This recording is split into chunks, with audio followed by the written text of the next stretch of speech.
Great.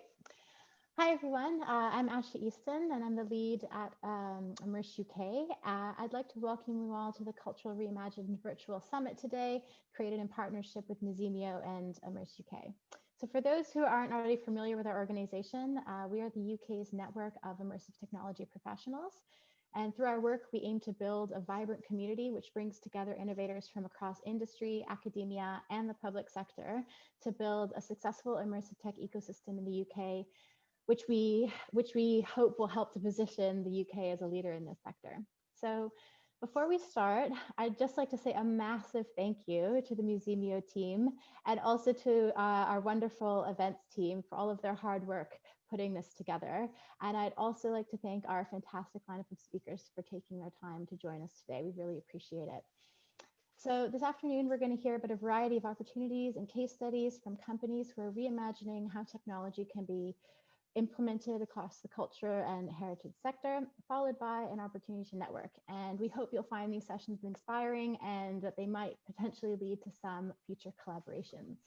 So next up, I'm going to pass the virtual mic to the Musemio team so they can do their introductions, starting with their CEO, Olga Kravchenko. Thank you very much, Asha.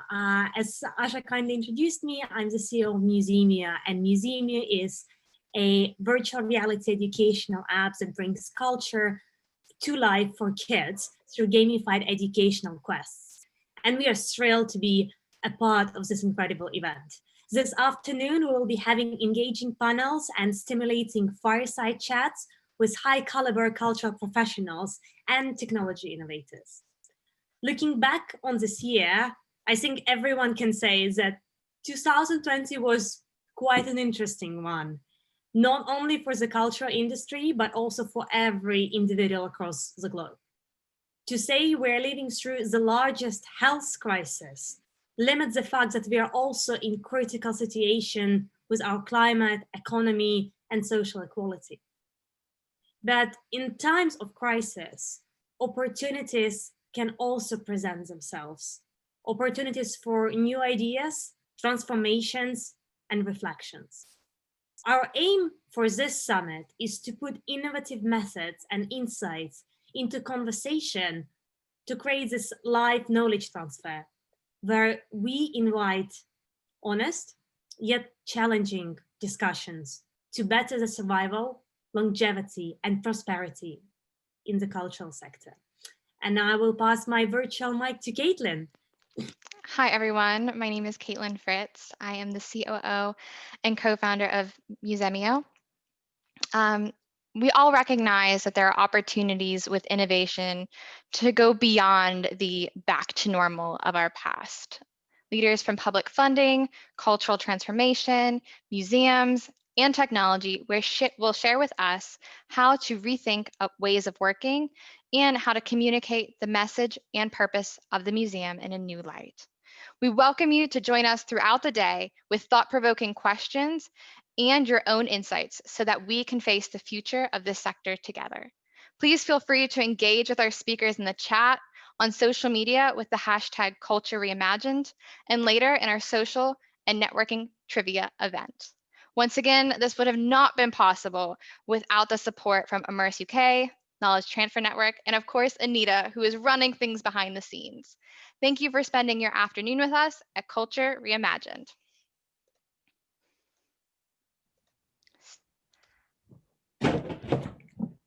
Okay, guys, well, I think it's probably time for me to kick off. My name's Kriss Baird, and I'm going to be taking you through this first session around what is and who is the audience of the future funding and investment opportunities. Before I start, I just want to say it's a real privilege to be with you here today and to work with the KTN, Innovate UK, and all our fabulous stakeholders. And you know, we're just really, really excited that we've been able to pull together such a set of wonderful and inspirational speakers and innovations. I appreciate there's also a lot to be grateful for against this rather unusual backdrop. So I have the pleasure of keeping this stellar session of visionaries in check. And without further ado, perhaps I can ask our panel speakers to introduce themselves. Given that we've already heard from Asha, Easton from Immerse UK, perhaps I can ask Andrew. Andrew, would you kick off and let us know a little bit about yourself, your organisation in the context of the creative and cultural economy? Yeah, thanks, Chris. Hi, everyone. Very pleased to be here. So I'm Andrew Chitty. I am what's called a challenge director at UK Research and Innovation. So UKRI is the UK's innovation and research agency. So a huge organisation, supports scientific research, arts and humanities research, social sciences research. And what I do is I run two programs, one called Creative Industries Clusters and one called The Audience of the Future, which are really about trying to bring academic research and creative businesses to work together, including one of the areas that we're active in is obviously the GLAM space, the museums, archives, libraries, and gallery space. And some of the projects that we're running in Audience of the Future will feature later in this afternoon's program. So that's probably enough. Don't want to kind of like map out too much, spending time talking about British funding bureaucracies until we get into it. So thanks, Andrew. Fran, why don't you tell us a little bit of your role and Nesta? Sorry, nearly did the classic, started talking whilst on mute there. I'm Fran Sanderson. I'm Director of Arts and Culture Programmes and Investments at Nesta. For those of you who haven't heard of Nesta, Nesta is an innovation foundation. So it's a UK focused independent foundation, used to be a Quango, but spun out from government in 2012, which is focused on innovation for social good. And one of the key areas that we've worked in for our previous strategy that we're just closing is the creative economy. So part of the Clusters project, Nesta is a partner in something called the Creative Industries PEC, and that brings a whole wealth of creative economy research and policy work we've done together in one place in partnership with lots of universities. So that's Nesta's role as what's called an independent research organisation, which is a status we got about 3 or 4 years ago. On top of that, with the money in the endowment, we've done, and with lots of partners, we've done what I call practical work. So that would be the investments and programs work, where we're trying to stimulate innovation, think about how the power of the arts to affect social change can be catalysed by using different types of funding streams. So we focused on impact investment. So we're now running £33 million of impact investing funds directed towards the creative industries. And that's thinking about, again, how we can use money to stimulate innovation that will be for the good of everybody, sort of community, society and individuals. Then we're also a research partner on the Royal Shakespeare Company's Audience of the Future project. So I'm working on that in a research capacity. Additionally, we've had some small grant and support programs. So a couple of programs, one called Amplified, which was thinking about how creative and cultural organisations can use digital to accelerate ideas in the social sphere that generate social impact. And a recent small competition about bringing the short story form into the 21st century to try and get kids back into reading, because there's a big drop off between 11 and 16. So that's a bit of background. Again, like Andrew, I'll just stop talking and leave something to say in the conversation. Oh, thanks for that, guys. That's a great introduction. And Asha, I guess you need to introduce yourself again, but you will be contributing to this discussion for sure. So it does sound like there's quite a lot of shift and sort of opportunities that are beginning to present themselves in this landscape. A recent UKRI report, the Mindsets and Museums of the Future report, of which Musemio is a part of, and I believe other speakers are involved with as well. To quote that report, it sort of reveals that there's a desire for museums to make a fundamental shift away from thinking of traditional museums strictly as a place or physical space. So I guess, what does that mean in the context, for our audience, in the context of, say, creative innovation or immersive technologies? Perhaps Asha, maybe you could comment on this, Andrew, and then Fran. Yeah, I think one of the interesting parts of the document in section 2, they talk about collections becoming nomadic and accessible.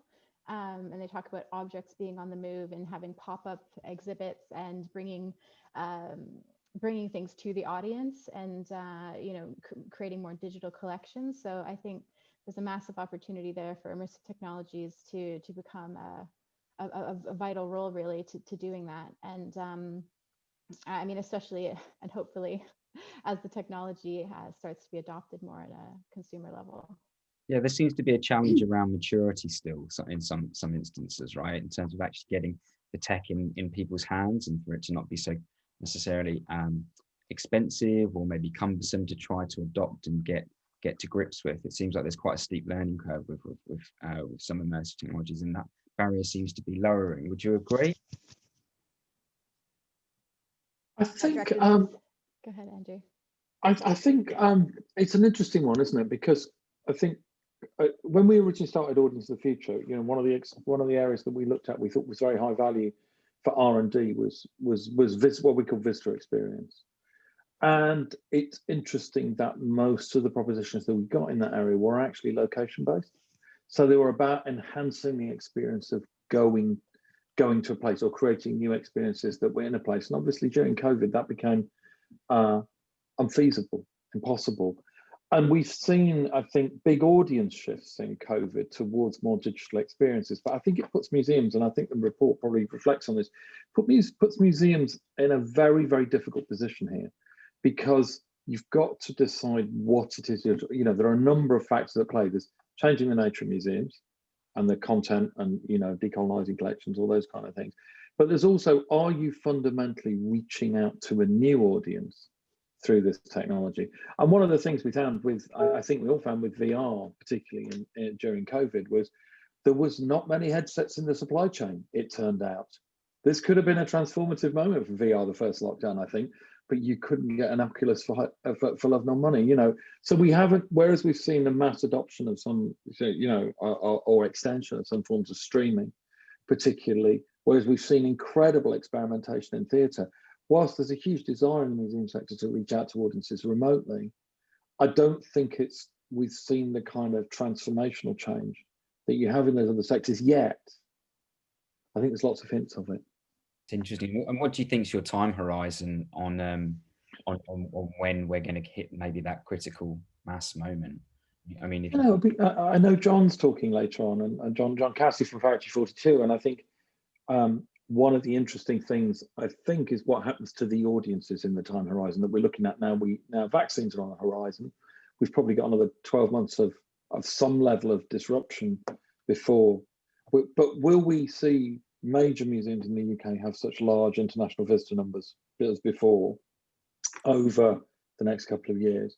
And if not, then is there an audience that's about taking those new digital museum experiences to those international audiences? So I think the time scale on the disruption is going to have an effect on how, as it were, agile and innovative the institutions are, because you know how it is with a long established sector that if the disruption goes away, there'll be a large part of the sector which will say, right, everybody back to normal then.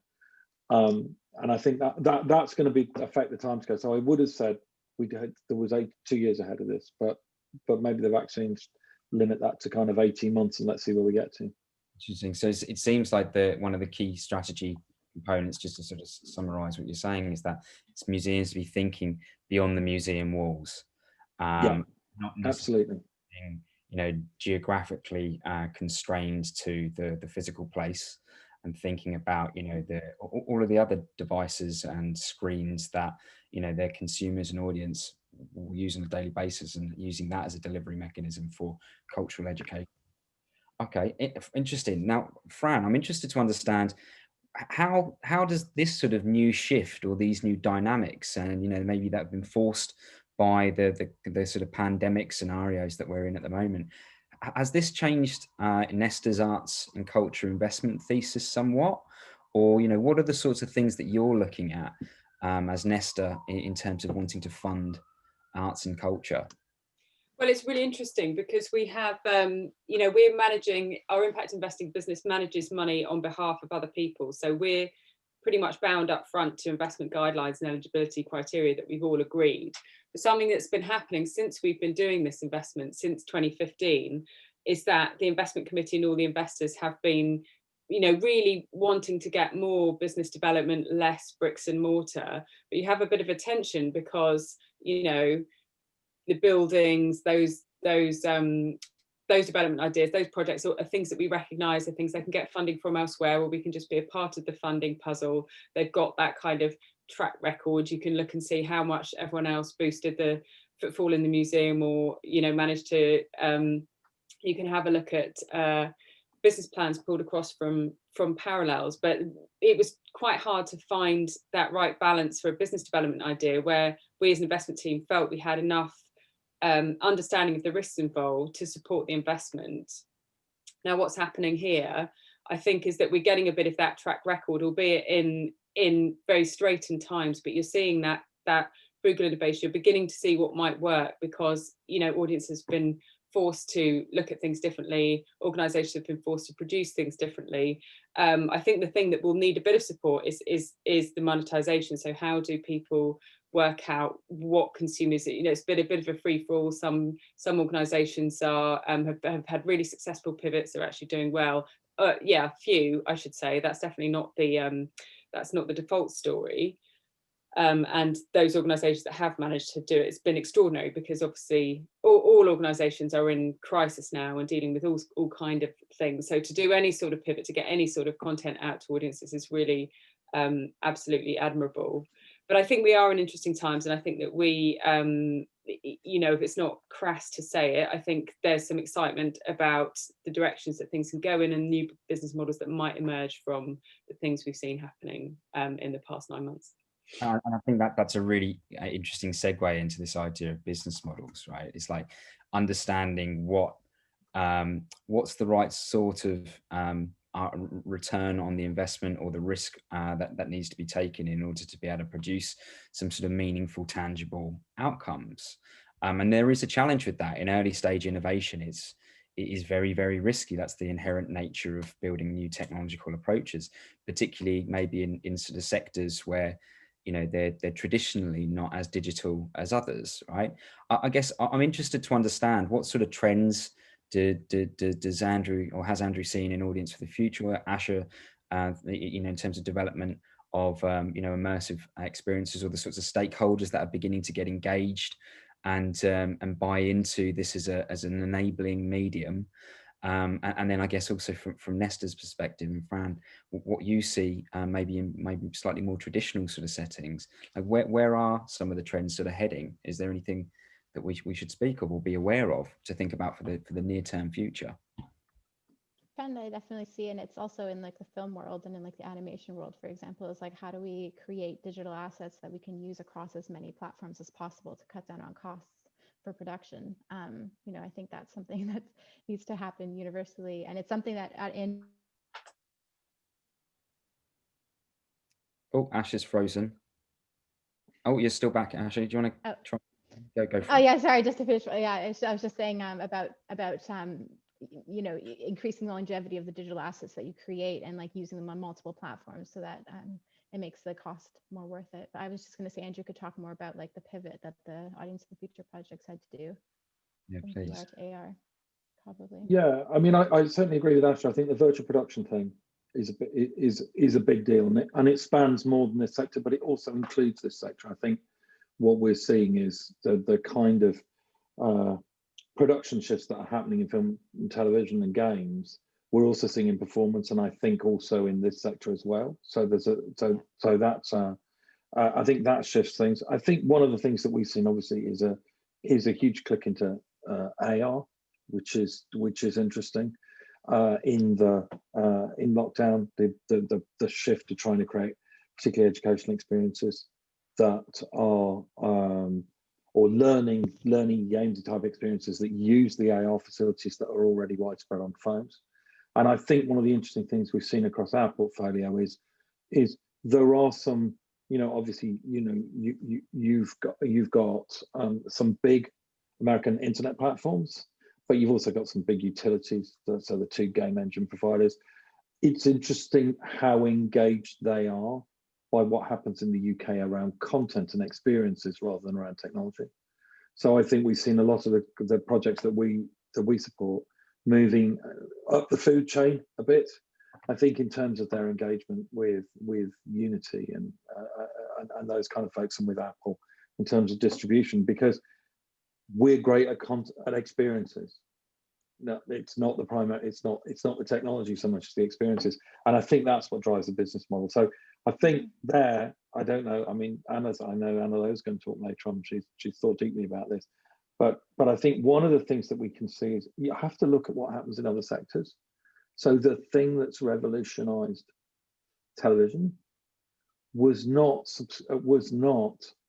video on demand as first imagined, but subscription video on demand. You know, the all you can eat. That's what drives Netflix. And I think thinking about how these content experiences drive subscription type business models for our cultural institutions is a really, really interesting one. It isn't going to be about paying for apps or even for individual experiences necessarily. I do wonder if it's more part, it's as you said, Kriss, it's in a way, it's a publishing challenge. What's the thing you can package up together, the experiences and the value added product that make a subscription or a membership? I think that's going to be key. And dynamics, interesting. And yeah, then, as you said, content publishers as opposed to just content providers. And Fran, maybe you can comment on what you sort of see in terms of the landscape and the shift, or any trends that you're aware of through the lens of your role. Yeah, I mean, I wish I had a crystal ball. It's hard to see how it's going to fall out, isn't it? I think that we probably it's like politicians' answer to your question, but I think that as an impact investor in a sort of quasi-public organisation, Andrew would be thinking the same. You do wonder about how, you know, what can we do now to ensure that more equitable models of distribution are emerge in this sector, so that you don't have the power concentration that you do, because in general that's not been to the advantage of the creative, I think we can probably say. So thinking about what moves can be made on the ground, how we think about cooperation, how we think about IP, how we think about best practice and how to share that in terms of production as well as distribution. I think those are really important questions. And yeah, I don't know, other than kind of watching how it settles out and seeing the moves. I do think that, you know, the Audience of the Future is a brilliant programme, and I think that that's R&D funding that we really need. I think, you know, I'd much rather Nesta was doing a lot more R&D funding and the Arts Council were doing a lot more R&D funding, because I completely agree with you. You know, creativity is about taking risk, and it's about the freedom to fail and to get things wrong, and to be able to learn from that rather than and share your learnings rather than kind of hold everything tight in a very in a kind of more panicky and protectionist business development model, I guess. I wonder whether you would agree with me. So I'm going to just have a slight short plug here. So I work with UFI VocTech Trust, which is a charitable organisation that gives grants for digital innovation for adult EdTech, essentially. Now we are launching the VocTech seed round in January, the next VocTech seed round, which will be grants of 50k for UK organisations, typically collaborative, generally speaking. But I wonder whether there's something around, you know, the development of the skills base in terms of maybe there's the arts and culture sector need to become, you know, or gain new digital skills as strings to their bows. Yeah. So better interact with virtual reality developers, or, you know, other sorts of enabling technology providers. Yeah, that's part of what we were trying to do with Amplified, and obviously that's a really key part of the ethos behind the whole of everything that Andrew is doing. There's an interesting kind of anecdote from the Amplified programme when we were inviting arts and cultural organisations to essentially pair up with creative technologists and try and come up with a digital innovation. And I think we got 160 applications. We interviewed about 20 organisations, and we'd asked everyone to talk about how they would spend the budget. It was a tiny grant, like £10,000 to £13,000. And, you know, for some of them, it would just be like, we don't know how to do this, so we're going to have to pay 20 days at £500. Whereas someone else would come in and go, no, I just taught myself Universal Viewer. Yeah, I worked out that was the obvious thing to do. So I thought, wow, there's really interesting education piece here, isn't there? That there's, you know, you don't even know that you don't know how to commission something. You don't even know that you don't know how to get something made. So yeah, I think there's a huge story around skills, and obviously being very wary around the Fatima thing. I don't want to undermine any artistic skills and the extraordinary amounts of effort they take, but I think there are, again, with the Alter Narratives project, we had some people who were teaming up with creative technologists who've got programmers to write their code for them, other people who are teaching themselves the code, or you know, just working on how to prior knowledge of Ableton and use that to program. So yeah, I agree. There's a huge opportunity there, and I think that would be a really interesting thing to focus on. And it seems like it's becoming even more of an increasingly hot topic, and certainly not to move into any of the leveling up agenda. Go on, Ash, what you're going to say? I was just gonna say, I just dropped in the chat like a few links for like there are some organizations helping to do upskilling for the heritage sector, and also a link to the Story Futures Academy, which is upskilling basically people from the any traditional creative background with immersive tech skills. They have lots of really interesting workshops and programs, and also some funding as well to develop immersive prototypes. I think those are really interesting opportunities. And just a plug for Immerse UK, that we did do like a Unity development course, actually, like our first one with Unity, is one of our founding members, the past like couple weeks, and it was really, really well received. And we're going to be doing actually a whole program of Unity development stuff through 2021. So if there's anyone here in the heritage sector who's interested in that, you can take a look. So I'm going to open it up to Q&A in just a moment, but I wonder whether Andrew, Fran, Asha, you can comment on what's coming down the pipes in terms of, and I appreciate we're you know, in the midst of a comprehensive spending review as well. So I'm sure you're not going to be able to forecast too far into the future, but it would be nice to understand what potential funding opportunities are maybe being discussed or that are already on the table. Well, I can quickly say we're trying to think about how the impact investing for the creative industries can be a global movement, is how we can use kind of global lessons and kind of curate space online around it, and some sort of anecdotal reports, and that will be how to bring more sort of, I guess, sympathetic patient capital from externals into the sector globally again, and use that as a learning resource. Andrew? Well, it's a funny one, isn't it? Because the multi-year comprehensive spending reviews morphed into a 12-month settlement. We'll know on Thursday some headlines out of that. I think that puts us, so that for us is an interesting position.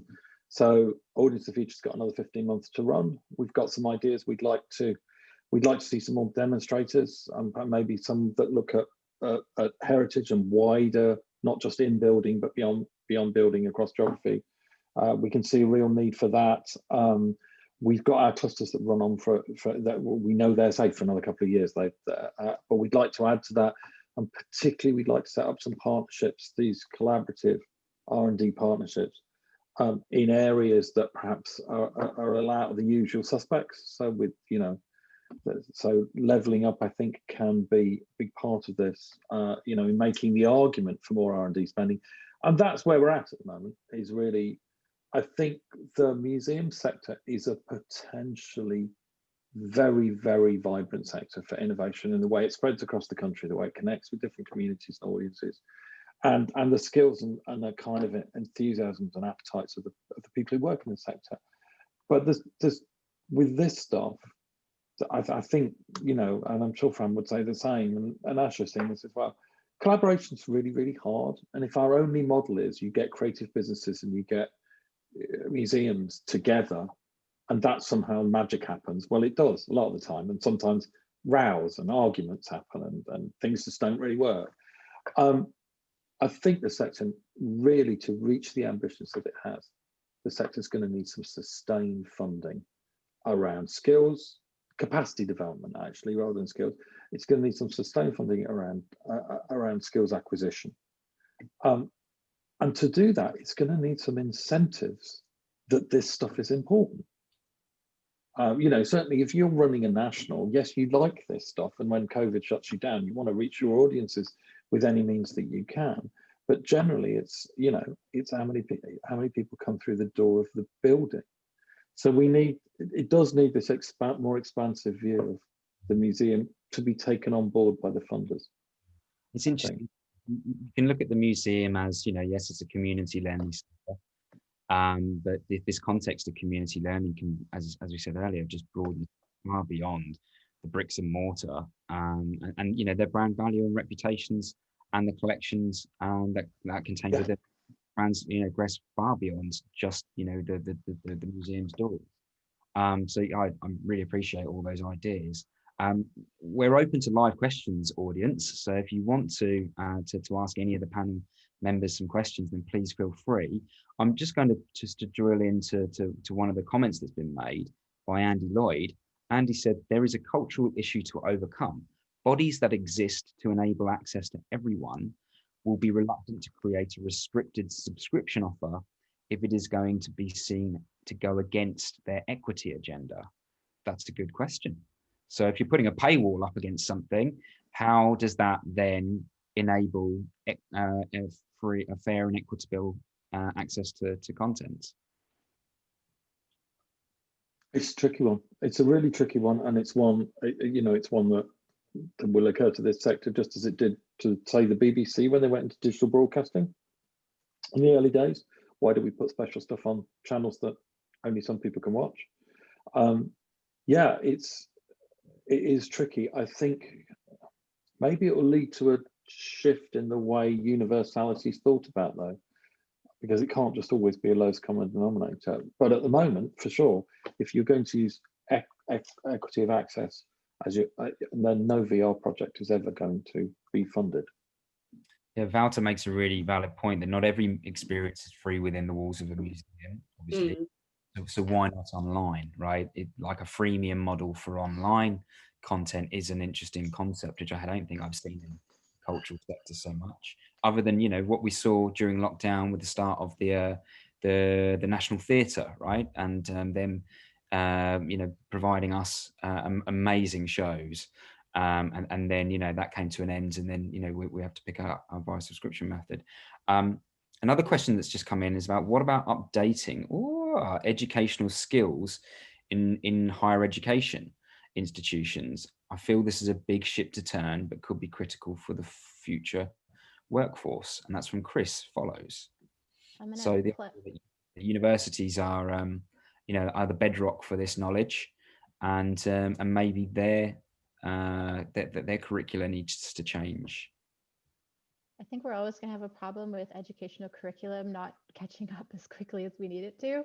That's like universal these days, and everyone kind of needs to be their own lifelong learner if they want to stay ahead of the curve with any subject, really. But I think there are good programs. Like, I'm going to go back to Story Futures Academy, but they have like a train the trainer program, where they're specifically investing in upskilling people at educational institutions so that they can be the champion for that technology in their organization. I think more programs like that are definitely necessary. I'll see if I can find the link to that one too. And while you're doing that, so there's a question that's come in from Jessica saying, can you point me towards a list of examples of digital experience in cultural venues? Well, there's going to be some sessions later on around Collaboration Nation that is going to give you practical examples of great collaborations between cultural sector stakeholders and cool technologists. So stay tuned. Yeah, you can also find some in our resources section, like our case studies on the Immerse UK website. We also have some there. Can someone put up the link into the chat around that Mindset and Museums of the Future UKRI report, please? Because I think that's a golden resource for a lot of cool stuff that's been going on. Yeah, I posted it before. I'll post it again right now. Yeah, I just sent it. And I guess, yeah, just I know that actually you were dropping some links into the chat around other sorts of funding resources, but I guess Andrew, Fran, you know, and Asha, where else? Well, actually, before we ask where else, what other destinations? What does a good application constitute? Like what would you think that would? And I know that's a really difficult, loaded question to some extent, but I'm going to ask it. What do we think good looks like? Is it like a great collaboration, really clear, coherent idea, business model, you know, money in the bank already? Can you give us some ideas? I'll say two comments just on that. One being like, read the application guidelines and make sure that you're eligible, please. The second one is really just to be very concise and clear in your writing of the application. Something that I found assessing some applications for XR Stories up in New York was that people can get really into their big vision of their like long-term plan of everything they're planning on doing, but it's like just focus on what you're applying with right now. That's kind of the point. And also just, I mean, it's hard to like give a overall you know, advice for all applications, because obviously they're all different, but that's two things I would say. Be very clear. Yeah, I follow that on, Asha, with by saying that understand what the funders' objectives are. You know, so for a collaboration, say between a creative tech company or creative content company and a museum, you think about the different places you could go, say within UKRI. You know, we don't need new funding to have to, you know, there will still be, there are funds, research funds available, but if you're going to go to the HRC, it's going to be led by what is the question that you're trying to ask. If it's going to go to Innovate UK, it might be exactly the same partnership, but you're going to lead on the business stuff. If it's going to go to the engineering and physical sciences research council, who have more money than anybody, including the money they spend in this area, then they're going to be asking technology, you know, technology and scientific questions. So it's got to be on the new aspect of that. But they're increasingly realize you have to have you have to work these ideas through, even the science through, with innovation in use. You know, you have to have users and you have to have context. So it's, I would say that's the same thing, and it's about trying to understand that and put the best argument. You might have a project that you could spin in any of those ways, but always work out on the basis that what is it that the funder fundamentally is wanting to fund progress in. Assume that they're trying to change the world, but in a particular way. Interesting. Fran, you got some thoughts on all this? Yeah, I would say check it with lots of different people, different levels of info, because you need it to be sort of, you can lose your coherence if you go too technical, and just, you know, make sure you're comprehensible to a broad range of people. Then for us, I guess I would say, you know, we're looking for, it's like a later stage investment, obviously, so we want a bit of track record. That doesn't necessarily have to be specific track record in the thing, but we need, an idea is not enough on its own, execution's not enough on its own. We need to have the idea, and you've got to show us that you are the right people to execute it, and you have all the pieces in your puzzle that you'll need to do that, and you understand what that puzzle is. So, well, I've got one last question. This is from the audience. This is coming from Laura Littlefair, and her question is, and I don't think it's an easy question to unpack, so to speak, but Laura says that she works for 2 small university museums that don't have funding for extensive digital outputs, having had their budgets cut by 80% recently. How should museums like hers, that often rely on limited and highly competitive external funding, how should they engage with new and innovative technologies when funding and availability of equipment is so scarce? That's a challenging one. It is a challenging one. I think particularly, you know, the impact of COVID. So if especially if you've had lost a lot of people who might be doing this or might normally be doing this. But you do have one great advantage, I think, in being a university museum, is that there is all of that. So thinking of ways that you can collaborate with others to apply for funding that only only universities can access. So accessing it through the university in collaboration with other people in the university does give you a route into, say, AHRC or one of the other more mysterious UKRI outfits, Research England, that other people just don't have. So I'm happy to take that one offline if Laura would like to kind of think through that a little bit more. But there is a real advantage in universities in I think there will be more funding available through the university route for this in the future. And I was just say, I think you're going to learn a bit more about business models shortly, but Musemio have a very compelling offer to partner with museums, which is next to no or no cost. So you'll find out more about that in the course of the next couple of hours. But guys, I think we're going to draw to a close now. I want to thank you so much for such aspirational and inspirational insights. You're helping the sector to understand what opportunities are available. The chat has been a litany of links and funding opportunities and resources for people to go to.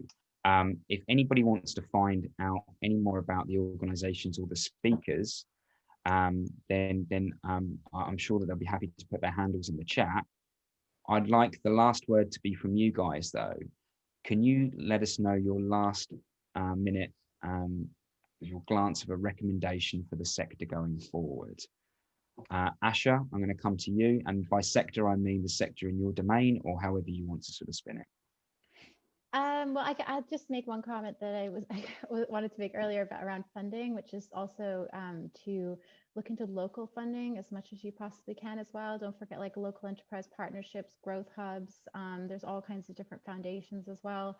You know, the Scottish, in Scotland, for example, in Wales, they have lots of regional funding available. In the different creative clusters that Andrew, you know, works with, there's tons of regional money as well. So don't forget those opportunities. And I'm going to send a bunch of links in the chat to some ones I know.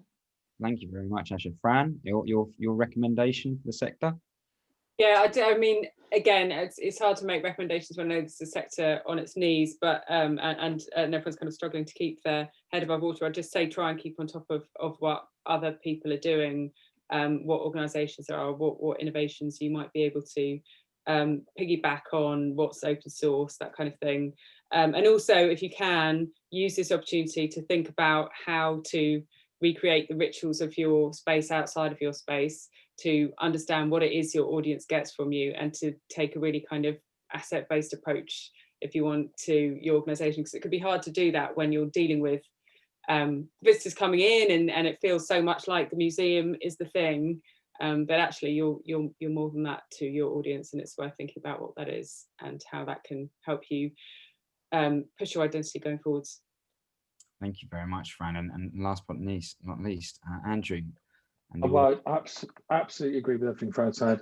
I think probably be agile and be aware, as Fran's suggesting. There's lots of things going on at the moment. Things are moving fast. Some of them will be dead ends. Probably some of the ones we all get really excited about will turn into be complete dead ends, but some of them won't. And I think the thing is, this kind of heritage museums creative business community is quite open and quite agile, and it's quite generous as well at the moment. And so if people can, there's a lot that you can learn from other people. And I think for any organization, don't think about dusting off old ideas for new technologies. Think about what this stuff can do, and be open to how you can achieve your mission with it.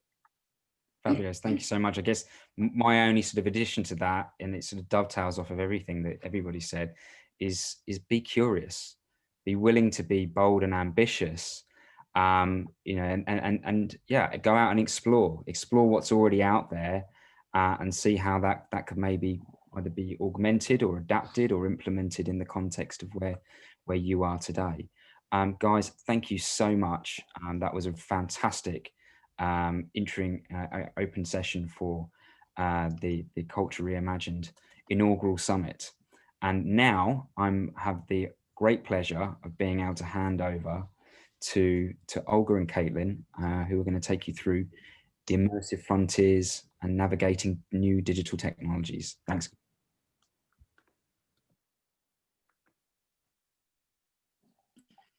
Amazing. And we are actually very excited to be joined by Elizabeth McKay, CEO of London Transport Museum, in this conversation, discussing the recent developments and I guess how museums have transformed in the last couple of months and where it is leading us to.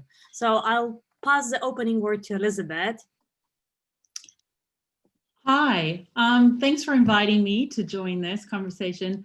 Do you want me to say a little bit about London Transport Museum first? So we, for those of you who don't know us, we're a museum in Covent Garden. We have a depot in Acton. And we also have what I like to think of as our third site is a network of disused stations and deep shelters. And that's really where we started to think about the opportunity when I met with Musemio. Do you want me to start about the beginning, Olga? Yeah, go ahead. Sure. We'll take it back. Okay. So do you want to share our story about how we met? Yeah, sure. So basically, it's one of those things. I think it was one of our trustees met Olga somewhere, sent her to me. And I had no idea, there was no plan for us to do a VR experience. I was thinking about how we expanded Hidden London, really, or overall reached new audiences. And so I wasn't thinking, oh, we have to have VR. So Olga and I had a coffee. I was started to kind of wax eloquently about this site we have, Clapham South, which is a deep shelter. And we run physical tours there. And I was explaining to her how it's difficult to get children there. We have all these restrictions. So there's a physical access issue, as well as, how do you make a story that's really engaging for young people? So I just suggested that you guys go and take the tour, see what you thought, because I thought it had great potential. Now that was in early 2020, and little did we know that physical access would be, the challenge of our lifetime for this year. So that was really the start. And obviously we had to put things on pause. And I was interested in your earlier panel talking about like, why didn't we see an explosion of technology this year? And it is a complicated thing about, funding, people. A lot of museums furloughed staff. We had to furlough 85% of our staff, and we were worried about our kind of very existence. So anything about, this kind of new technology and excitement just kind of got put on pause. So then can I press you a little bit more? So on that topic of new technologies and everything else, how did you come to choose a VR platform? I know that might not be your initial path to making this more accessible. Can you allude a little bit more on that? Yeah, well, I think what really interests me, starting about Musemio and what you guys were doing was just that you were very kind of skilled and knowledgeable and came to me with a lot of evidence about, the learning approach, how it works. I remember when a lot of VR was first introduced, and some museums didn't even realize it didn't work for kids or it wasn't safe. Olga basically just lambasted me with, how safe it is and how it would work and how wonderful it was. So that was interesting. But I think for VR, I was thinking physical access was one thing. Cost was another. VR is really inexpensive and, is accessible with a smartphone. We can obviously talk about not everyone has a smartphone, et cetera, but there are other ways around that. And also I was thinking about the kind of barriers to culture, because museums talk a lot about, not being accessible or places that people think aren't for them. But gaming, it reaches completely new audiences. So I think that really excited me. And I also was thinking for us really about wanting to get a project where we could do some piloting innovation. We're a small museum, so I don't have a big digital team, but we have, so I was looking for something where we could actually start making some, having some traction. Incredible. And Olga, can I ask you, I know this is something that is really exciting. Can you share a bit about the collaboration with London Transport Museum? Yes, of course. So I think initially the entire inspiration project started when back in February, I actually went and visited Clapham South site, and was really mesmerized by the story of one of the survivors, a little girl named Margaret, who actually lived for 2 years in the shelter because her entire family has been bombed out of their house. What was special around it, that actually she did not remember the experience of being in the shelter as something negative. And when thinking about how to portray quite difficult events of World War II kids, I was really inspired to create something that is light touch and something that would still give children enough of historical value and really do the justice to the actual physical side. Would the child ever go back to visit it once they're either old or when the accessibility is not the issue anymore? And then we came up with a concept, working together with Kaitlin and consulting London Transport Museum on how exactly we would want to transform something as big as the deep shelter. I think it could host up to 10,000 people at the same time. So it's a really big space.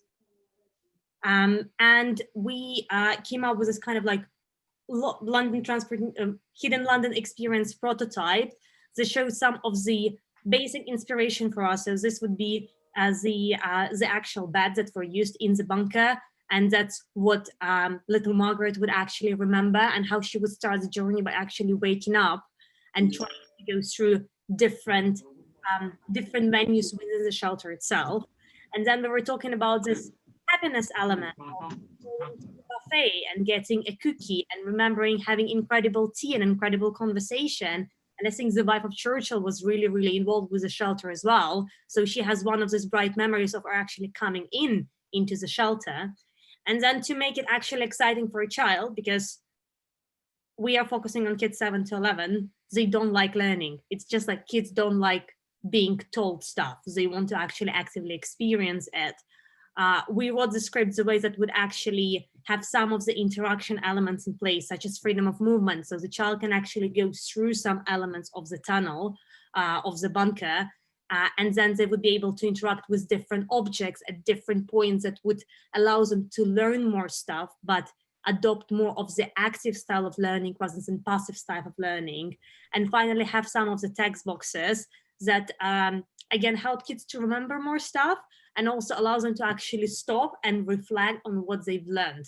So it's kind of the game that has loads of educational elements, and working with the Hidden London team was important for us to understand what are the actual learning outcomes they are trying to achieve, and how this experience will be used, whether it's just going to be just for families or potentially for the future of the school programming, etc.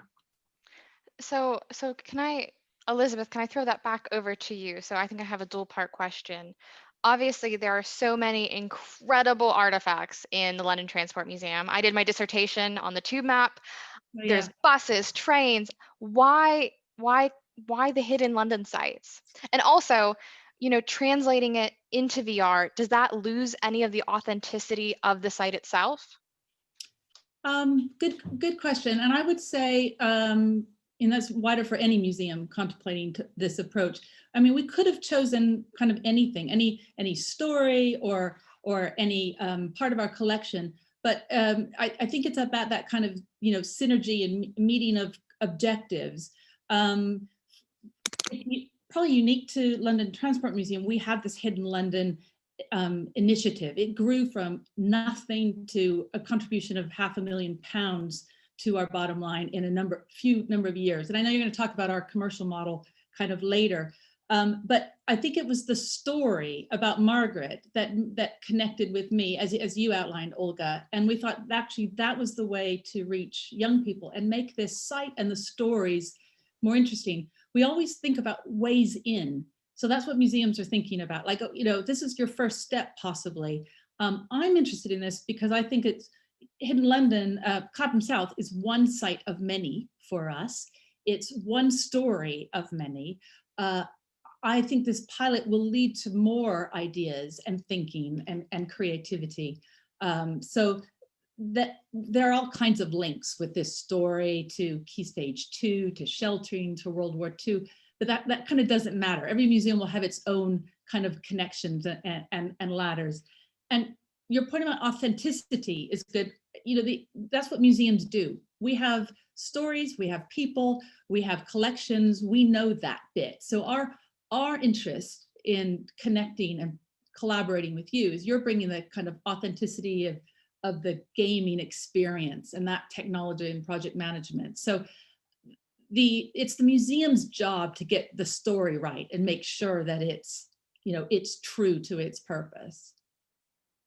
Just something to add to this, I think what's currently just a little bit missing from the context. So Musemio creates games that are accessible through virtual reality, but through your mobile devices. And this is what makes it different from something that would be chunky and heavy, such as Oculus, for example. And recently, what we are hoping that will even broaden the reach further is the opportunity to introduce 2D experiences. So after the pandemic hit, we realized that actually a lot of manufacturing in terms of the headsets has been stopped, and we were looking to create the way to take the experiences to every child that would have different devices available. So the same experiences that we are creating with Hidden London will be then accessible as a 2D tablet. Would the child actually need to use their own device or to use a device at school? That broadens the reach a little bit. And we are also very cautious, and that's what we are working with Hidden London on, of making sure we are not just replicating what's already inside, because nothing can actually replace the physical experience of the museum.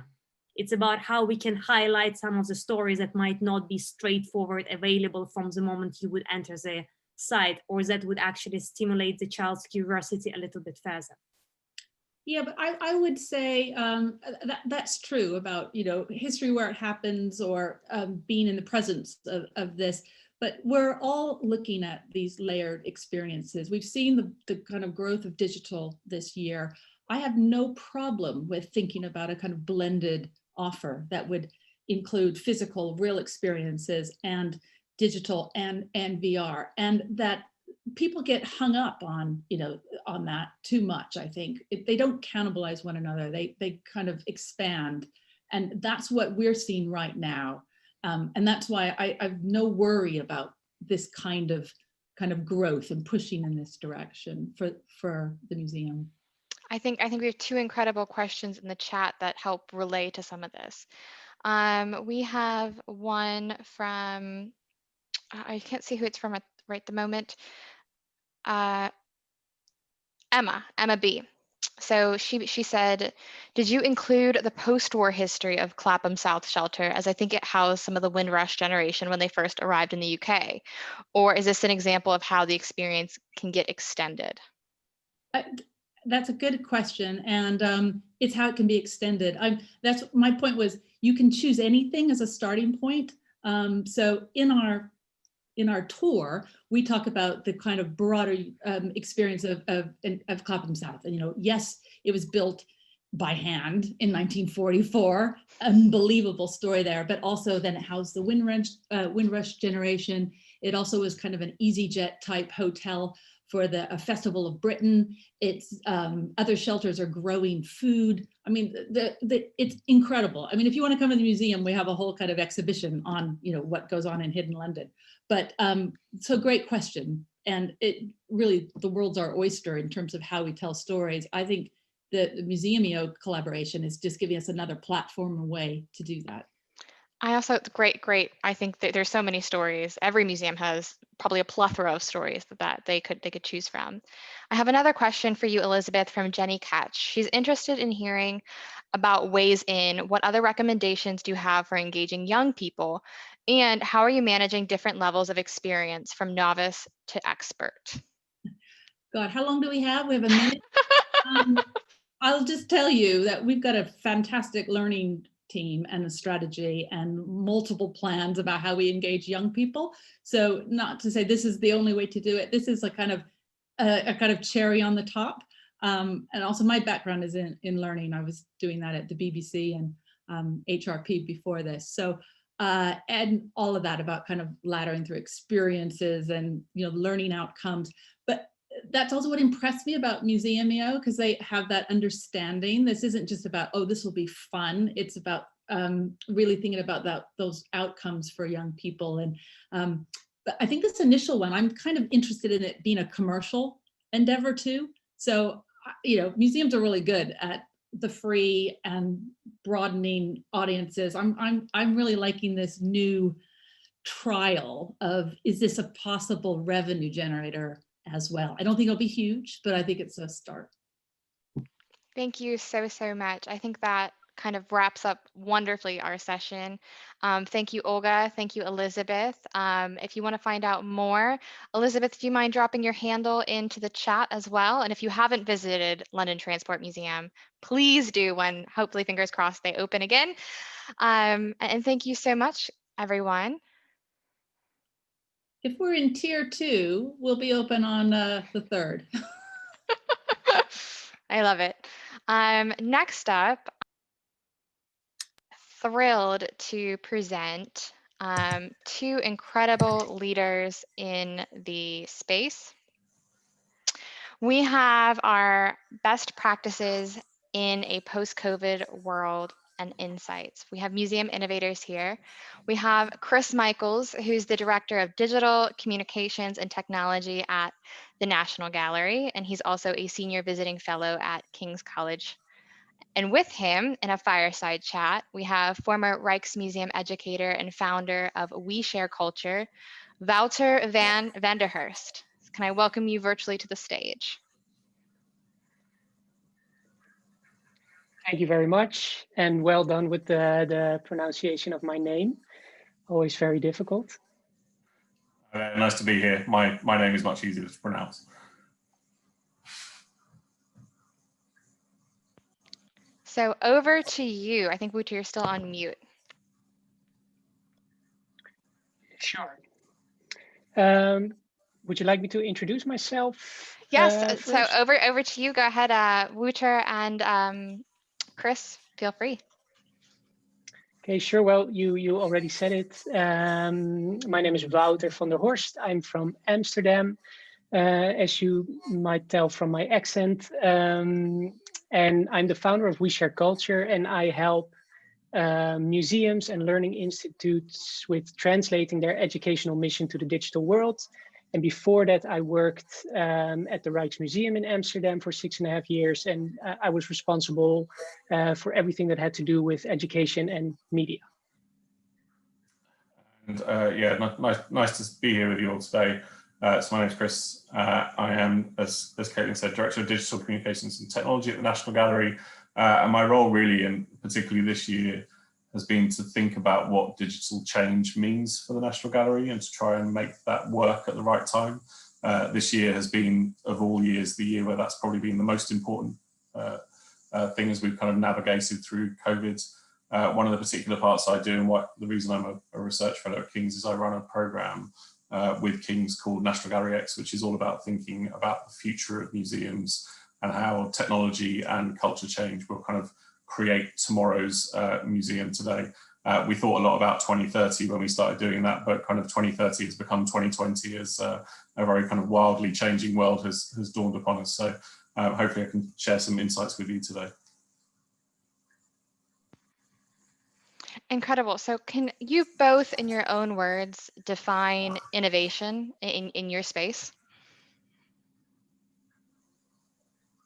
I'll go first as I'm not on mute. So, I mean, I think it's, when we think about innovation, I think it's wise to take a very broad definition of what that means, which is, so I take my idea from an economist called Schumpeter, who said really it's about change inside organizations and how you create that change. And if you think of it from that broader point of view, it kind of captures all the things we might need to do innovation in. So whether you're thinking about creating incredible new content, whether you're creating kind of new products and services, or frankly, whether you're just changing some of the kind of bureaucratic model under which you operate, all of that process of bringing change to me is innovation.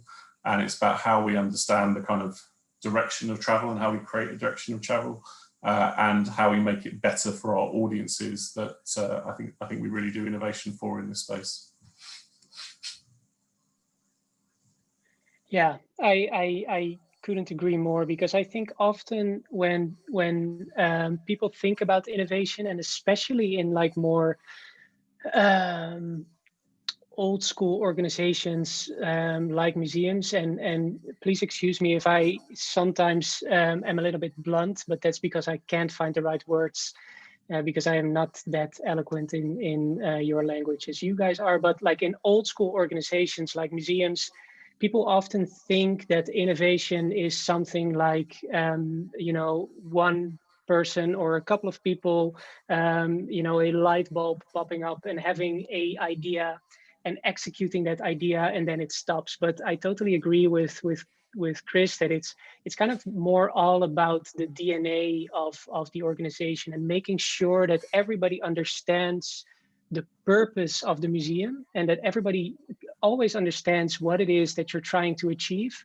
And so not only focuses on the small thing that they are there to do, and especially with big museums, and I'm sure that's true for Kriss's museum as well as it was for when I worked at the Rijksmuseum, and I often work with big museums now as well, is that, you know, a lot of people tend to specialize and focus on the small area. But if you are able to also open up to like the purpose of the museum and open up to new ideas, I think that's what kind of sparks innovation as well. And also make sure as an organization that the people have the room to innovate. So I think you touched on something there that both of you, I think, have innovation, you know, woven into the DNA, like you've mentioned. Now, how did you choose the innovations during the time of the pandemic? Kriss, I know the National Gallery was quite quick to have the 5-minute meditations, which we are all a fan of. I know Wouter as well. It was something we talked about before. And these incredible courses as well. How did you what was the decision-making process in this, you know, rapid time of change? I think there's a couple of phases in that, if you like. So if we think about the periods we're talking about from March to July, I'd kind of divide that in half. So the first half was recognizing that for that period, the gallery was only a digital institution. And of all the things, like as a digital person coming into the sector, I didn't think I'd do, kind of there not being a physical kind of place to hang it off was absolutely one I liked. So we had to kind of work out how to operate. Everyone's working at home. You don't have access to the galleries. All the kind of normative stuff you do doesn't exist anymore. So you've got to work out some stuff you can do remotely, like how to actually operate, how to make stuff, and then to think of some formats you could do. And that really was the work of the first few months. So, and kind of that had to be quite tight, if you like, to a kind of core group of people in my organization who already knew how to work together. The second half of it was actually, in a way, kind of unlocking the shackles, particularly as we saw kind of Zoom culture take off. You know, the big thing that's happened this year is kind of webinars. This is already my second webinar today, and like, you know, webinars were a kind of 2008 abandoned innovation, if you like. Before that, no one really did them. But as we saw that, you know, for our learning audiences, for our donor audiences, for a lot of specialist audiences, the chance to engage through live events suddenly was opening up. Like, we couldn't put all of that through a narrow funnel where the same two people had to be kind of in charge of it and making sure it all worked properly. You just had to kind of unpack the whole thing and let the organization go and do it.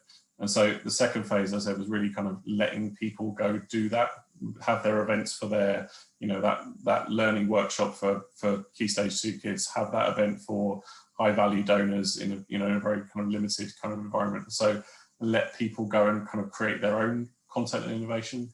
And then the third phase, if you like, as we come back from that, is kind of filtering it through, understanding what works, and then kind of refining all of that process into some sustainable long-term activities.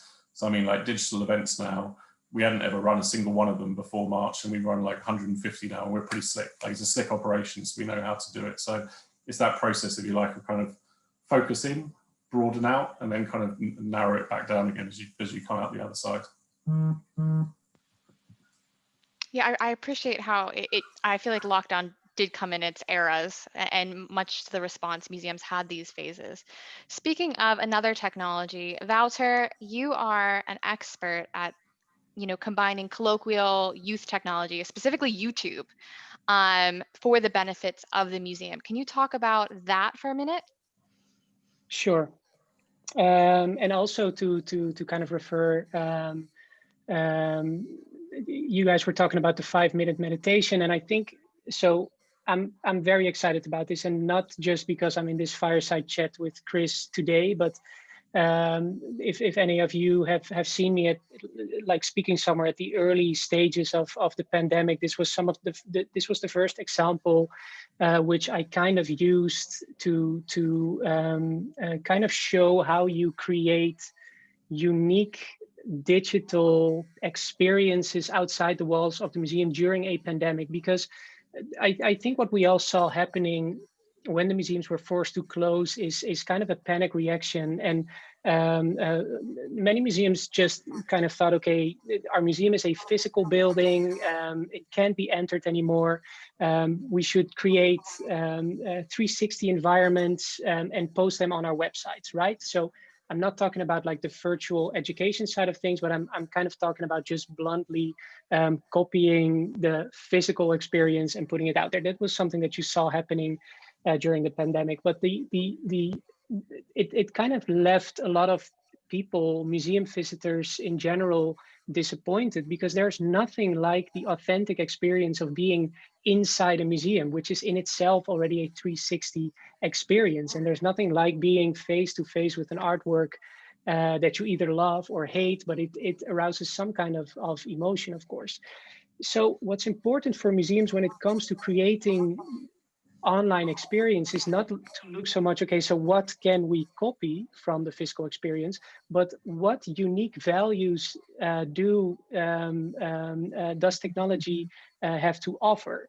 And so, of course, I am very active on YouTube, so I immediately saw the 5-minute meditation videos, and it really resonated with me because it really started with, if you ask me, but of course we'll have to ask Kriss how it came to be, but it started with the basic needs of the visitor, the basic needs of the people that you were trying to reach. And it was true that everybody was stressed out at the beginning, that, you know, nobody knew what this pandemic would bring us. Were we able to keep our jobs? Everybody was sick and tired of Zoom calls, and still probably right now. So it's great to see that there are like 150 people listening to us right now, but you know, we all had anxiety, and I think the National Gallery understood very well that art is much more than just an educational experience or you know, just a technique. Art can also comfort.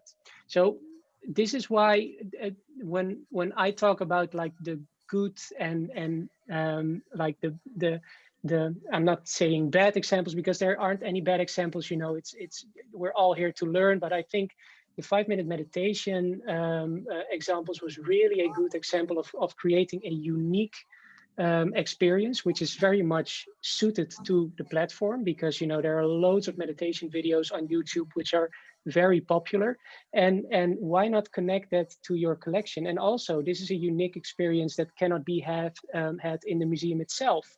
So then the added value of technology becomes really apparent, because you can't go to the National Gallery and have your one-in-one time for 5 minutes in front of a painting. I've visited loads of times, but you know, that's just not possible. So there you get into like the added value of technology, and that's kind of why I liked it so much. And you know, I'm just a big fan of platforms, big platforms where audiences are already or are at already.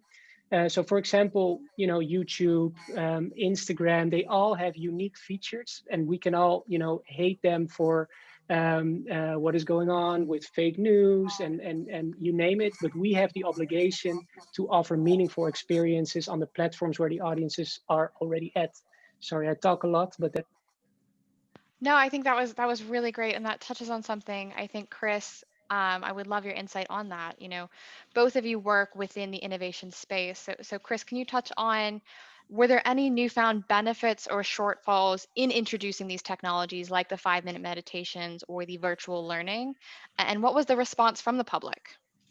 I mean, in a way, we didn't introduce any new platforms during this, so it wasn't about a new use of technology. It was about just a different type of storytelling, and probably something realistically we wouldn't have done or wouldn't have got to yet. Like, it kind of, I mean, COVID's been an accelerator of an awful lot of things, but that kind of, I don't know what's the right word, like not focusing less on the near at hand stuff that we usually focus on with content, which is, you know, exhibitions, shows, stuff we're kind of doing because the gallery's there. When you take it away, and then you can kind of focus on things that might be marginal activities otherwise, that, if you like, is the, you know, has been the opportunity for it. And practically, it's only been good in terms of, you know, kind of outcomes. I mean, I don't want to measure all value in just in terms of kind of growth rates. It's not really what kind of actually doing this is for, but, you know, we went through some kind of unparalleled growth rates in terms of kind of audience size, audience engagement, and, you know, it's kind of given us a path to the future, like in a way about thinking about the scale of audiences and the scale of digital audience engagement we want to do. We're kind of getting to the bit now where we're really understanding those kind of thresholds for audiences will come through, where we started to launch kind of pay-per-view and SVOD kind of exhibition tour films. And because suddenly we're moving out of the free content space and into the paid content space, a lot of kind of product questions around innovation we have to ask that, frankly, you know, sticking stuff on YouTube, you don't have to think about too many of these things too much. You just kind of put it out there and hope people like it a little bit. But once we're into the question of, you know, how much will people pay for a film version of exhibition? How long has it got to be? Who's the right presenter? How does all this kind of format question work? And now there's kind of financial skin in the game, if you like. Now we really get to the kind of the juicy bit where we kind of really find out what being a digital media organization as we're rapidly becoming, frankly, really feels like. I think that's a really great point. And I know our business models conversation, that's going to be a huge conversation happening there. I do have a question though, I guess for both of you, Wouter and Kriss. You guys both translate and mediate physical content into the digital space. How do you choose what stories and what content to showcase? I mean, with the National Gallery, there's so many opportunities. How do you do that? And Wouter, I know with the Rijksmuseum as well, translating those kind of stories, how do you guys choose? What is the method? Yeah, that's a great question, because it can often be quite, you know, baffling, especially if you have a large collection. But even if you're a small museum, you know, there are probably more stories than you and I can tell in a lifetime. So you really have to make sure to follow some basic steps. And the basic steps I always choose when it comes to like making translations to the digital world is, first of all, of course, you start off with your overall goal. What are you trying to achieve? And it can be very broad. Secondly, you then have to define a target audience. And some of you might know the channel that I worked on with the Rijksmuseum called Rijkstube with the series Is This Art? And we really defined a very specific audience which we did not reach in the museum. And that was a male audience between 18 and 35. I think a lot of you can attest, if that's the right word, that's a very difficult audience to reach in the museum. I'll share the link of the channel later in the chat if you want to see. But so first you start with your goal, then your audience, then you start thinking about, okay, so what are we trying to teach them? You know, what's the educational message that we're trying to get across? If you've answered those first questions, then the platform will follow naturally, because once you know who you want to reach and what you want to teach them, you know, the platforms will follow naturally. Because in our case, you know, the 18 to 35-year-old male target audience is very active on YouTube. So that helped us with choosing a platform. Once you've chosen a platform, the platform will decide for you what types of formats you can then use. Because you can, you know, come up with a completely new format, but there's only a fixed set of formats which are actually quite successful on YouTube. And from format, you go into concept, and those are kind of the logical steps that you can take, in my opinion. So it's not, you don't look at like the big collection and just think, okay, now we're going to talk about this one, now we're going to talk about this one. It's really, you know, you really follow these steps precisely. I mean, from my point of view, I never personally make the decision what we talk about. Like, it's a point of principle as a manager. Like, if I start telling people the kind of creative shape we should do, A, we're doomed, and B, I'm kind of doing my job wrong. So letting what I always try to find is a kind of combination point between digital creative expertise and subject matter expertise. If you can find that kind of sweet spot between the kind of digital storyteller and the curatorial or education or conservation, wherever that kind of subject matter expert is in the institution or outside the institution, give them the space to figure it out. I think the thing that's been important with COVID is recognizing that subject matter choice has been steered by the pandemic. Like none of us on this conference have really talked about much else for the last 9 months. So thinking that you could just ignore that in your storytelling would be crazy, frankly. So, you know, a lot of what we did at the start was, you know, stories responding to lockdown. You know, we did these kind of curator-led stories about interiors in art and about kind of being at home. And like, you've got to kind of you had to start from that point at this particular moment in history and recognize that art and art history has had all these moments of kind of enclosure before, and to try and find those stories that come out. But, you know, it wasn't difficult, frankly, with, you know, we're so lucky at the National Gallery with the collection we have to let, I said, kind of experts find the right stories and pull them out was, I said, a very easy thing for them to do at a kind of very, very important moment where we get the emotional tone right of what's going on. I think both of you shared some insights there, both from a high level as well from the practical story construction point of view. And I think, Kriss, you hit on something that I'd like to bring up a little bit more. I mean, hopefully museums are opening their doors in December, hopefully. How are you planning to balance, you know, this newfound online and digital presence with the physical visiting within the gallery? Yeah, so I mean, we're now making assumptions about what the future looks like, which I think is like super dangerous, and kind of goes beyond the threshold of innovation, if you like, when you have to kind of put your money on Red 36 and see what's going to happen. But if I was making a guess about at least the near-term future now, what a lot of us are starting to do is to think about what I'd call a hybrid model, where you have a kind of a conventional museum offer, so exhibitions is the obvious way to describe it, plus a kind of digital twin kind of model that sits alongside it. For us, that's documentary films based on the exhibitions that we're kind of, again, kind of putting our money on. The Design Museum yesterday launched a really interesting kind of 360 degrees kind of VR tour of an exhibition as their digital twin version of it. And I think a lot of people in the next 6 to 9 months will find what that digital twin offer looks like. And then the innovation process, if you like, is going to be rapid experimentation to find out, as I said before, like, what's the price? What does demand look like? What's good? What's bad? Can you make it kind of work and sustainable? By pure chance, both us and the Design Museum lit on £8 as the price. Now, I don't suggest to everyone else that you say it's £8 price, because neither of us really have a clue what the price is supposed to be. We both arrived at that kind of number independently. So it's very important at this moment of kind of collective innovation, if you like, that we don't all just do what the next guy did. We've got to kind of everyone's got to kind of take their own risks here and collectively over the next year or so, we'll really find out what that hybrid looks like. Quite how it's going to work, we don't really know yet. Like, we've been doing this for 6 days now. So, you know, I'm not going to say that we're like a super mature kind of business point. I've seen some interesting kind of behaviors start to emerge, but it's very, very early in this. But I said I would call it a kind of hybrid model, if you like, and let's see where that takes us over the next year.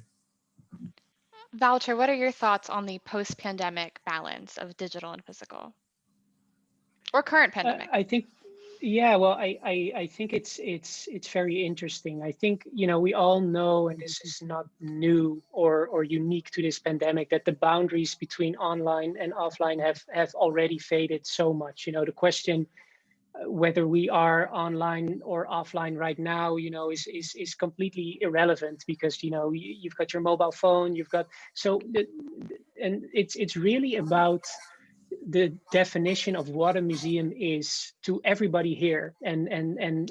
So I have a definition for a museum which is very personal to me for the work that I do, but of course everybody can have their own definition. For me, you know, a museum is an entity that facilitates meaningful interactions between their collection and narrative and humanity. So nowhere in my definition is a mentioning of a building, which is of course quite dangerous, and I understand that.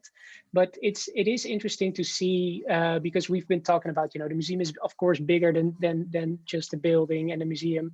But I also think that we should kind of rethink how we view digital. And a lot of museums, you know, have separate digital teams, separate digital managers, and you know, let's hope that in 5 years or 10 years, Kriss's position won't be there anymore because, digital, I'm sorry, Kriss, don't be alarmed, because, digital is just such a big part of the DNA of the organization. And also, I think an interesting point that Kriss mentioned, you've got your regular collection and you've got your exhibitions, and we always think about how the digital should follow these temporary exhibitions.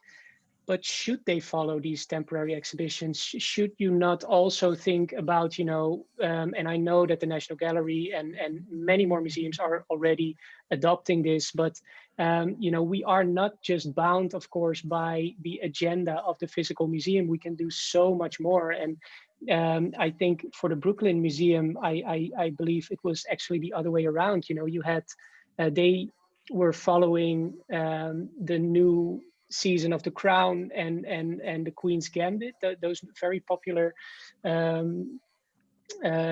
series, and they actually designed an exhibition around that. So there it was the other way around. So it is quite interesting to see whether or not we should always follow the exhibition agenda, or whether we should go completely wild and just think in series or whatever. But it's like Kriss mentioned, we don't know. It's we can't look too far in the future. The best predictor for technology is human behavior and human needs. And as long as we focus on the behavior and the needs of visitors, also online visitors, I think the answers will follow naturally. Incredible food for thought. Now we're open for question, guys. I know we have a few that are streaming in. Kriss, I don't know if you have any thoughts on the National Gallery with the Crown, or we can just jump straight into questions. I can admit to have never seen a single moment of the Crown, so let's we can stay away from that. Okay, not a problem. So I do have a question here from Bev Day, specifically angled to, I think it's Wouter. You mentioned that the digital has unique qualities that only it can offer over the in-person gallery experience. Can you list a few of these and what you think they are? Well, without being like too commercial and it's probably, I'm biased because you guys invited me and I have a lot of interaction with, for example, Musemio, and I always struggle with the pronunciation of your name. It's because I'm Dutch, I'm sorry. But when it comes to combining virtual reality with educational experiences, for example, well, of course, that's a experience that you cannot actually have physically in the museum, and it wouldn't also make much sense because the museum in itself is already a 360 environment. But also, the unique experience of the 5-minute meditation videos, where you are, completely alone and immersed in the story of the narrator, in the safety of your own home, without, wondering whether or not people think it's stupid what you're doing, that you're closing your eyes or looking at your hands, or all of these things you have to do when you follow these type of videos. These are unique experiences that all of these digital media platforms have to offer. It can also be like, if you as a museum decide to create a meme account on Instagram and create, funny captions with your artworks, these are also unique experiences that cannot be had within the physical walls of the museum, because you're looking at the unique properties that work on that specific platform. And we can talk about loads of examples, but that's kind of how my thought process works when I think about those. Thank you so much for that clarification. No, I think this one is for Kriss, but it's from Alan Burns. Alan, I also welcome you to unmute or clarify if I do not get this right. Alan mentions, are there any scope for your UIs to offer interaction between virtual visitors? So we've been doing that extensively in live events. So that kind of chance for community formation and that chance for kind of community gathering has happened there. In the kind of video-based formats we've been doing, we're trying at this point as our kind of commercial offer, not yet. I mean, again, the example of the design museum piece that I mentioned is worth looking at that. So they're staging their kind of curator film tour around a live, kind of packaged with a live event on Facebook as their way of doing it. And I think we'll probably see more of that, if you like, in the future, that you have a kind of pre-recorded content piece as the heart, and then you wrap it with some live content on top that gives you that kind of user interaction. What that ties you to is kind of particular moments in time. So, you know, if you can't make it at 7 p.m. on a Tuesday, you might not make that piece of content, which is, you know, which is a risk. Whether there's a kind of asynchronous community engagement around some piece of digital content is an open question. I haven't seen any particular formats of that yet, where they're kind of letting the audience engage, but not in real time, but over kind of over a prolonged period of time. Less so, I think. But let's see. I mean, I said this is the exciting bit about everybody in an entire global sector kind of making this up as we go along together, that exactly these examples will come through in the next year. And if they work for the audience, then the content creators, the museums will do them, you know, as we kind of find out what works and what doesn't. Thank you so much. I also have a question from Damien. They also mentioned that they loved the 5-minute meditations. And he says it's like, quote, slow art. Contrary to how digital is usually seen in short form and momentary, that is a case of the opposite. Any other examples from either of you two that you are aware of these slower experiences? There's another channel that I've been working on with the Rijksmuseum, which is called the Rijkscreative. And they are basically art tutorials. So it's like 20-minute videos, which is still pretty short, but in-depth technique by professionals, where you're actually able to follow them online as well. So kind of, you know, when you're talking about slow art, and instead of like the fast media formats, I think we can also scale it. Also, if I may respond to like the comment of Bernadine, where I'll read it. I think Wouter's last answer very much mixed a few things together about, you know, disconnecting from the exhibition agenda. She says there's a step missing. It's totally true. I jumped to like the Netflix example.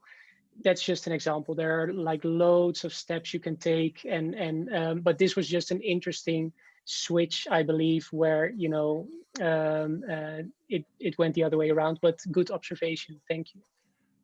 I mean, I actually that slow art and kind of slow looking piece and kind of deep looking piece is actually very important to a lot of the way we think about quite a few of the things we've done. So, I mean, last year when we did our Leonardo immersive exhibition in the gallery, what we really observed from it was like the bit where we had the actual Leonardo picture and kind of surrounded it and immersed it in digital content.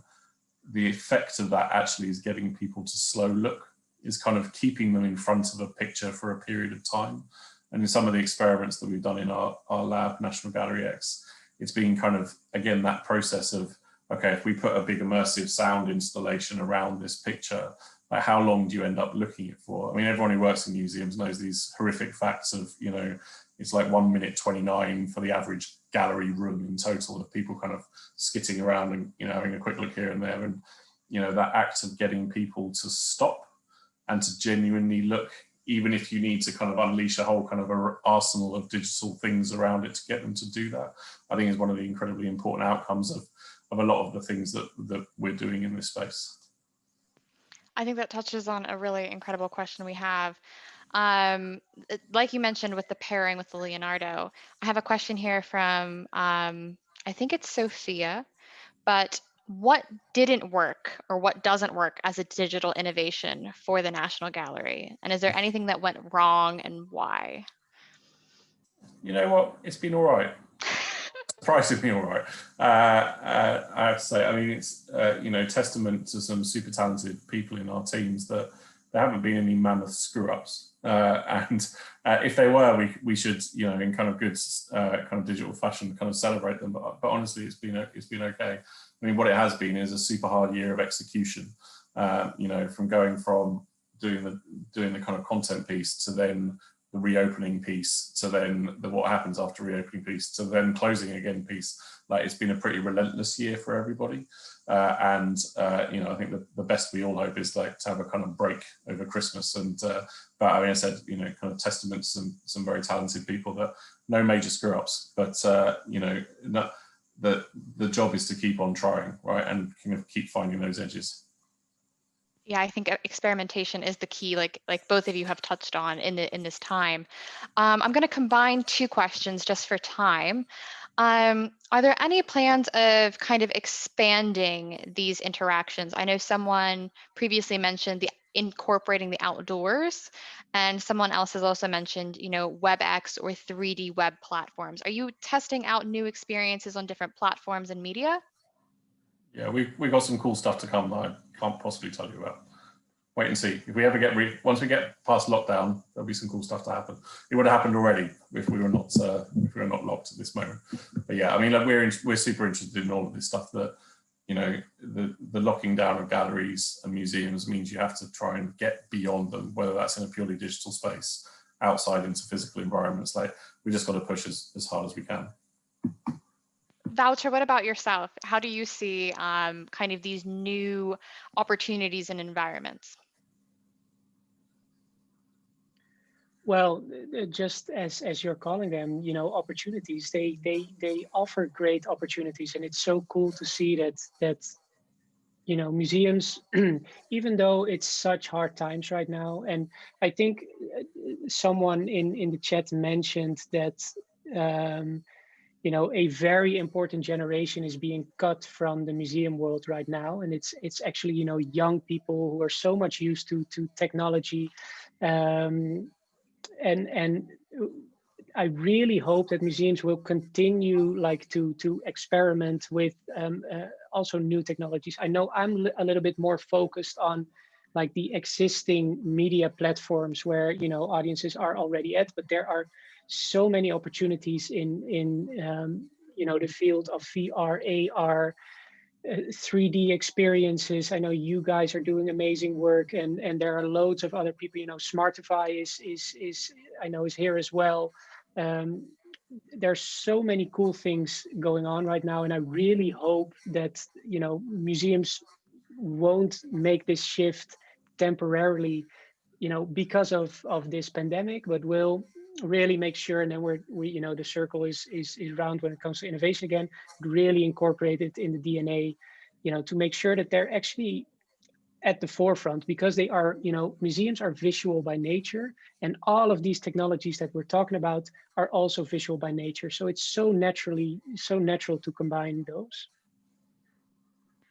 Thank you so much for that. I think to kind of close off, putting it back to you guys, what piece of advice would you give to our audience who are interested in this experimentation with the digital offerings that both of you have done? I mean, it's a stupid comment in a way, but like the only obligation is to try, I think, at the moment. I mean, of all the times in kind of, you know, in history where some kind of pivotal change to museums has happened, probably this year has been the big one, frankly, since the 19th century. You know, there's more systemic change now happening than there has been for over a century, I'd say. And so now's the chance to kind of just jump in and do something. And like, no one's going to treat you like an idiot in 2 years' time if you did the wrong thing, right? It's kind of just get into the deep end and swim a little bit, because we're all on this journey together. And if we just try collectively, the more collectively effort we make, the better the collective outcomes will become.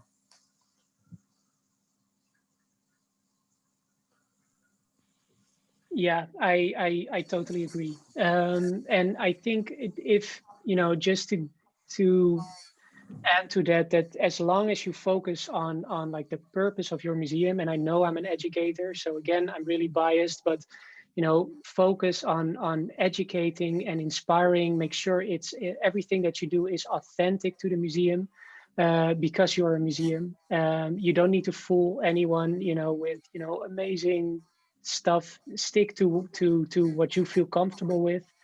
and really focus on the needs of audiences and the people that you're trying to reach. I think those are kind of like the basic things, and keep on experimenting, and also, you know, start collaborating.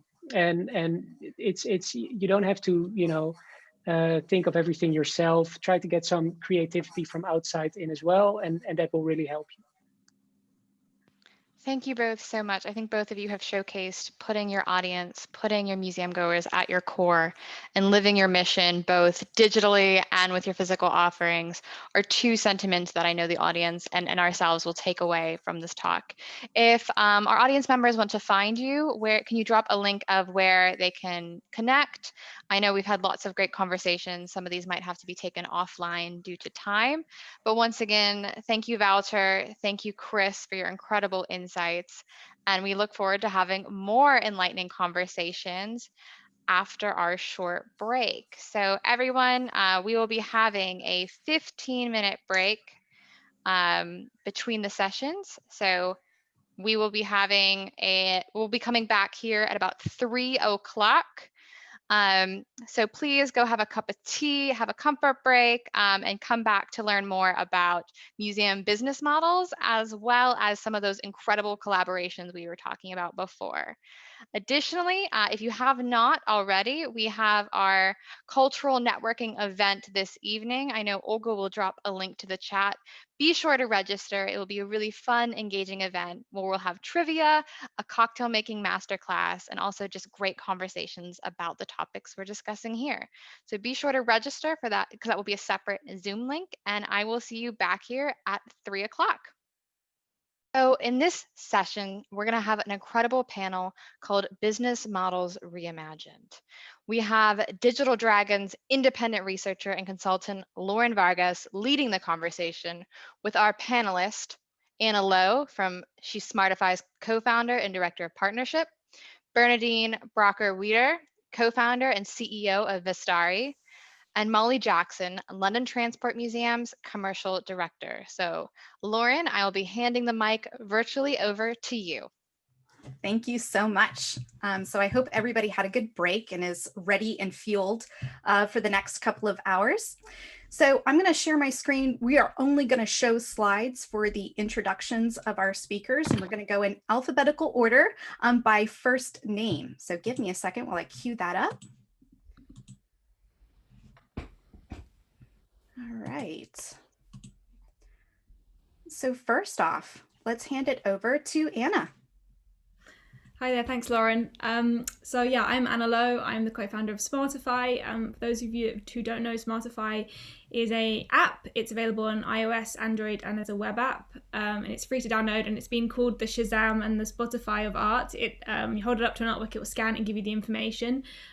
During this kind of crazy year, we've been helping museums to kind of move their traditional audio guides into kind of touchless mobile solutions, but also a lot of the things that were discussed in the previous talk and early this morning about kind of helping define what those new digital business models might be for content at home.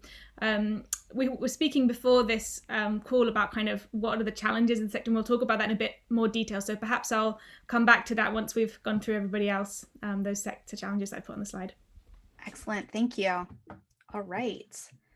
So, Bernadine, please go ahead. Hi, I'm Bernadine Brocker-Wieder. I'm the CEO at a company called Vistari. We are an online platform facilitating connections between museums, curators, collectors, and exhibition producers for exhibition loans and tours. Specifically, we look at business models behind touring exhibitions. So why an exhibition tours, and also what are the reasons that museums work with the private sector. And I think we'll be looking at this discussion from that point of view. And like Anna, I guess I'll wait until the end to talk about the sector challenges. Thank you. And Molly, over to you. Hi, everybody. I'm Molly Jackson, Commercial Director at the London Transport Museum. There's a picture of the museum in London's Covent Garden. You've heard a little bit earlier, actually, from my colleague Elizabeth about the museum. We describe ourselves as one of the world's most innovative, slightly creative transport museums. We have the museum in Covent Garden. We have a huge depot with many bits of our collections in Acton. But I think one of the things I'll be focusing on in my talk later on is really the work that we've been doing to take our activity, and particularly our money-making activity, digitally. Like my colleagues on this panel, I've identified what I see as the biggest sector challenges and opportunity as a result of the COVID pandemic, but I'm sure we'll get to those in the discussion later. Excellent, thank you. And as said already, I'm Lauren Vargas, Digital Dragon Wrangler. I prefer that much better than independent researcher and consultant. As a researcher, I'm affiliated with the University of Leicester 1 by 1 project, building digitally competent museums, looking specifically at digital skill building from the inside out. And I also have my own consultation practice called Your Digital Tattoo. So with that, we will stop sharing screens so we can see your faces and you can see ours. And I'm going to kick off the very first question, and I'm gonna ask for Anna to be the first one up. So let's talk. How are institutions using data to make better data-informed business model decisions? Anna, do you want to take that first, and then we'll go round robin through our panelists? Yeah, sure. I mean, I think obviously we all know that data is absolutely crucial to making business decisions. And for too long, museums have kind of almost gathered so much, either not had any data at all or kind of gathered lots and lots, but actually not really think about why they're gathering it or look at it carefully and kind of thinking about what it's actually trying to tell them. So I think now, obviously, with the pandemic, it's more important than ever to make sure that you're kind of focusing on key KPIs, and then they may be, changing now. So as we were talking about in the previous sessions today, that KPI of visitors through the door is no longer the key KPI, right? It's there are other ways to measure success, and I think redefining what those measures are and then having a very clear focus on those is the key thing, rather than just trying to measure everything or kind of focus on the traditional measures that you might be using at the moment. Bernadine, I want to bring you in. How would you build on that answer, that response? Yeah, I think it's really interesting to have the three of us on a panel together, because Anna's very much working with audiences and tracking how visitors are coming through the door. Molly is working from within the museum, trying to think about commercial solutions and what's possible. And we're kind of looking at how some of the offline models are working right now and what we can do to build tech to facilitate those. And data comes into that quite significantly, because we always use this word data, but what does that actually mean? So for us, when we were trying to place a touring exhibition at a new venue, we needed data to figure out which museums would be the most likely to want that exhibition, right? And what is that data? It is, for example, would this museum ever host a touring show? How much space do they have available? What kind of attendance figures do they have? All that type of thing. But then also thinking about, it's not, they've hosted a Picasso exhibition before, so they will do that again. It's like trying to find links and figure out, okay, they hosted a Picasso exhibition before, what would they like to host next? And it's kind of this science, but also an art of figuring out how to read that data and figure out what you need to be tracking. And I think, as Anna was saying, for museums, they need to be thinking the same way about, like, what are the questions I'm trying to answer, and what data, what information, what specific information do I need to be able to improve on what I want to do. Molly, how would you continue to build on that response? Very much, actually, I think Bernadine touched on a very specific point. It's about thinking about what the data you need and what you're going to do with it. I take perhaps a view on data very similar to many commercial organizations who are focusing on selling things to new audiences and as many people as possible. So I'm really interested in tracking the audience journey with us, the customer, the participant, whatever label we choose to use, how they engage with the material we put out there. I'm interested in metrics like return on investment in approaches to marketing. I'm interested in things like what offers work particularly well, seem to resonate with the customers. But I think that I'm not alone, I suspect, in many people in my position in museum organisations, in that we struggle with inadequate systems. We're behaving every bit as commercially as a big organisation like Amazon or a big sales brand might be, but we don't have the CRM systems that allow us to do some very obvious things. Neither do we have the kinds of systems that link data between areas, between different systems. So at the Transport Museum, for example, our digital online shop is a completely separate system to anything approaching what we might call our CRM system. And I think that's another area for innovation for our sector, how we do more than just cobble together in sort of makeshift ways connections between not fit for purpose systems. Just to jump in there, like one of the things that we worked on with Smartify this year was completely a response to that. A few of the museums that we work with who are using our technology to scan, as audio guide technology, scanning artworks, getting information, they were saying, how can we get that shop functionality into the user journey more, so that, if I scan the sunflowers, I see, the sunflower products at the same time, that I can then go through and follow on that purchase from a kind of being a visitor, enjoying the art, to then following through to a shop purchase. So we're doing that kind of within our platform, but that's kind of building on top of the existing underlying structures that exist, because, as you said, museums have kind of all different levels of technology, and a lot of them have very little. So we always try to kind of build that on top at the user level, rather than kind of trying to fix all. But there's a lot to fix within museum CRM systems. So I'm curious, as we're talking about both the challenges and opportunities here, and how we can use data to rethink our business models, and obviously that's a very hot topic right now. I find in my research practice, museums collect data, but aren't quite sure, that they're collecting data, but not sure how they're using it or how it could be understood and then used. So I'm curious, what are those skills that are needed to make sense of the data, to use the data, to be able to process this information from the inside out? What are those skills that we need to have in practice to be able to then change our business models? Who would like to capture that first? I'm happy to jump in there. I was just thinking about why they started tracking the data in the first place and who was asking for that information. And I think that that's where potentially the issue might lie. A lot of the data tracking was a box ticking exercise for government agencies that want to report to their stakeholders, rather than what necessarily was important to the museum itself. So by just sitting down with your team, we did that internally this year too. I mean, you sit down with your team, you think about what is important to our company or our museum or our organization, what is important to us, and what should we be tracking to get the goals done that we want. Then of course, maybe there's some stuff you need to also report to your funding bodies and to all of the different organizations that you might be speaking to. But for as Anna mentioned, the user experience, you need to be tracking different types of things than what you need to be tracking for funding agencies.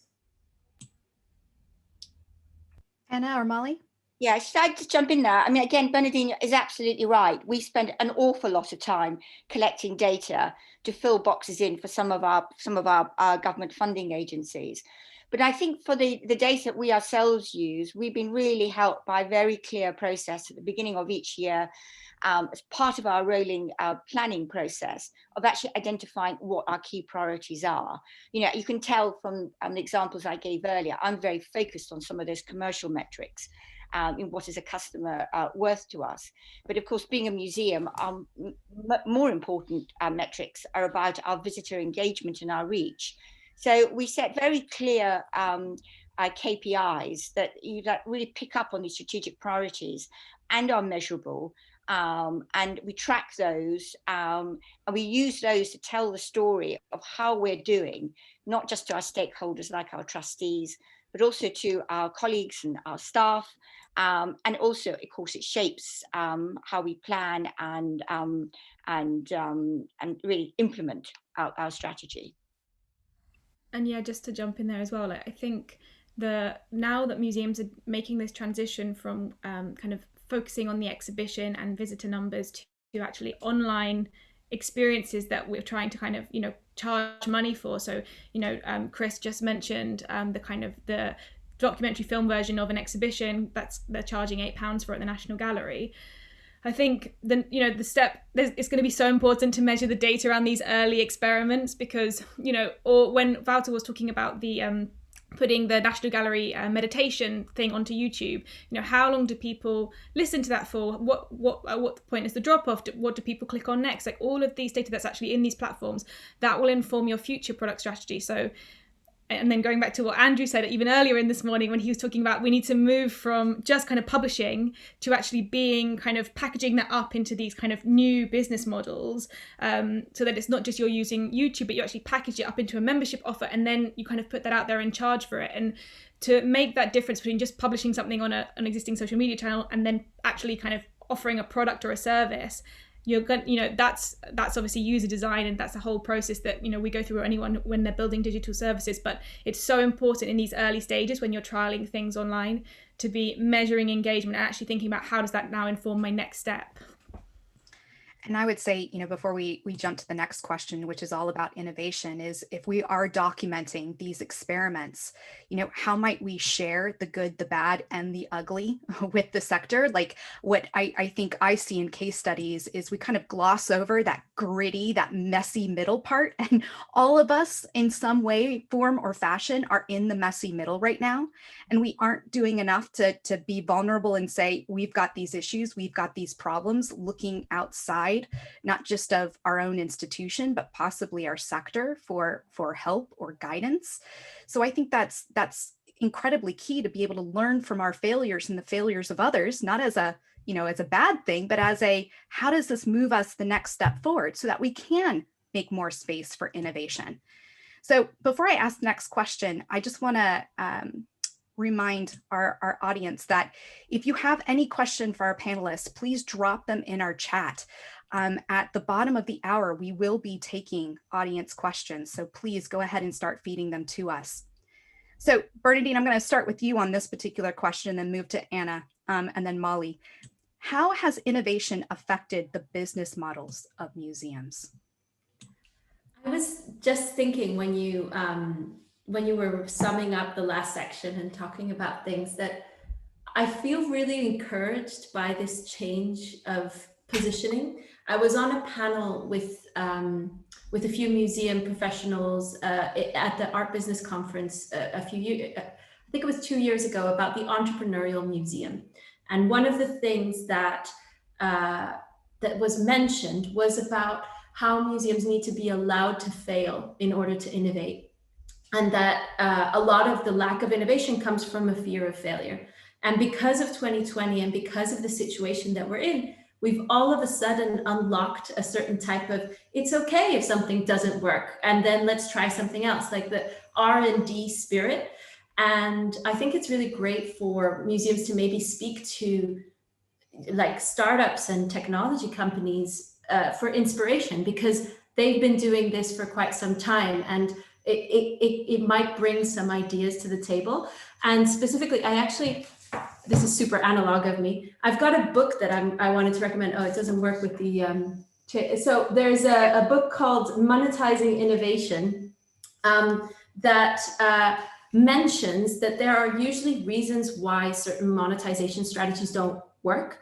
And I just wanted to highlight one of them, which is called the hidden gem, which is when you're giving things away for free that actually have a value and you don't realize it.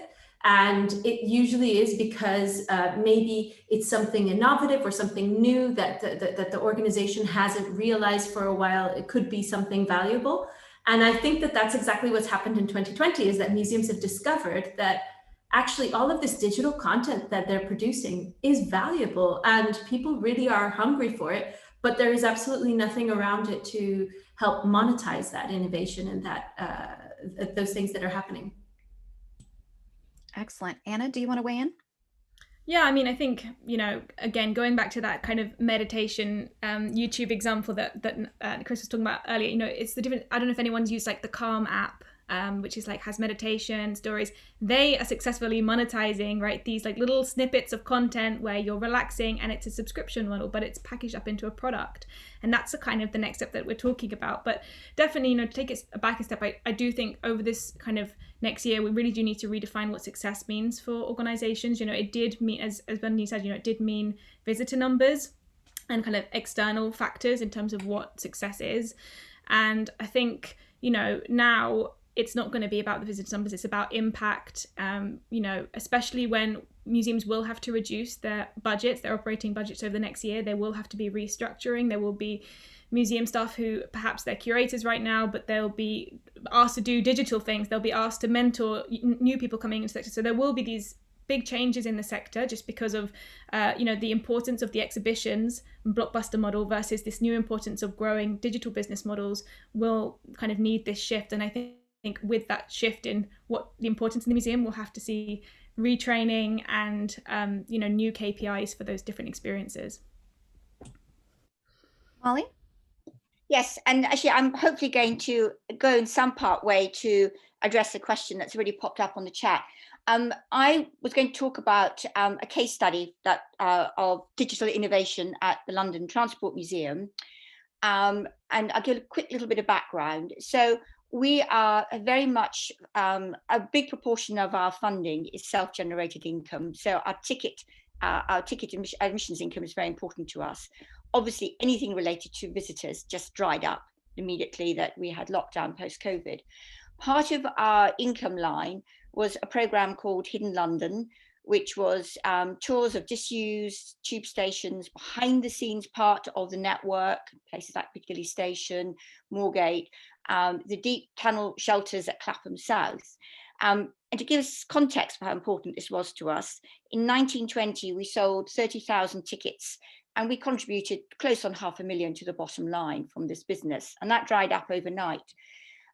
The great thing that came with it was the real spirit that we could just try things out.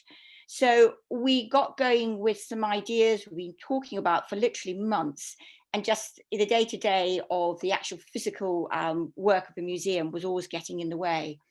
We very quickly got some free digital content, videos up on YouTube, conversations between our various members of our Hidden London team, and that got pretty good engagement. And then we thought we would try and experiment with some paid-for virtual tours. And so we ran some pilots right at the end of July. And given that we'd only really started talking about doing that in, I'm going to say May, it was a pretty rapid transition for us. Now, these are tours we charge for. They are hosted by a live guide on each tour, using a combination of photo material, video, objects from our collections. We obviously respond in live time to questions raised by members of the audience. And so far, we've sold 2,500 tickets. And actually, each tour is pretty high margin. We only need to sell about 3 tickets per tour to clear our costs for each tour. We are now going to start experimenting with subscription or membership models, using Patreon, particularly for the material on YouTube. And we're going to carry on experimenting with whatever ideas any of us come up with. And again, just to pick up some themes from earlier conversations on today's sessions, we don't see this as just a makeshift gap while COVID pandemic has disrupted our business models. We see this as a potentially new business model, a new strand of income, which we will run alongside our physical tours when we can restart those again. And one of the great reasons for doing it is, of course, we can reach audiences nationally and internationally. And we're seeing a fair proportion of the people participating in our digital tours are coming from Canada, from Singapore, from Australia, from the United States of America. We, as the London Transport Museum, would never aspire to having quite such an international audience for our programs based in Covent Garden.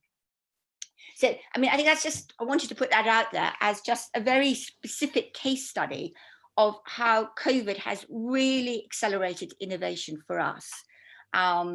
It's been really inspiring time, actually, and it really moved the organization on. I think it is so healthy for us to be able to think in the way that you're thinking about that. Experimentation is not just to fill the gap. It is really about how it takes us into the future, a more sustainable, resilient organization. And I think that, I think there, are far many organizations that are still looking back towards, well, when this is all done, we can go back to normal. We can go back to what was, rather than how can we use this as an opportunity to really to get our hands dirty, to figure out what would work, what wouldn't in variables that we could not plan for, but that could help us become more resilient moving forward.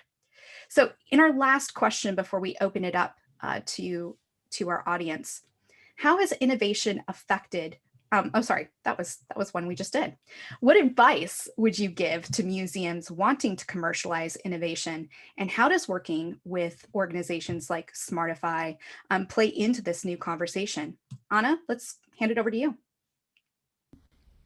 Yeah, I mean, I think my advice for museums starting to be honest, exactly what Molly said. It's about experimentation, starting small and then scaling up. And it's what Kriss was saying as well. Starting to put things on YouTube is a great first step to understand what your audience wants, and then starting to build out the product offering and the kind of infrastructure that goes around that. Musemio, Smartify, there are other companies that provide kind of small low-cost tech solutions to help you kind of do that. So if you want to kind of put your collection online, if you want to kind of do these online shop things, there are kind of tools out there that you don't have to kind of build things from scratch for the first time. And I think that's the key thing, really, just using the tools that already exist rather than thinking we have to build a whole, we have to build the YouTube of art. Well, the YouTube of art already exists. It's YouTube, right? So go there first. I'd like to add something to that. There is a track record in museums forever that everything is done in silo. So a museum will develop something internally, and then another museum will develop something, and another museum will develop something.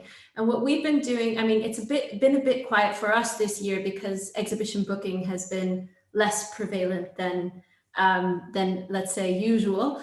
And what we've been thinking about is kind of the museum to museum and producer to museum and museum to venue business models for this digital content after it's closed at your venue, right? If you're thinking about creating this type of content that's going to be available to your members, going to be available to specific audiences, if you're not going to continue showing it, what is going to happen to that afterwards? And there was a bit of someone earlier today also mentioned that, about thinking about your assets and what's going to happen to them over the longer period. I don't think there are answers yet, but I think that we can maybe look at what's happening offline to get some ideas. So we've been looking at the touring exhibition models offline and trying to figure out if that could be something that could be applied to online content as well.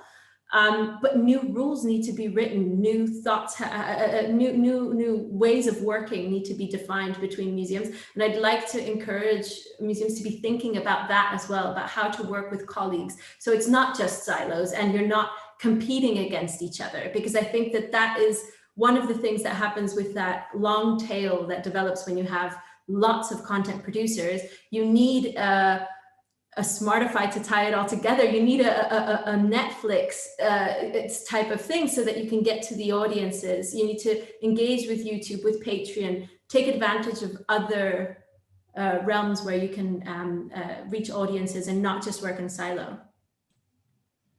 Molly, what would you add? Yes, no, very much picking up on that point about collaboration, and that for us, if you like, our strategy, which we're slightly making up as we go along, our next step with Hidden London is very much to do partnership work with other institutions, because many museums have access to hidden spaces or hidden content. And we'd like to work with them to create virtual tours or digital content, and then to see how we can experiment with monetizing that for both our audiences. because obviously that's a good way of reaching and expanding our audiences as well. And I just keep coming back to experiment. And because I've going many years ago, I was part of the team that put together the very first business plan for the very first ft.com. So I'm beginning to feel, quite grey-haired in this sort of digital story here. But the great thing now, of course, is that there are just so many cheap, accessible, or even free platforms that you can benefit from, whether it's YouTube or Patreon or any of the other platforms that we've been talking about. So it is so easy to experiment now in a way that going back just even a few years, you mentioned digital to your board and they would get cold feet about the amount of investment in new technology and new skills, and it all very quickly got immersed in the, immersed in the too difficult box. And I would echo that in order for us to take more of a creative, experimental approach, we have to be more confident from the inside out. And that does mean that we have to get comfortable at sharing ideas with one another, with inside our own organizations, with inside our own, community spheres of influence. So I completely echo what has been shared by our panelists. I have what I call the calm approach, meaning we need to be collaborative, we need to be anticipatory, we need to let go of command and control models and create mindful spaces for engagement, mindful rhythms of communication and collaboration.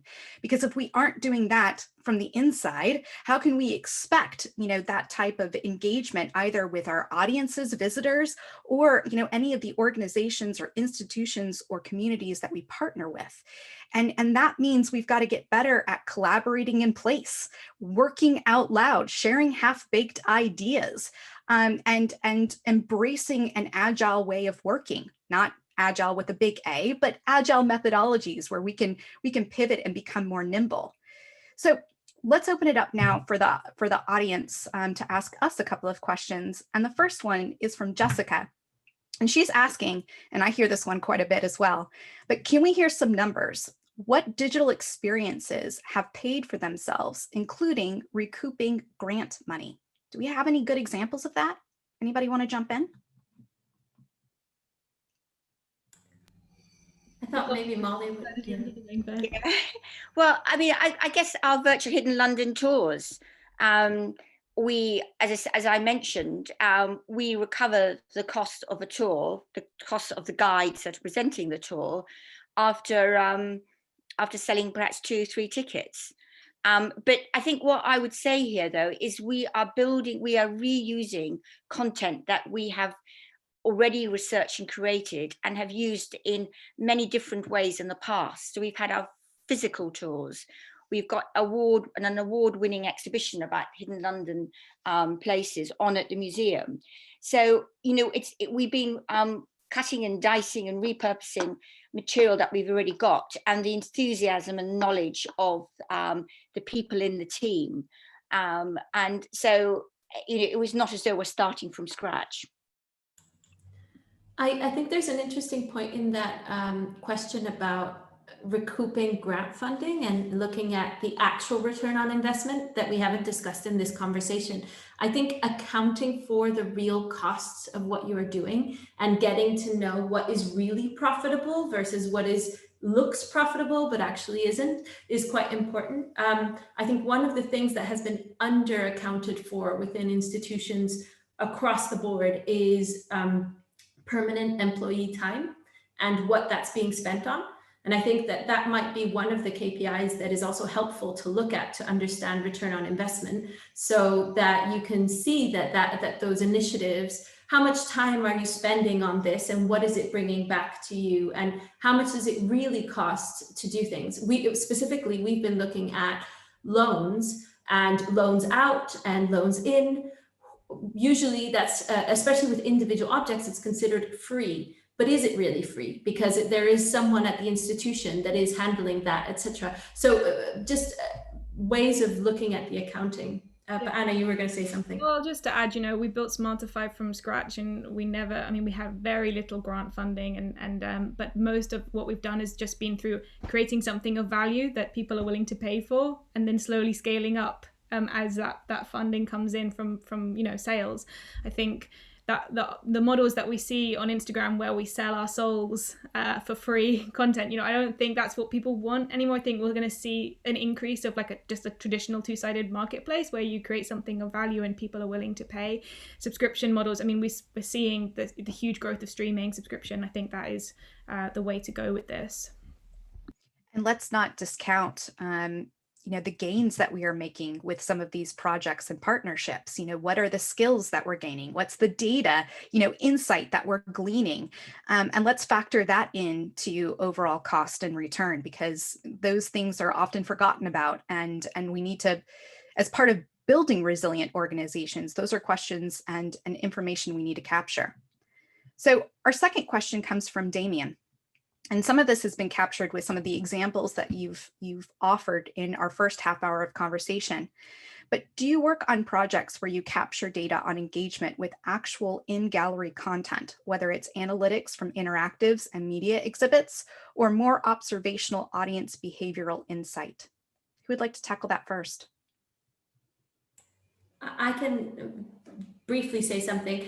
Because we've been helping museums and other exhibition producers market their shows and share how successful they've been and why it's good to host them potentially, we see what kind of things they're tracking to be able to explain that it's a really great show.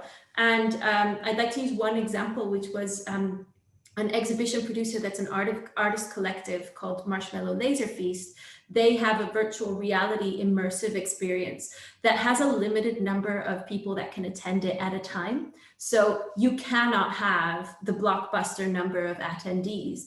However, people pay £25 for a 15-minute slot at the Saatchi Gallery when it was there. So the mechanics start working in a different way. Like every user is more valuable, every visitor is more valuable, and for a less amount of time. And what you can track within digital media, like virtual reality that is on site, is you can see where people look and what they want to engage most with, and which parts of the experience they're finding most engaging. So that we have a lot of examples of other digital to physical events that can be hosted that track that interaction much more closely. And potentially that could be one way to get to know your customers, is to develop this type of more versatile digital content. Because otherwise with physical things, you would have to put sensors and use IoT devices to be able to track people walking through the galleries.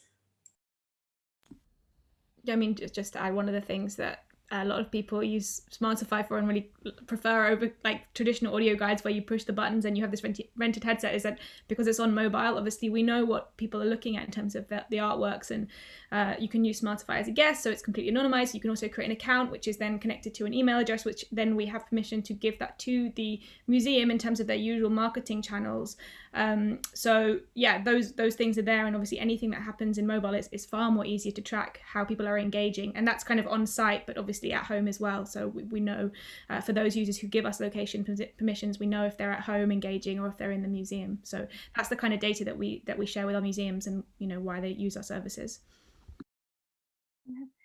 And I guess with our virtual tours, particularly because they're live, we've got all the engagement. We know how our audience is engaging with us because they're asking questions, they're responding, they're providing comments, and some of our audience are real experts themselves. So they'll add information to the discussion. So we just had an interesting question come in from the chat. Is there a risk that museums chasing paying customers for digital activities might drift away from their charitable missions, which are usually about making things accessible to everyone? That hits the nail on the head. Who would love to tackle that one first? I'm certainly up for talking to that one. Well, first, we have a range of digital content out there. And much of our content is actually free.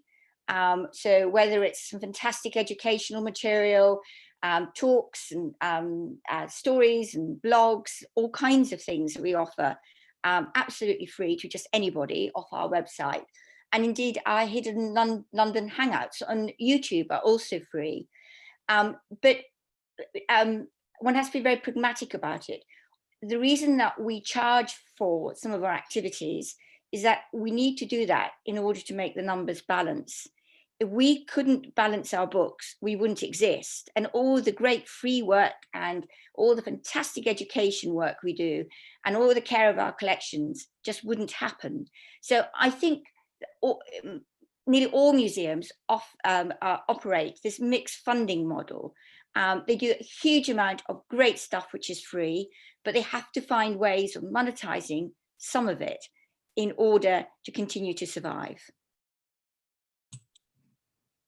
I just one other thing, just as an outsider, we keep seeing things and that is something we've noticed as well. It was one of the first things that was mentioned to me by the Association of Academic Museums and Galleries in the US, that they were saying equity is such an important topic right now, that if you're talking about putting paywalls up, are you actually going against social issues?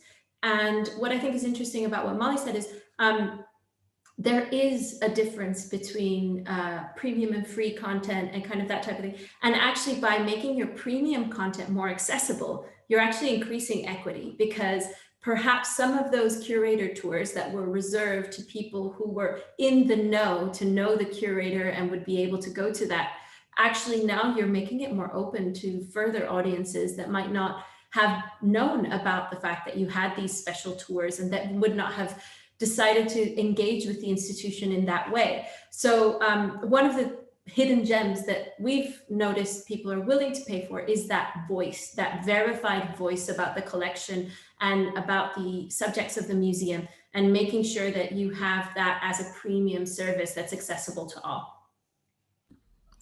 I think just to add, I mean, outside of my work at Smartify, I volunteer on the board of the Tate, and they have these different models. They created, traditionally a museum membership would be, let's say, £100, and you have to pay all in once in one bulk sum, and that's a huge amount for somebody who's a young person.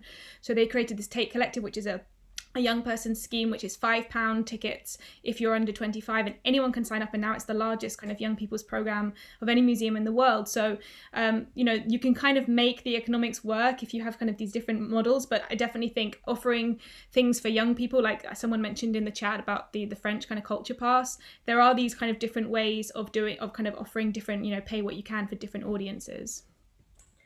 And maybe it's about thinking why it makes you uncomfortable to monetize it and where the money's actually coming from at the time. I think that one of the things that we're realizing this year is who's actually funding this, and where it's quite ironic that a lot of the institutions that have done the best, or positions that have been protected the most, are the ones that are funded by wealthy patrons, whereas the front of house roles and things that don't have that type of funding have been the things that have been cut. And so it kind of shows where the kind of democratic funding is coming from versus where the philanthropic funding is coming from, and how much of that philanthropic funding is transactional. I think that's something that we need to keep thinking about, and think about what is that transactional nature and how can you perhaps reformulate those transactions. Ah, wonderful. In our last couple of minutes, I'd just like to ask each of our panelists to give us, in 1 minute or less, what is a major takeaway or piece of advice that you would want those watching to remember and to continue or take forward?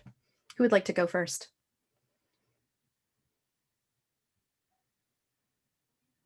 Well, should I go first? Please, Molly, go ahead.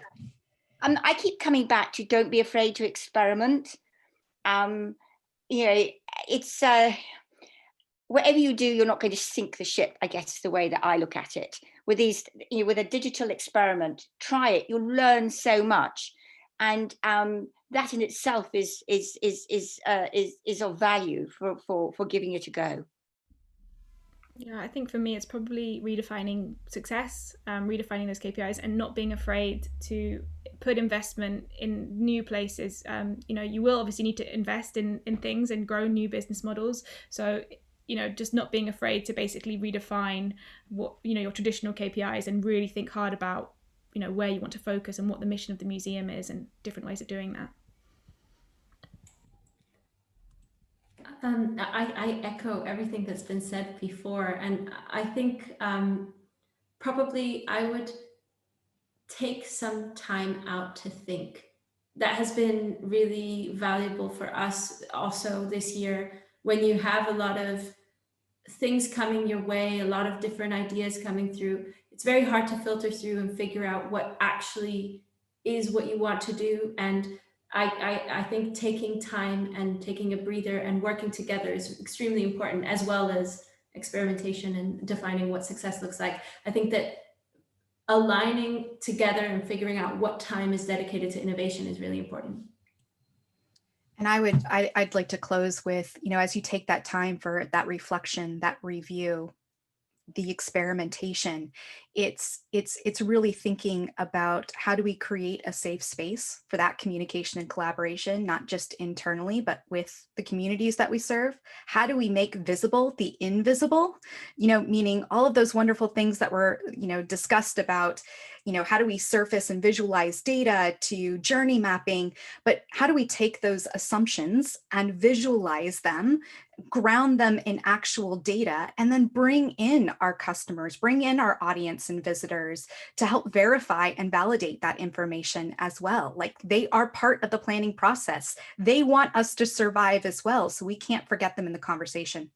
So with that, I would like to thank my panelists for sharing the digital stage, and I will hand it over for the next session. Thank you.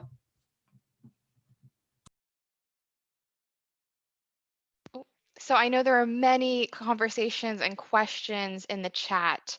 So Lauren, Molly, Anna, Bernadine, please feel free to either go back and answer them or drop your handle where people can find you to continue those conversations. I wish we had longer time, but now we actually have to have an incredible talk about these collaborations that have been successful and how to implement them into potentially your institution. So I'm really excited to announce the Collaboration Nation panel, New Strategies and Partnerships Across the UK. So we will have Joe Townsend, UCL Principal Partnership Manager for Creative Industries, be our moderator, and our incredible panelists include Sophia Mirashavi, Digital Project Officer at Historic Environment Scotland, sorry. Director of Museums and Cultural Programs at UCL, Kat Nilsson, Drew Wilkins, who's the co-founder and owner of Fish in a Bottle.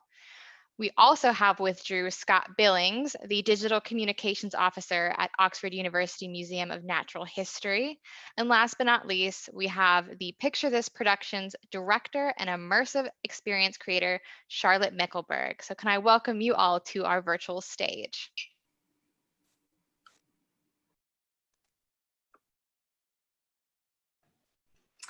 Good afternoon, everybody. It's wonderful to be here. And as Kaitlin said, I'm Jo Townsend. I'm Principal Partnerships Manager for the Creative Industries at UCL Innovation and Enterprise and Chair of the Contemporary Visual Arts Network in London. So in my role, I'm working at the interface of academia and industry. I'm responsible for identifying and developing strategic partnerships with the creative sector. And I'm particularly interested in the interdisciplinary collaborations that have been already discussed today. It's wonderful to be hearing them all. And I'm really interested in supporting technology interventions with the arts, and reflexively, and really importantly, as I see it, arts interventions with technology. So with that positioning, I'm delighted to join Collaboration Nation this afternoon and to discuss the emergent strategies, partnerships and case studies with our panelists. I'd like to thank Musemio and Immerse UK for convening this summit and enabling these rich and important conversations, and for bringing this panel together. So following the models we've seen so far, our panelists will shortly be giving their presentations, followed by a bit of a group discussion. We would then like to respond to all your thoughts. So please do keep the questions coming in the chat. We've had some brief introductions. So please, Charlotte, can I come to you first and ask you to begin with your presentation? Yeah, absolutely. Give me just 1 second to get us started here. Okay. Right, okay, sorry, that's just taking a second to share. That's typical, isn't it? Sorry, 1 second. All right, I think we should be good to go. Okay, are you seeing it? Yep. Great. Hi, I'm Charlotte Mickelborg. I'm an immersive creator and founder of Picture This Productions. So I put a few contact details on the opening slide, but they're also on the end one, so don't worry too much. Feel free to reach out if there's something of interest in the presentation. Essentially, I make everything from film to 360 film and VR and AR. So everything kind of on this spectrum, which I find quite a useful spectrum for newcomers to the world sort of immersive. Not that I'm saying people on this call are newcomers, some will be, some won't be, I'm sure. But like I say, we make right the way across from the left-hand side there with sort of 2D video, augmented reality for cell phones, and at the other end, something that I'm about to show you actually, which is sort of in headset, but also multi-sensory, so going beyond just the audio visual. So on that note, I'm just going to introduce you to a handful of projects that I've done recently within the last year or so, all within the sort of cultural space, to give you a sense of some of the work that we do. So the first of those is Fly, which was an interactive VR experience that we put on with the support of British Airways at the Saatchi Gallery. And much like the Marshmallow Laser piece mentioned earlier, we charge £25 a ticket for 15-minute slots in the experience, which took you on a journey through humankind's relationship to flight. So I just wanted to show you a brief trailer to give you a sense of what that was about. Oh, sorry. I say I'm going to. I thought I was going to. Sorry. Technical difficulties.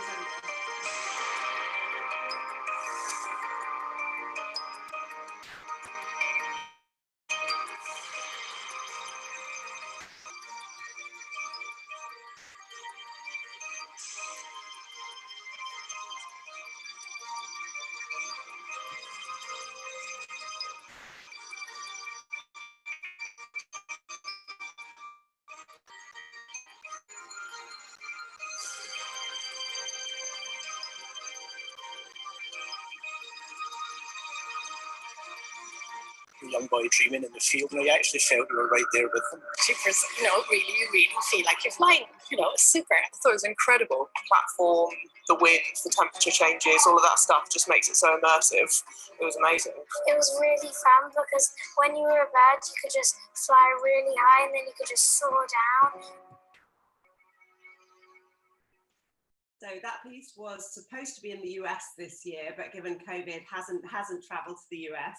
And we're looking for a new venue for it for 2021.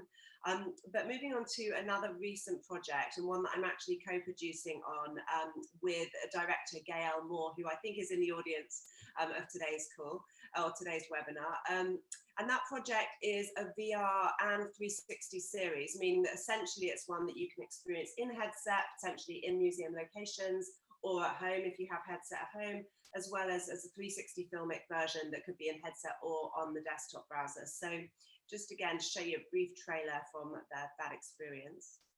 Do you know this painting? I mean, you've probably seen it before, right?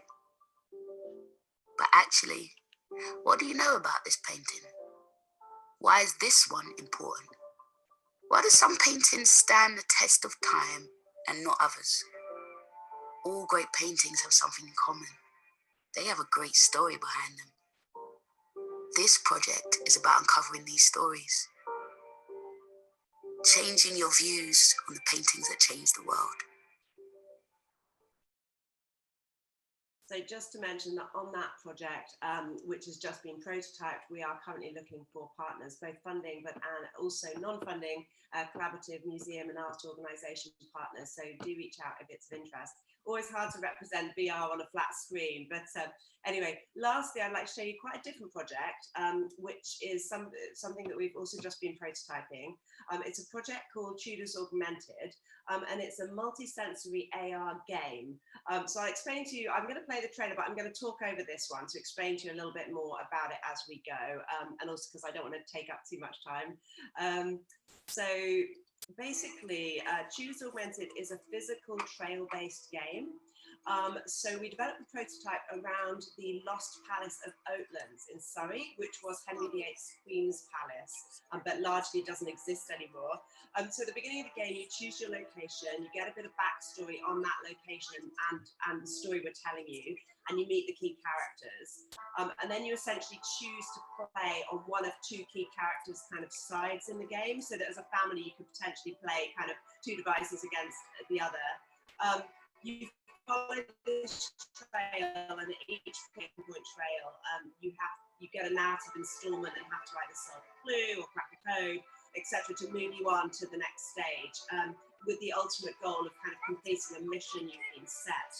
But what we found in the development of this is that people have found these 3D holographic characters, which was one of the key innovations, hugely engaging compared to the characters that you normally kind of come across in smartphone games.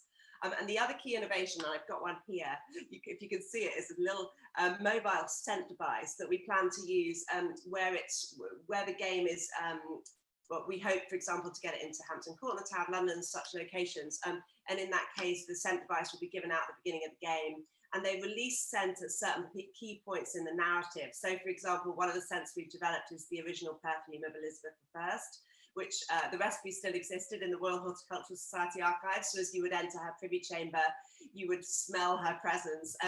But anyway, so one of the great things about this game, come back to what people have been talking about in the previous panel about digital footfall and commercialization of digital footfall, is that you can play it both on site with physical trail or via the interactive map remotely, so from home, office, school, whatever. So it does give organisations the opportunity to commercialise digital footfall, and also obviously being an out and about thing, if we do plan to do it on site, it's mostly designed to be out in the fresh air. So again, kind of COVID-safe potential immersive solution. So yeah, I think I should finish up on that note, but that's just a flavour of some of the work that we do. So thank you, and I shall stop my screen share. Thank you, Charlotte, for a whistle-stop tour of the VR possibilities there. It would be great to dig deeper into those opportunities of working with those technologies. First of all, though, I would like to pass the baton over to Sophia to speak to us from Historic Environment Scotland. So let's go to Sophia. Absolutely. Just share my screen.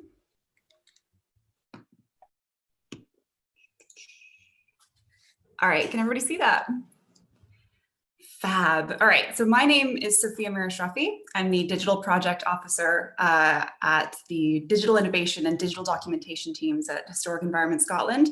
And what I'll do now is I'll just show you the different kinds of collaborations that we've been working on, both externally and internally within our organization as well. So the players are twofold. I work for Historic Environment Scotland primarily. We are the public body investigating and promoting Scotland's historic environment. On my team, we do a number of things, but the kind of umbrella project that we work on is something called the RAY project, where we are endeavoring to digitally document in 3D all 336 of our sites and the objects that they house. On the screen, you can see some raw data of some laser scan of Skara Brae up in Orkney. So this is the kind of thing that we work on. The digital innovation team then takes that enormous data and then pares it down to share it in different ways, either through 360 tours or 3D models on sites that I'll touch on in a few minutes. The second player in my project specifically that I work with is the National Trust for Scotland, and they own a number of properties and a huge expansive amount of land that includes gardens, castles, and a house called the Hill House, which is what my project focuses on. This house was built in the early 20th century by Charles Ray McIntosh and designed it as well. But due to the materials that it was built with and the Scottish weather, it suffered from damp ingress almost from its conception. So that's when this brand new collaboration between these two heritage giants was born. I have been tasked with digitally documenting the site, both its interior and exterior, not only with color scans and photography, but also with thermography and moisture mapping, working with our conservation science team at Historic Environment Scotland. So we can map the damp ingress as it dries out, now that it's been placed in a protective box by the National Trust for Scotland.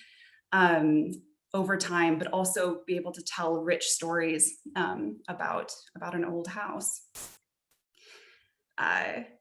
This is a elevation that was taken from the 3D model, and on the left you can see the thermal scan, and on the right you can see the color photography. I also want to touch on sort of the intra-organizational collaborations that has been going on due to COVID, that kind of began as an emergency reaction situation and then grew into this kind of streamlined teamwork effort between different teams within Historic Environment Scotland, both online and on-site. So what we've been able to do is work quite closely with our interpretation teams and our historians, architects, and our communication teams to create new content online and on-site for folks who cannot travel to these sites, or who, when they could visit these sites, had a truncated experience. On screen, you can see Edinburgh Castle, our sort of star site that we have that has been closed to the public just recently. This is a 3D model that's available on Sketchfab, which is a site that we use heavily. It's kind of like YouTube for 3D models, if you're not familiar with it.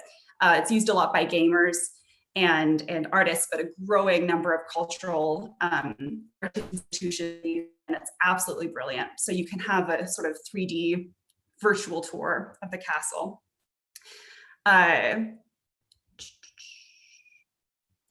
Furthermore, when you could go on site and different parts of sites were closed off, we use just like really dirty QR codes, like the kinds of things that we worked with on the teams were kind of what can get done yesterday and for very little budget with what we already have.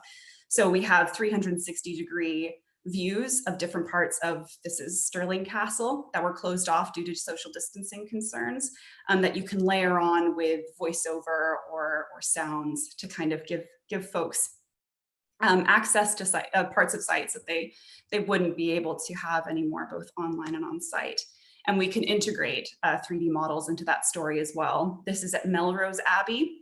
There's an incredible piece of masonry, which is this bagpiping pig that is way up high that you can't see, that you can scan the QR code and interrogate yourself in 3D, which is something that, working together with the interpretation team, is not necessarily COVID focused. This is something that we're going to definitely take forward into the future as just an easy, streamlined way to work with folk. So that is me. Thank you for listening. Thank you so much, Sophia. Another whistle-top introduction to your really exciting work there and to the different approaches and uses of digital. I think it's extraordinary already how we're seeing the diversity of it and its applications. So thank you so much. We'll come back to speak to you further in a moment. May I jump once again onto my further panelist here, to Kat Nilsson from UCL Culture. Hello. I'll share my screen. There we go.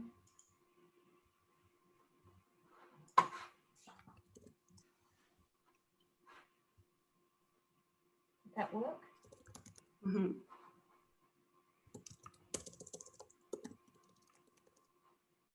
Okay. So hello, I'm Kat Nilsson, Director of Museums and Cultural Programs at UCL Culture. Within my remit, I have the 3 UCL museums that are on the campus in Bloomsbury. And this includes UCL Art Museum, the Grant Museum of Zoology, and the Petrie Museum of Egyptian and Sudanese Archaeology.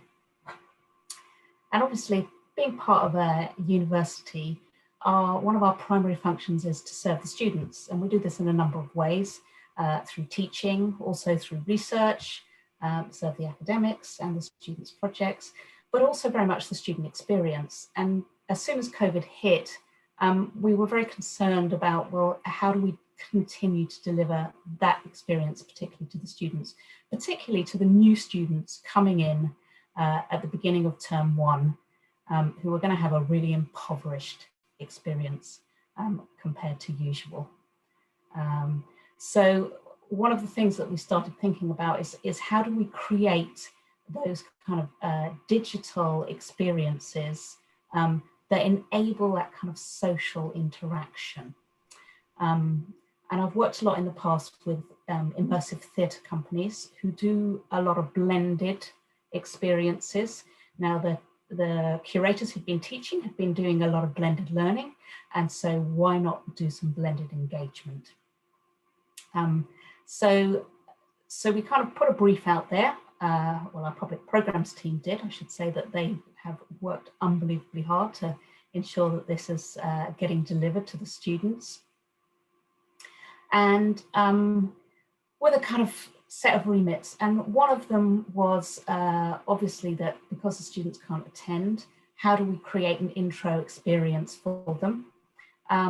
The second is, how do we create those social interactions that they would normally get with the, with them coming onto campus, with them coming into the museums, and the kind of events that we'd normally lay on within the museums. So we worked, in response to the brief, we ended up working with 2 kind of immersive experience producers. The first was Sasha Coward, who's a kind of LGBTQ+ activist. Many people who work in museums will already know him. He's an expert maker of escape rooms for museums in particular. And we also worked with a playful theatre company called Coney, who I've worked with a lot in the past, who really blend physical and digital platforms, and they work off the principles of adventure, curiosity, and loveliness are their principles, which I think is rather wonderful. So what did they do? So Sasha, and I'll put a link to this later so you can explore the map, he created an adventure game based on an overworld map of UCL campus. So you can see here, this is UCL campus, and there's a new world that's overlaid on it. And this lets students explore the campus, particularly locations they'll become very familiar with in future years. And there was a welcome film, the Welcome the Weary Traveller, on YouTube to go with it to kind of set the scene. There's the Petrie Pyramids, which is obviously the Petrie Museum, the Golden Citadel of Art, which is the art museum. And associated with these locations are 18 challenges. So 18 challenges or puzzles for students to solve. And by solving those puzzles, they can get to a final puzzle, which reveals the big secret, which obviously I'm not going to reveal. So I'm going to move on to Coney, because I'm probably going to run out of time. So Coney, thinking about their very social kind of experiences, created a set of challenges for the students that are based on very familiar kind of halls, societies that students get put into. And this was a kind of personality test that the students did when you come on board this site. And once you're in your hall, you get given a series of challenges as a group. So there's WhatsApp chat groups that are solving these challenges. There's a number of Zoom meetings. Some of the challenges are pre-Zoom meetings. Some of them are within the Zoom meeting. The idea is that each challenge is based on an object or a cupboard even within one of the museums, and it's a way of exploring those collections. And if I've got time, I don't know, do I have a little bit of time, Jo? I might just quickly... Tiny moment, I guess. quickly jump to, I don't know how I reshare my screen quite honestly, jump to, it's on YouTube, and there's a fabulous moment where, has that worked? No, I suspect not.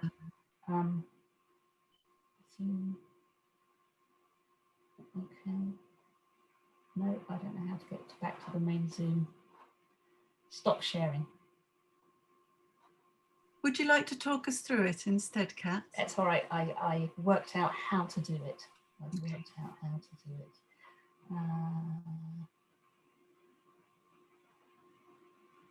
If I can find.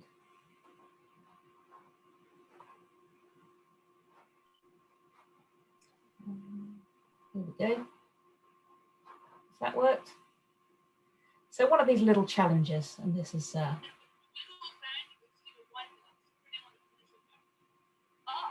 1 minute there, come on. It's based on the jar of moles. That didn't work, Kat. Okay, I will leave it and I'll post it into the to the chat. Okay.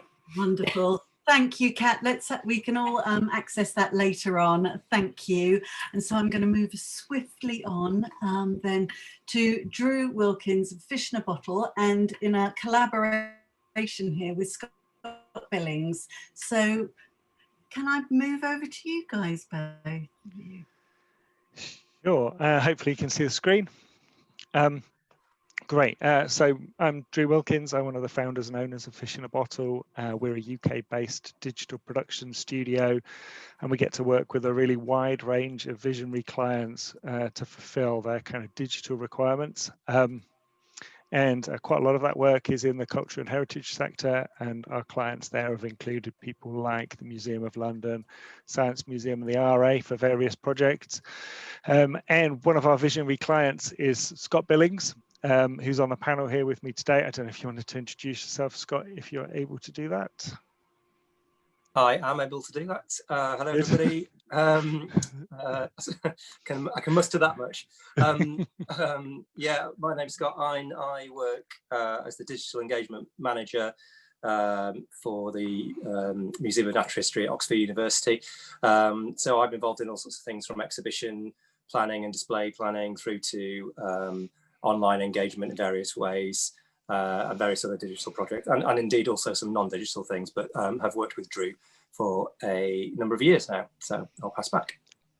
Yeah, so as Scott said, we've been collaborating together with Scott and the rest of the team at the museum for a number of years now, and we've been creating kind of a wide range of interactive installations to support their temporary exhibitions. So the stuff that I'm sharing, a few of those, there's actually quite a few more, and I just couldn't get them on the slide. So the videos kind of show the range of the stuff that we've been doing, but I wanted to talk rather than about the projects, about the approach we've taken with the collaboration. So all of these projects have come about as a result of close collaboration between the museum and Fish in a Bottle. For a lot of the digital projects we produce, that's not the case. We come to the project having been given a fixed brief, and those clients are looking to commission a digital provider to deliver the solution for them, working to that brief. That's fine. We do quite a lot of work like that, and we certainly don't want to stop doing that, but we found that you can get much better results with closer collaboration and getting an earlier involvement. So there are significant advantages to that collaborative approach, and it's exactly what we've been doing with Scott and the Oxford University Museum of Natural History. That's such a mouthful, Scott. You've got to shorten it somehow. The team there. So it all started when I came in and did a bit of a presentation to the team there, and off the back of that we started talking about the projects we might produce.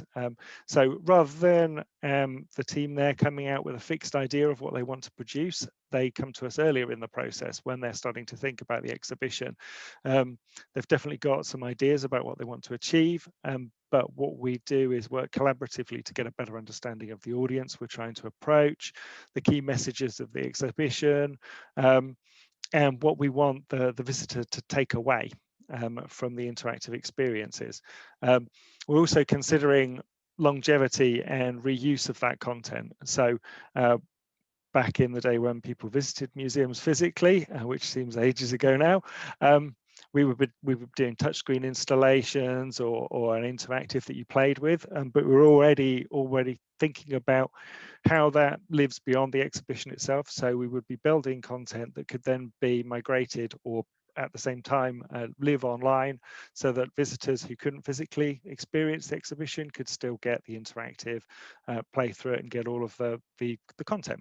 So making the most bang for the buck, basically. So this kind of collaborative approach has had several key advantages. It means by being involved earlier on, we're able to provide insight into what's easy to develop and what's hard. You know, we're very used to building digital projects, and sometimes one idea can be much harder than you think it's going to be just because of the technical constraints. And we're able to kind of talk through all of that, guide away from that, and find something that will work. And again, this makes things easier to fit within budget for the same amount of work, which is really beneficial to the project.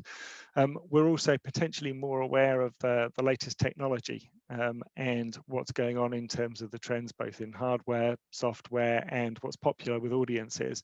And this allows us to suggest solutions that might not have otherwise been considered. From our side of things, one of the things that's been really beneficial is having subject matter experts. So the people whose life work we're trying to represent digitally, who are clearly masters of what they're doing and know tons and tons of stuff that we will never know. Though I know a lot more now. They've been able to come in and work with us to shape that digital offering, and it means that we don't go off thinking that we're going in the right direction, and then find out that actually we've misunderstood the content, or it's so complicated. We need to work out, by working with them, how to make it understandable to an audience who hasn't spent 20 years working on it. So it works really well, kind of having everyone in the room together. It gives everyone a deeper understanding of the project and its objectives, and the process is much more enjoyable when you're working collaboratively. Everyone feels like it's a more rewarding experience. And finally, you get better results, at least I think you do. So just coming back to some of the stuff that was talked about in the last session, it's a really collaborative time at the moment. There's some positives that have come out of all of this pandemic, and it really has started to break down the walls, open up those barriers that were there before, and get people talking to each other and thinking about new ways of doing things and new business models. So I kind of wanted to end my bit on going, don't be afraid to talk, because that's relatively cheap. It's people are kind of willing at the moment to have the conversations that they weren't before, and that's where the great collaborations start. Just like the collaboration we've had with Scott and the team. It started with some conversations, and I think we should keep doing that, which hopefully is a great segue into talking about some stuff. Thank you so much, Drew. And immediately I can see there's a question popping up here from Bernadine saying that she's found many times art museums are more reluctant to bring in interactivity into the gallery. And what is your experience? But maybe Scott would be a good person to speak to that question. Scott, could we come to you? Sorry, yeah, could you just repeat the question quickly? It's about thinking about how art museums may be reluctant to bring in interactivity into the gallery. Art museums, sorry, art museums specifically. Yes. Well, I'm not sure I can speak for art museums.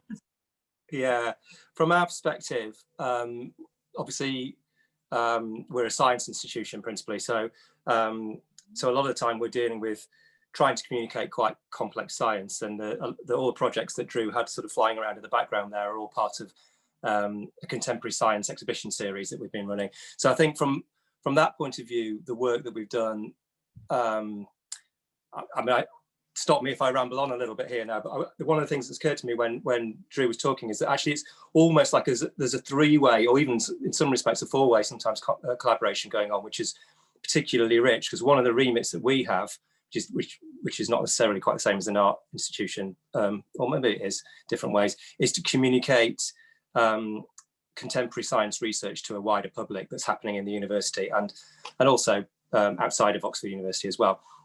And so we've got, on the one hand, I'm sort of Drew's client, if you like, and Drew are the Fish in a Bottle, and Drew's team are the digital experts. But we've got a whole bunch of academic researchers as well, who may, in some cases, they're based in the museum, but often they're in departments in the university. So we have to join this kind of triangle of people together, and everyone has a different perspective, and often I'm somewhere in the middle, and conveying or working together to deliver to a pretty general audience who are coming to see these exhibitions or looking at this stuff online, to communicate what is often quite complex scientific research is tricky. And I think that what we've tried to do anyway is always use the technology-led or the digital kind of approach, where that is the strongest route to pull out particular aspects. So in that sense, it's been quite relatively easy to get that into our museum, because the director is supportive of both use of technology, but also we're very much driven by this remit to communicate contemporary scientific research to the large audience that the museum has. So that's not quite answered your question, but that shows how we've been doing it. Well, I think there's a good point about sharing and communicating content to the wider audience. I've got another question coming up. I'd like to bring in our other speakers. So Charlotte, Sophia, Kat, I wonder if you could speak to this question. Have you found ways of working that share the costs of developing digital and sharing that benefit? So how you'd like to divide that up or look at that? Charlotte, can I come to you? Could I take you off mute?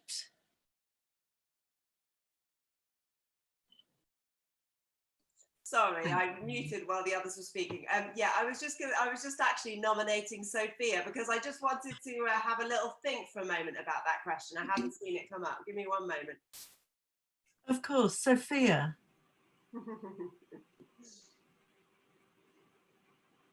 We're all going to bounce this one around. It's a complicated question. Our team is a little bit of, I don't want to say we're a bit of an outlier, but our team is a team of 6.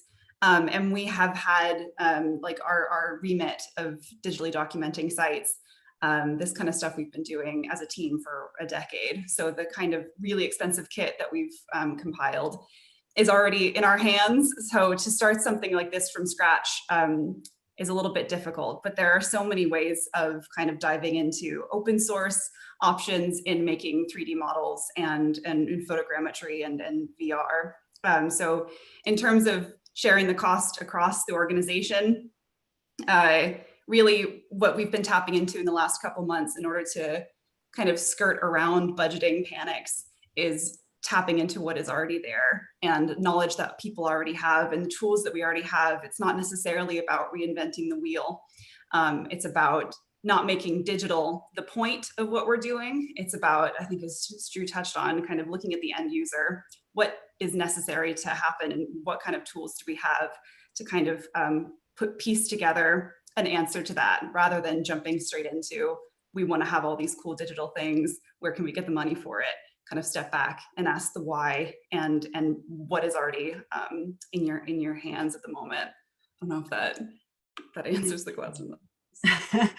Thank you. And then Charlotte, I don't know if it's time to come back to you if you've had a moment.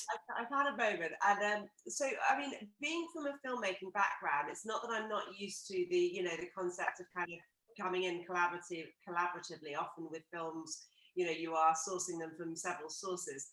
But actually, in the case of like my immersive work to date, we have had those as single sort of commissions where the funds came as one big chunk from different organisations. That said, this has been a really interesting time from that point of view, because the couple of projects, the second 2 projects I mentioned there, History of Painting and Tudors Augmented, they were both, the prototype funding of both of those came through 2 different public pots of money, essentially. One through a program called Creative XR, that's History of Painting, with Gail Moore, who, as I mentioned, is also in the audience. And the other one is through Story Futures, so the Story Futures Fellowship Scheme. So that was, I developed Tudors Augmented with them. And now looking at how we try to take those further, because obviously there isn't the pots of money available to most, or possibly all, but certainly most cultural and cultural heritage organisations at the moment. They haven't obviously got cash to spare. So I'm looking at different sort of ways of collaborating. So whereas before I might have gone sort of cap in hand to historic royal palaces and sort of said, do you want to fund this? In actual fact, the way I'm looking at doing it is currently applying, for example, with Tutors Augmented to an Innovate UK grant.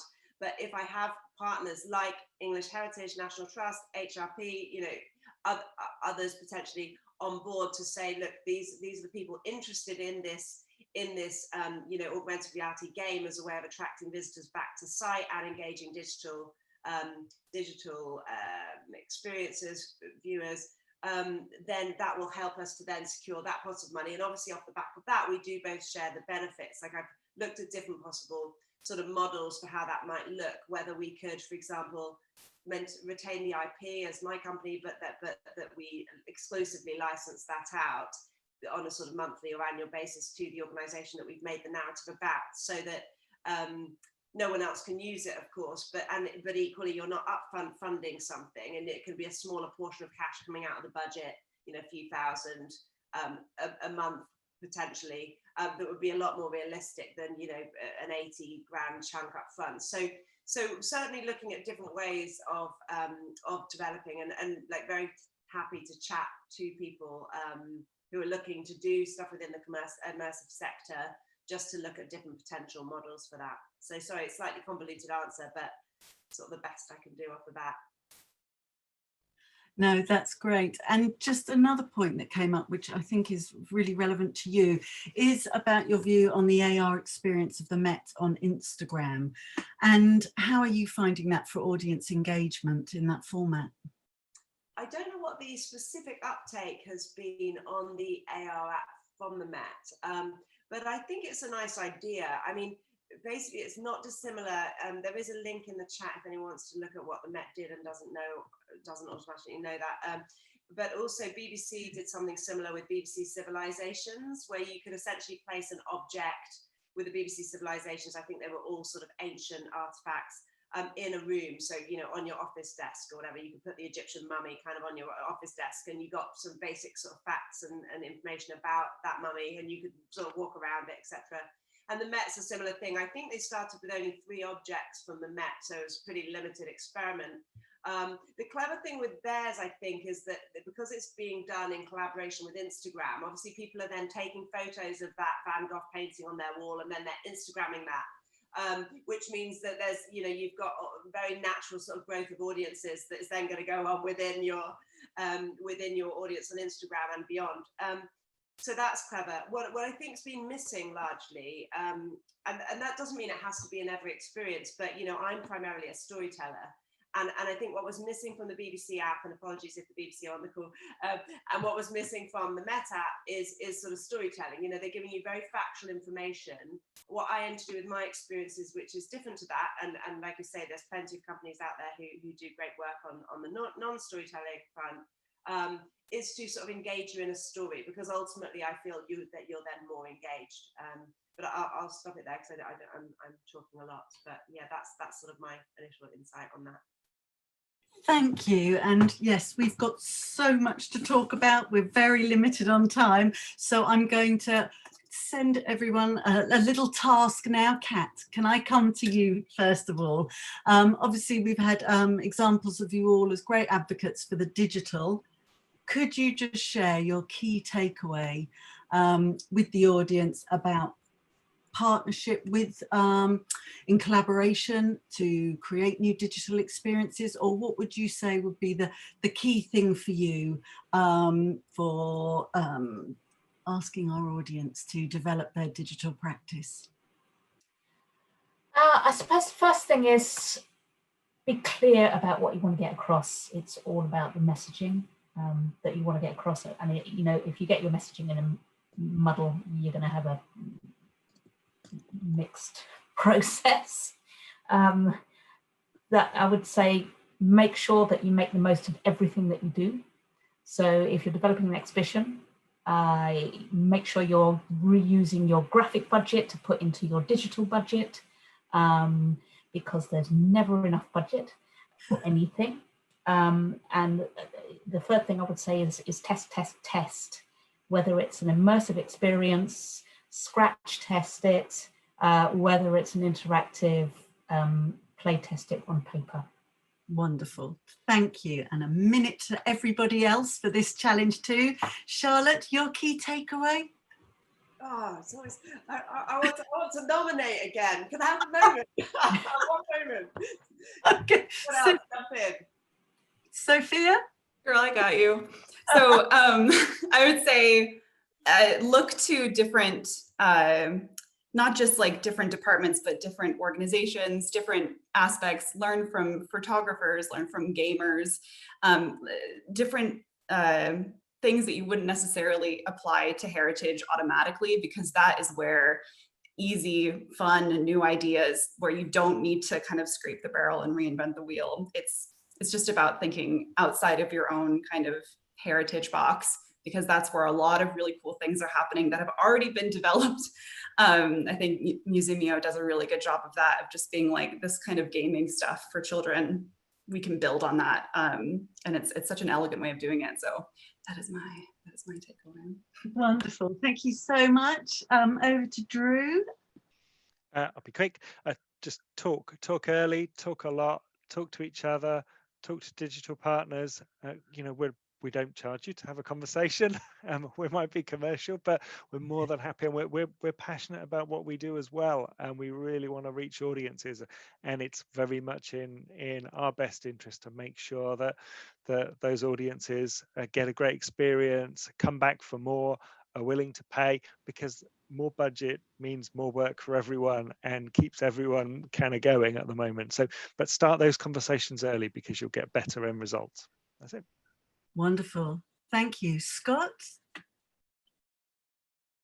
Yeah, probably not loads to add. I'm going to just bolt two of those things together. I mean, what Drew said and what Kat said in a way, which is what Kat was talking about, make sure your messaging is really clear, is really important. But combining that with what Drew said about starting early means that you form that messaging, thinking about collaboration in this particularly, you form that messaging hand in hand with your collaborators.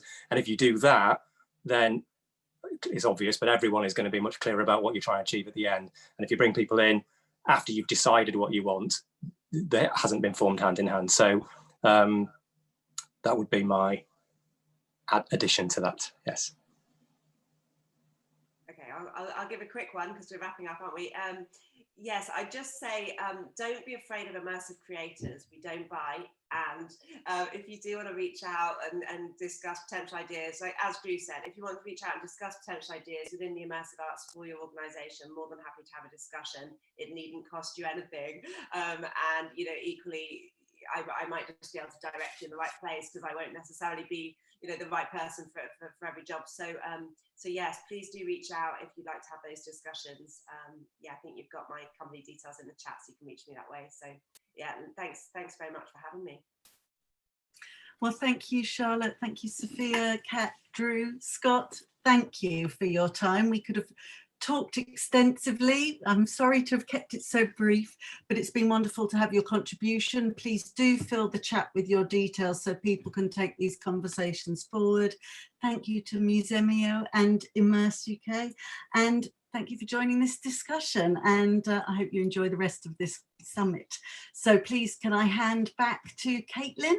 Thank you so much. No, thank you, Joe, and thank you to our incredible panelists. Once again, we could have spent, you know, a segment just on one of those collaborations, but we just wanted to get a taste of some of these really successful partnerships that we have seen in the field. And once again, everyone, please put your details in the chat where people can find out more and examples of your work, because I know this is just the beginning of hopefully lots of talking, which is something we've touched on. Now we've reached session 3 of our conference today, and we're really excited to kick it off with a conversation with John Cassy of Factory 42. So in this fireside chat with the head of partnerships at Sky, Vanessa Woodward, and chief executive and co-founder of Factory 52, John Cassy, we're going to be diving into rich conversations and also touching on one of VR's incredible collaborations with Sky with Sir David Attenborough. So please enjoy. And Vanessa, over to you. Thank you. Hello, thank you. Yeah, can I just echo, it's been such an interesting day, fascinating day. So thank you to Musemio and Immerse UK for bringing everyone together. I've tried to do the fireside background, so I'm not sure how well that's coming across. So my name is Vanessa Woodard. I head up partnerships for Sky Arts, and I am delighted to be in conversation with John Cassy, founder and chief executive of Factory 42. John, are you there? Hello, yep, I'm here. Hello. Yep. Welcome. So we have known each other for quite a few years now because John is the founder of Sky Arts. He set up the channel back in the day. So John, it'd be great just to start by knowing a bit about your journey from Sky through to Factory 42 and what you do now. Could you just tell us a bit about that? Sure, absolutely, yeah, and thanks for having me in, and thank you also to Olga for inviting me on what's been a really fascinating afternoon. Yes, so I guess, I mean, Sky Arts was quite an important part of pushing me to where I am today, I guess, where we work with a lot of cultural organisations. Sky Arts was a really good opportunity to respond to a growing kind of consumer need that the terrestrial TV channels were doing less and less arts programming, and Sky was about providing choice to everybody. So no matter who they were and what their interests were. And so at the time, it was more about sort of, you know, Wayne Rooney and George Clooney. I guess sport and movies were a big thing, but Sky fortunately were keen to kind of go into other areas. And so investing in arts was something that I was lucky enough to play a role in. And we did loads of different partnerships with different organizations over the years, as well as running 2 channels 24 hours a day. And that sort of taste for partnerships with organizations ranging from Hay Festival, the V&A, the Tate, the Darbar Festival, any number of great organizations. It was a real privilege to do it. Got us sort of into the mood for doing it when we set up Factory 42. So Factory 42 is about trying to find ways to reimagine entertainment. We're really interested in how the games, TV, films, and visual effects world are blurring due to technology. And so what we're doing is experimenting with new ways of storytelling using these technologies. And a lot of what we're doing is working with early stage tech. It's how do you get it to audiences? But we've been fortunate enough in the 4 years that we've been going to be able to work with some really great arts organizations ranging from the English National Ballet to the Natural History Museum, the Royal Academy of Arts, the Science Museum. So it's been great that they've all been sort of open to trying these new things. And have you found sort of over the 4 years that there's been a shift in organizations and how keen they are to embrace this, or do you find that you're very much sort of driving it and going in? I think there's a real appetite to try new things. I think that, you know, a lot of these technologies have had sort of moments in the sun, and some of them have sort of moved a bit into the shade. But I think that certainly in the museum world, I think there's a genuine recognition that you know, museum buildings, museum collections are absolutely fantastic, but for emerging younger audiences who are very used to digital screens, interactive media, that looking at artifacts in a glass box with some, you know, context around it is not as exciting as having been to the Harry Potter experience the weekend before. So I think they've been pretty good in terms of trying to experiment with new things, and we've been lucky enough to, you know, work with a few organisations to try, you know, a number of ways of engaging people in slightly different ways. Yeah, absolutely. And I think you've got a few examples. I think the main one I think we're going to talk about, which is this fantastic David Attenborough sort of National History Museum collaboration. Can you just tell us how that came about? Yeah, absolutely. And what I'll do is I'll just try and share a sort of an image of it, which hopefully will enable me to do that. So hopefully, yeah. Hopefully, can you see? Well, can you see that? Can you see David? Yes.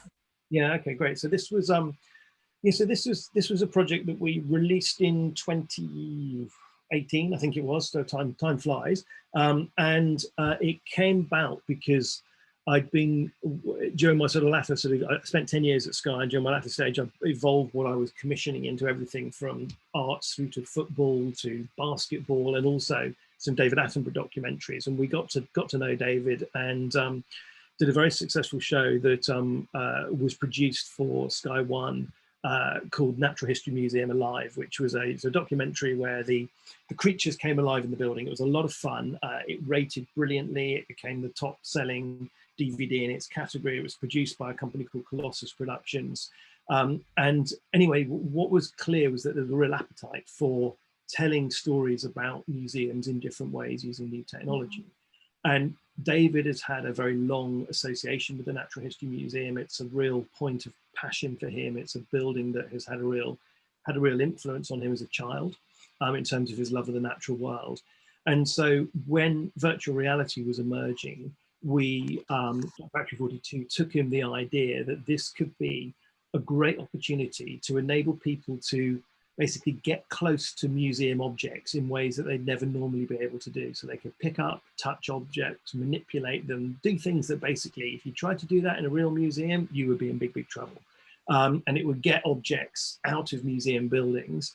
And the other added benefit was that from a consumer perspective, you would get to have a face-to-face sort of one-on-one audience with David, which when you look at, regularly you see these surveys about, who would be your favorite dinner party guest, and it's always David followed by Ant and Dec, or so but David's right up there, and so the chance to have a sort of face-to-face audience. And so I've actually got a clip that I'd quite like to play if possible of just basically what it involves. This clip is it gives you a sense of what the experience is. So David describes it, and then you actually get to see him meeting himself in virtual reality, which was quite good fun. So I'll try and get this to play for you.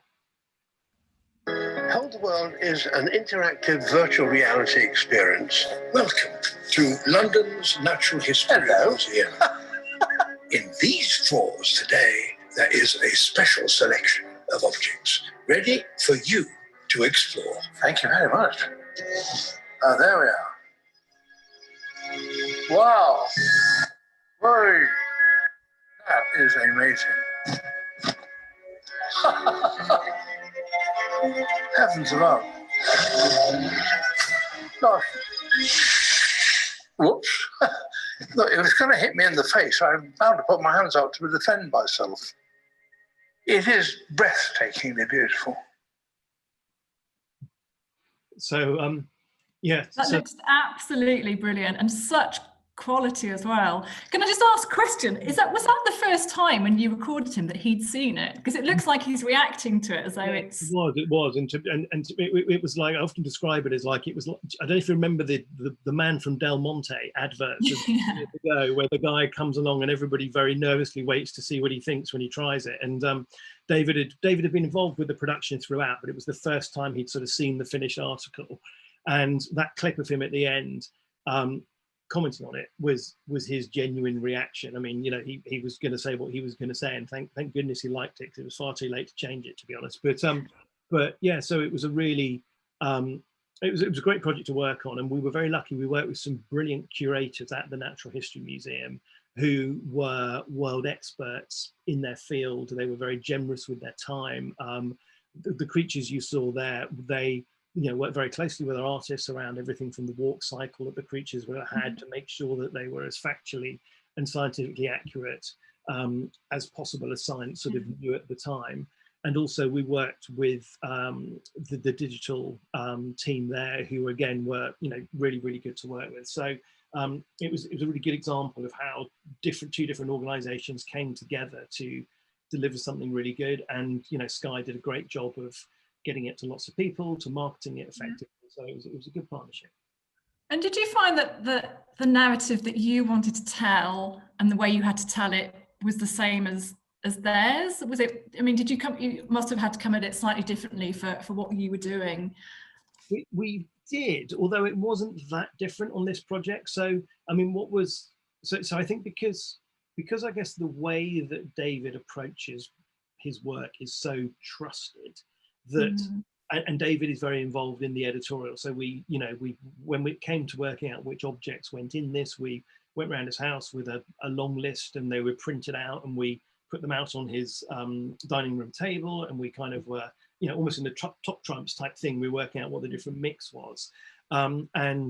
I think we got to a pretty good place pretty quickly, and they were a selection of objects that the curatorial teams at the Natural History Museum had helped us to get to a shortlist point. But we were very clear that we wanted to enable people to do things that they weren't allowed to do normally, to give them new types of experience, but also we wanted to convey factual information, get them to understand things, to do things. So there was on this project real alignment, to be honest. There weren't any kind of major challenges around it from an editorial perspective, but I think partly it was because, what we wanted was what David wanted, and what the Natural History Museum wanted was what David wanted, and so ultimately it was pretty straightforward. Great. And you've got a couple more slides, I think, to show on. Jumping. Whole World is an interactive virtual reality experience. Welcome. Sorry. So interesting. So for that project was quite an important stepping stone to do something completely bonkers, to be honest. I mean, in terms of pushing things on. So what this is this is a what we call a location-based experience. So effectively, this is a mixed reality experience that was being at the time tested inside the Jerwood Gallery of the Natural History Museum. So this room with the incredible ceiling is just off the main hallway of the Natural History Museum. It's for a project called Dinosaurs and Robots, which is we did in conjunction with the Natural History Museum, with the Science Museum. It was part of, well, it is part of the Audiences of the Future scheme, which is an Innovate UK funded, I guess, research and development project around the future of the creative industries. And we won a big sort of competitive bid for the visitor experience category. And as part of it, we brought together a consortium that included the two museums. It included some brilliant academics at the University of Exeter. It included Sky, and it also included Magic Leap and also the Almeida Theatre. So the Almeida, who are a theatre based in North London, who do brilliant work. So what we did is we brought us all together to try and reimagine what a museum experience of the future might be. And this great box here, which we kind of affectionately called the bungalow, although it doesn't really look like many bungalows, but it's about the size of a bungalow, was taken to a shopping centre. It was designed to be used in a shopping centre. So it was, how could we get museum and science and natural world related content out of museum buildings to somewhere like a shopping centre, which has been unexpected. So this launched in the Metro Centre in Gateshead, which is one of the biggest shopping centres in the UK, shortly before lockdown. I've got a little promo, actually, I can just run. It's like a sort of 20-second promo. So hopefully this will give you a sense of it, because this is quite a different thing. This is not a David Attenborough style project.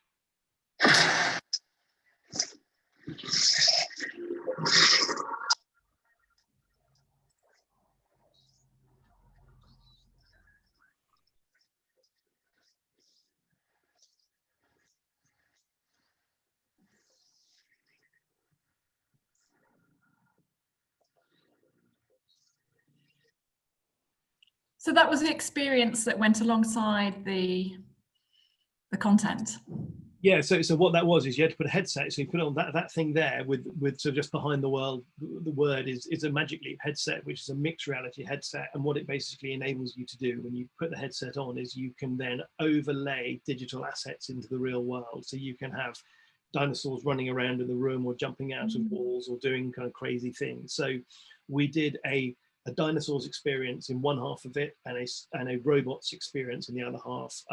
With the dinos, they were coming through sort of time portals into the room, and you had to work out what they were and get them to go back in time.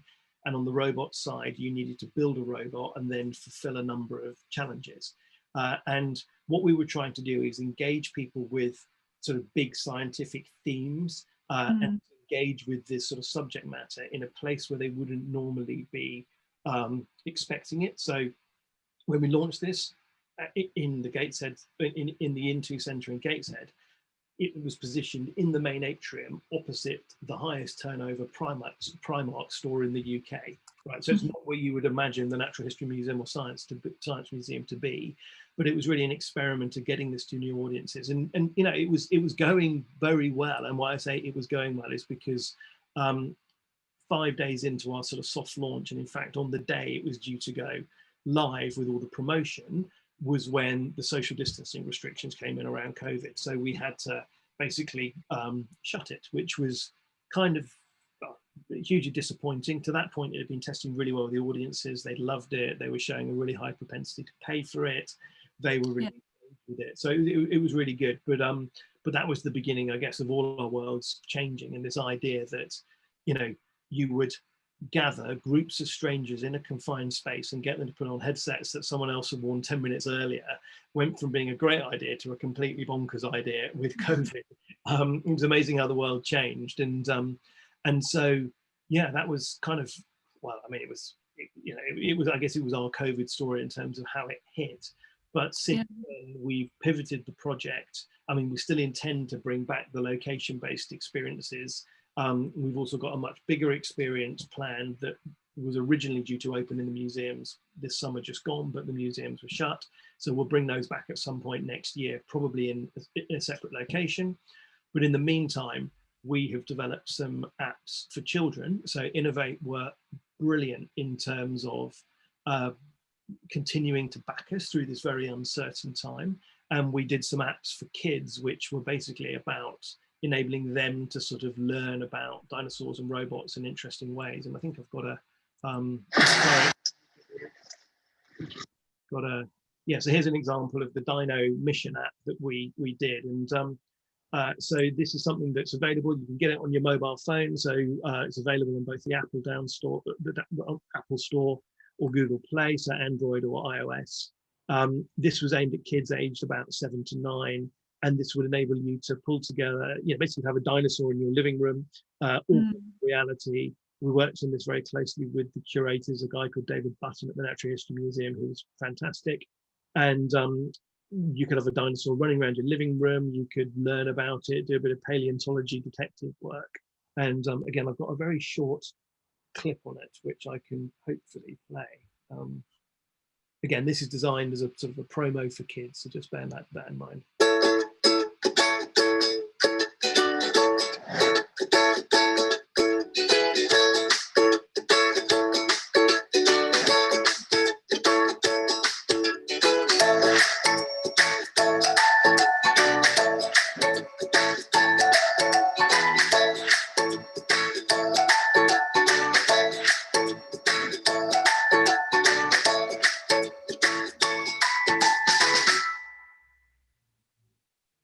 Great. So, yeah, no, it's good. I mean, it's as I say, it's out there for kids now. The ratings and the sort of feedback has been very, very strong. And I think, again, it's just another example of how we've been able to experiment with reaching audiences in new ways. And yeah, I think it's been good. It's been pretty good. Right. Well, I've got a couple of questions coming in from the audience. One here saying, are people becoming more adverse to headsets post-COVID? I mean, I think the answer at the moment is certainly yes. I mean, it's, you know, I think it's really, I mean, it's almost, yeah, it's kind of an obvious that yes, right now, certainly we are not looking to run headset-based experiences in the next few months. I don't think there is really an appetite for it. Perhaps the irony is that there are now so many really amazing cleaning solutions that actually probably they're far cleaner than they would have been pre-COVID, and your chances of getting anything from anybody has gone down. But our genuine sense is that demand will come back, assuming there are vaccines. And, you know, probably there's going to be a lot of pent-up demand for these sorts of experiences because they were attracting huge numbers beforehand. But at the moment, I think, you know, none of us are rushing to stick headsets on groups of strangers faces. Another question here, how big a challenge was bringing the AR technology to a shared experience? So basically, I'm trying to think. So the shopping center experience, we use Magic Leap, and Magic Leap is, they call it mixed reality. It's sort of headset based, so it's not mobile phone based. It was challenging to make the technology work. It's new technology. Some of it is absolutely fantastic. Some of it is pretty new. So that required, you know, some pretty carefully choreographed conditions for it to work, and some very good technologists to work on it for a long time. But we were able to create really fun shared experiences. And I think that sort of shared experience side of it is absolutely vital. That was one of the things we really wanted to create, because we know that, you know, if you look at the research, people visit museums in groups. They very rarely go there on their own. Some do, but it's rare. It's normally families or groups of friends, and to be able to do stuff with your mates or your kids is important. So yeah, we got it to work. The mobile phone based things they're more about, yeah, they're possible to do on your own, but also if you want your friends to appear in it. So for example, the dinosaurs one that I just showed the promo on, there's a function where you can get cool photos of your brother, your sister, your mum or your dad doing things in those experiences. Okay, and just following on to that, as questions come in that asks, will you be sticking with Magic Leap when you reopen? Yes, yeah, we will. So they are a valued partner of ours, and they've got some great technology, and yeah, we will. Okay, another question that's come in says, I tested it and had my Dino drinking. Really great, but once again, it's an app to download. Why didn't you choose a web app? So it's a good question. I mean, you know, we went for, I mean, I think it was really down to time as much as anything. So we were working to get this out as quickly as possible. A relatively small team managed to get 2 apps out in less than 6 months while everybody was sort of working from their bedroom or their kitchen or whatever. So it was really about trying to move quickly. And we've been fortunate in the likes of Apple have been very good at promoting it as well. Great. I'm just going back in the feed. I think when we were chatting about the David Attenborough, I've got a question here saying, can you tell us why it was not available at the NMH?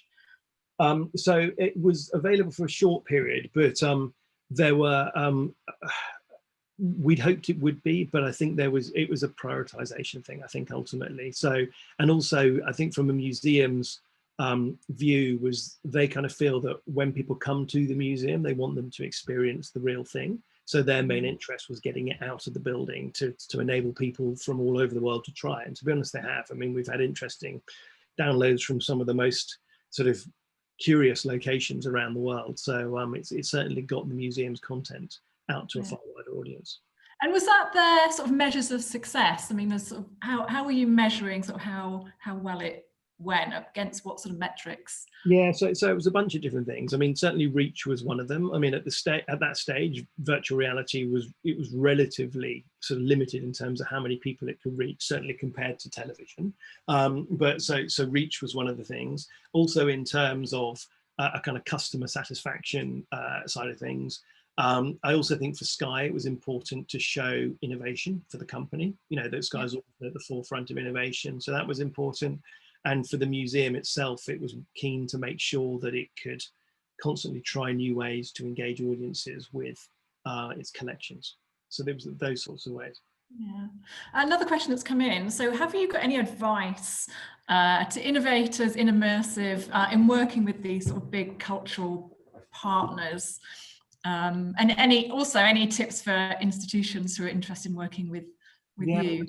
Sure. Okay, so it's a good question, actually. I mean, I think that if you're going to try something really risky and innovative and different, I think all the people taking part of it need to really recognize that from the start, and they need to make sure their stakeholders are on board with it. There's many ways, I guess, to describe innovation, but quite often it's one of the simplest ways is saying it's doing new things in new ways. And I think generally the experience that we've had over the many years with our many partners has been that when we've worked with organizations that are particularly used to creative risk, it's always been really great. But where it can become slightly more challenging is when there are perhaps larger organizations who quite rightly have got very structured governance.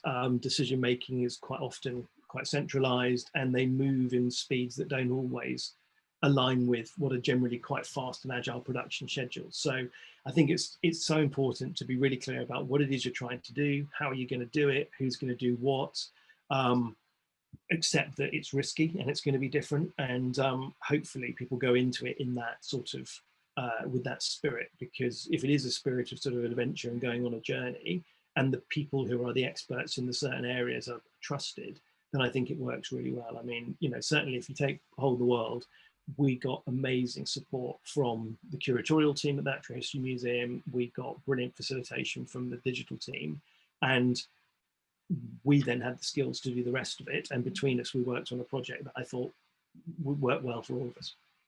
I guess it's showing that passion, isn't it, ultimately? I mean, if you go in to curators and you're sharing their passion and wanting to help them tell their story. I just wanted to ask whether you have seen, or what shift you've seen this year with lockdown. Have you seen it open up more opportunities, more gaps? Have you seen the organisations sort of working differently with you? So from Factory 42, what have you seen? Yeah, so I think, no, I mean, God, it's amazing to think about how much has changed in such a short amount of time. You know, so when we launched our experiences in the shopping centre in Newcastle, the established sort of, well, the orthodoxy, I guess, in the world of virtual reality and mixed reality was the way you got big audiences and made money was by selling tickets to groups of people to do things in a location. But of course, that just disappeared. So it's forced everybody to be much more nimble. A lot of the great buildings have been closed for long periods, and so they've been trying to work out how they connect with their audiences when they're quite often defined by a building and by physical objects. And I think that has been, for some organisations, quite an existential thing, completely understandably. I mean, many of them haven't been closed apart from on Christmas Day since the Second World War. So I mean, it is a massive, massive thing. And we've had huge challenges as a company which we've come through, but I'm very glad I don't run or am responsible for an enormous, great public institutional building, because that's pretty challenging. But yeah, so I think that I think most people have been in survival mode. I mean, to be honest, we have had new projects come through, and we're working on new work that we're super excited about. But I think a lot of the conversation around driving R&D and innovation has quietened, because people are just, they need to keep the lights on. You know, Yeah. quite often the lights are off because they're not in the buildings. You know, so it's Exactly. Just popping back into the feed, there's a question here about, do you think do you think iPhone 12 with 5G and the new LiDAR sensor will improve AR experiences? Yes, basically. So yeah, I mean, we're already sort of playing around with them. I've got mine here, and it's, yeah, I mean, already the thing, you know, the LiDAR scanners are a great way of kind of, they're going to bring, you know, make it a lot easier to do very specific types of experiences that rely on precision, and that's going to make things feel much more realistic to users. So, I mean, we had in the dinosaurs experience, we did a couple of things that basically meant that that dinosaur will react to human and their humans, real humans, and what they do. So it'll respond to your movements. And we were able to get it to the point that we could have it, you know, we were asked to go in as part of London Tech Week to show it to the Prime Minister, and we had it running around Downing Street and sort of going behind his legs and doing things. And so those are quite magical things. Okay. We have to end very shortly. I just had one question that I wanted to throw in. If you could have a dream partnership, what would it be? What is at the top of your Factory 42 wish list for a partner? If you could do anything with any museum that's out there. Yeah, it's a really, really good question. I mean, so look, I mean, it would involve bravery, right? So creative bravery, because my sense is that museums are incredible things. You know, I've got young kids. I'm lucky enough to live in London. But we're members of Wonder Lab at the Science Museum, the Natural History Museum, lots of different things. We're lucky to go to these things. But I also think that for a lot of young people, there is a sense that museums are not as interesting as the other choices they have in terms of entertainment. And I think that the museums of the future that will do really well will be brave and not rest on their laurels, and not sort of accept that just because they've been around for 200 years, they'll be around for another 200 years. It may sound a bit blunt, but I think there is a risk of in some areas around a bit of complacency. And so I would be encouraging these great public institutions to try things, do them a bit differently, have a go. Not everything's going to work. Some of them will probably fail terribly, but unless you try, you're not going to know what the future's like. Okay, I think that's a great place to end. So creative bravery and collaboration, I think, is what I'm bringing out from this. Oh, so good to talk to you as always. Thank you so much for coming along to the Fireside Chat, and all the best for Factor 42 going forwards. Okay. Thanks very much, Vanessa. Thanks very much. Speak soon. Back to Kaitlin. Thank you guys so much. Wow, that was genuinely, I wish I had the dinosaur pet in lockdown 1. That was fascinating. So be sure to drop your handles into the chat. I know the chat is buzzing with questions. So John, where can people find you? And Vanessa, thank you guys both so much. So for our last talk of the day, we also have a task for our audience. We are going to be having the Moon Viewer demonstration with Royal Museums Greenwich. Now, Olga has dropped in the chat the link, but we are asking everyone to pull out their smartphones to make this as interactive as possible. And please scan the QR code. So I'll give you a minute to scan and to start downloading the app before the Royal Museums Greenwich team comes on to explain more. Even if you don't have a headset, there's a 2D version that's really engaging and really exciting. So while everyone is downloading the app, I would just like to welcome Kriss Baird back to the stage. He's from UFI VocTech Manager. Also, I would like to recognize Hans Bjorn Leon. He's the digital programs producer at Royal Museums Greenwich. And Emily Drawbeck-Maunder, and she's the astronomy presenter at Royal Museums Greenwich. So if you didn't get a chance to download this now, don't worry, it will come back later on in the chat, but please, Kriss and the Royal Museums Greenwich team, I welcome you to take the stage. Thank you very much, Kaitlin, and what a marvelous penultimate session that just was, and thanks to John and Factory 42 for such an inspirational insight into their journey. And I'd really like to welcome Hans and Emily to introduce themselves and talk a little bit about their roles at Royal Greenwich Museums, and yeah, to kick off the launch of the beta launch of the Moon Viewer app. So Hans and Emily, I'm going to hand over to you to introduce yourselves. Thanks, Kriss. Emily, should I go first? Sounds good.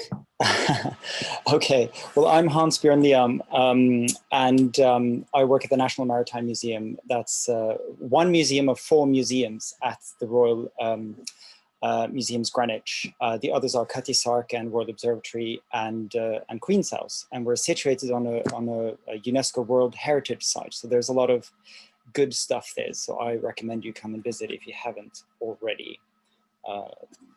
Being mindful of COVID, obviously.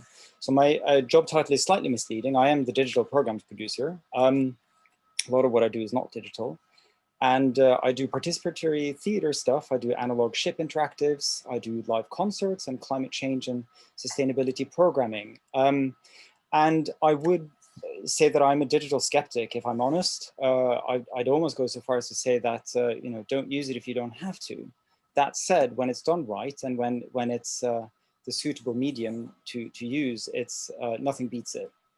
And on that note, my favorite digital experience is, and there have been a few examples of that, I think, today, is when you combine it with something else. So it's not purely digital, but when you have something analog to go with it, whether that's old school, pencil and paper, or something analog like this, which is not digital. So you put the two together.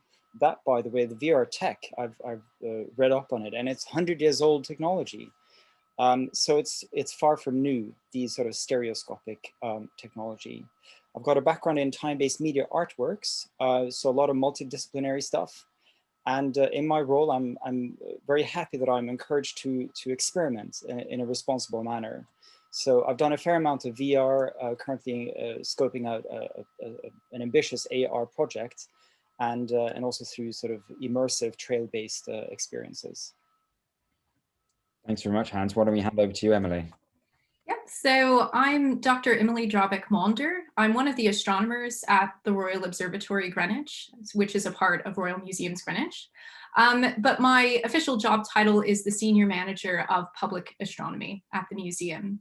So I'm in charge of developing and overseeing the astronomy events for the public and families in the museum. Now, my background actually isn't in museum work at all. I started out in research. So I worked as an astrophysicist for nearly 10 years. And I studied the formation of solar systems, including stars and planets, with telescopes, and mainly radio telescopes. So these large radio dishes that you see kind of in deserts and things around the world. And then I moved into the museum sector about 2 years ago now and began focusing on astronomy outreach and engagement to the wider public and kind of different techniques for engaging the wider public in astronomy as well. Thank you very much, guys. So obviously we're here to talk about the beta launch of Moonviewer, and hopefully our audience has had some opportunity to download the app. Hans and Emily, why don't you talk us through the genesis of this project and how it came to be, and maybe some of the core goals that maybe you thought about trying to touch on with a project such as the partnership between Royal Museums Greenwich and Musemio. Yeah, so quickly, the Moonviewer, it started out as an experiment, and it quickly became clear that it would be something much more than an experiment. And just right off the bat, you know, we're now talking about the viewer series. So there was the Earth Viewer, which actually was the first idea. We thought we'd do Moonviewer because that fitted in with programming better.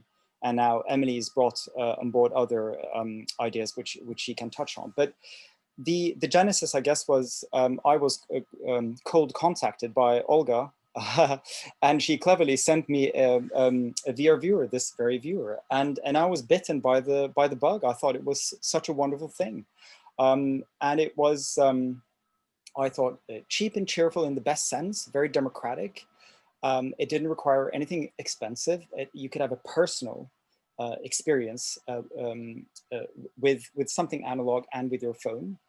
And it reminded me of the, I don't know if anyone here is old enough to remember the Viewmaster, the red Viewmaster. I see, Kaitlin, you're nodding your head there. You know, you slot a disc in, you push a button, and you can see, you know, 7 images, stereoscopic images that uses the parallax effect to sort of feed a subtly different channel into each eye. And for me, the beauty with that is sort of, it was an innocent awe. It sounds a bit corny, but that's what I saw in the potential in the virtual reality cardboard married with a smartphone experience. And like I said, to hold up again, just to show the audience the cardboard headset, and how does it work? So what are we doing with this then? So what we're doing is, well, first you have to build it, which is really cool. So when you get it, you know, it comes like this. Can you see that? Yeah. You have to, with a Velcro latch, you open it up and you put it together like so. You then take your phone and you slot it in like so and seal the Velcro hatch, and then you look through here. Here we go. And then you've got a button up here. So the principle, like I say, is it's about 100 years old technology, really. But yeah, so just going back to the genesis. So it coincided with an exhibition that the museum had on called The Moon from 2019, which celebrated the 50th anniversary of the Apollo 11 moon landing. Wonderful exhibition. We missed that boat, but you know, the moon is not going anywhere, and we thought this will always be relevant. And particularly for the Royal Observatory. And around that time, I should also say I had a conversation with one of our trustees, Helen Sergsky, who's a great person to chat with. I always walk away very inspired. She's an ocean physicist and a BBC presenter, among other things. And she told me about this wonderful place in Boston called the Maparium, which is basically a 3-story, 10-meter in diameter glass stain inverted globe you can walk inside. So what you've got is, a bridge through this giant sphere. And when you stop and you look around, what you see is an inverted globe of, a planet Earth, basically. You're inside planet Earth. So this thing was built in 35. So, names and borders change, but the proportions remain the same. And so that's the thing. This apparently is the only where on planet Earth where you can see the entire globe in one go with the correct proportions. So there is Google Earth and globes and so on, but you can't quite see them in an immersive, in one go way like this. So all of these aspects put together, I thought, well, let's build Earth Viewer. We're not going to do that yet. Let's build Moon Viewer with that same principle. Step inside the moon, see it with absolutely correct proportions, and get that full-on immersive experience with a sense of, innocent awe. That's amazing, and it's so fascinating to understand the genesis. And then I guess, Emily, how does that sort of play into your sort of background and expertise as an astrophysicist and one of the resident experts?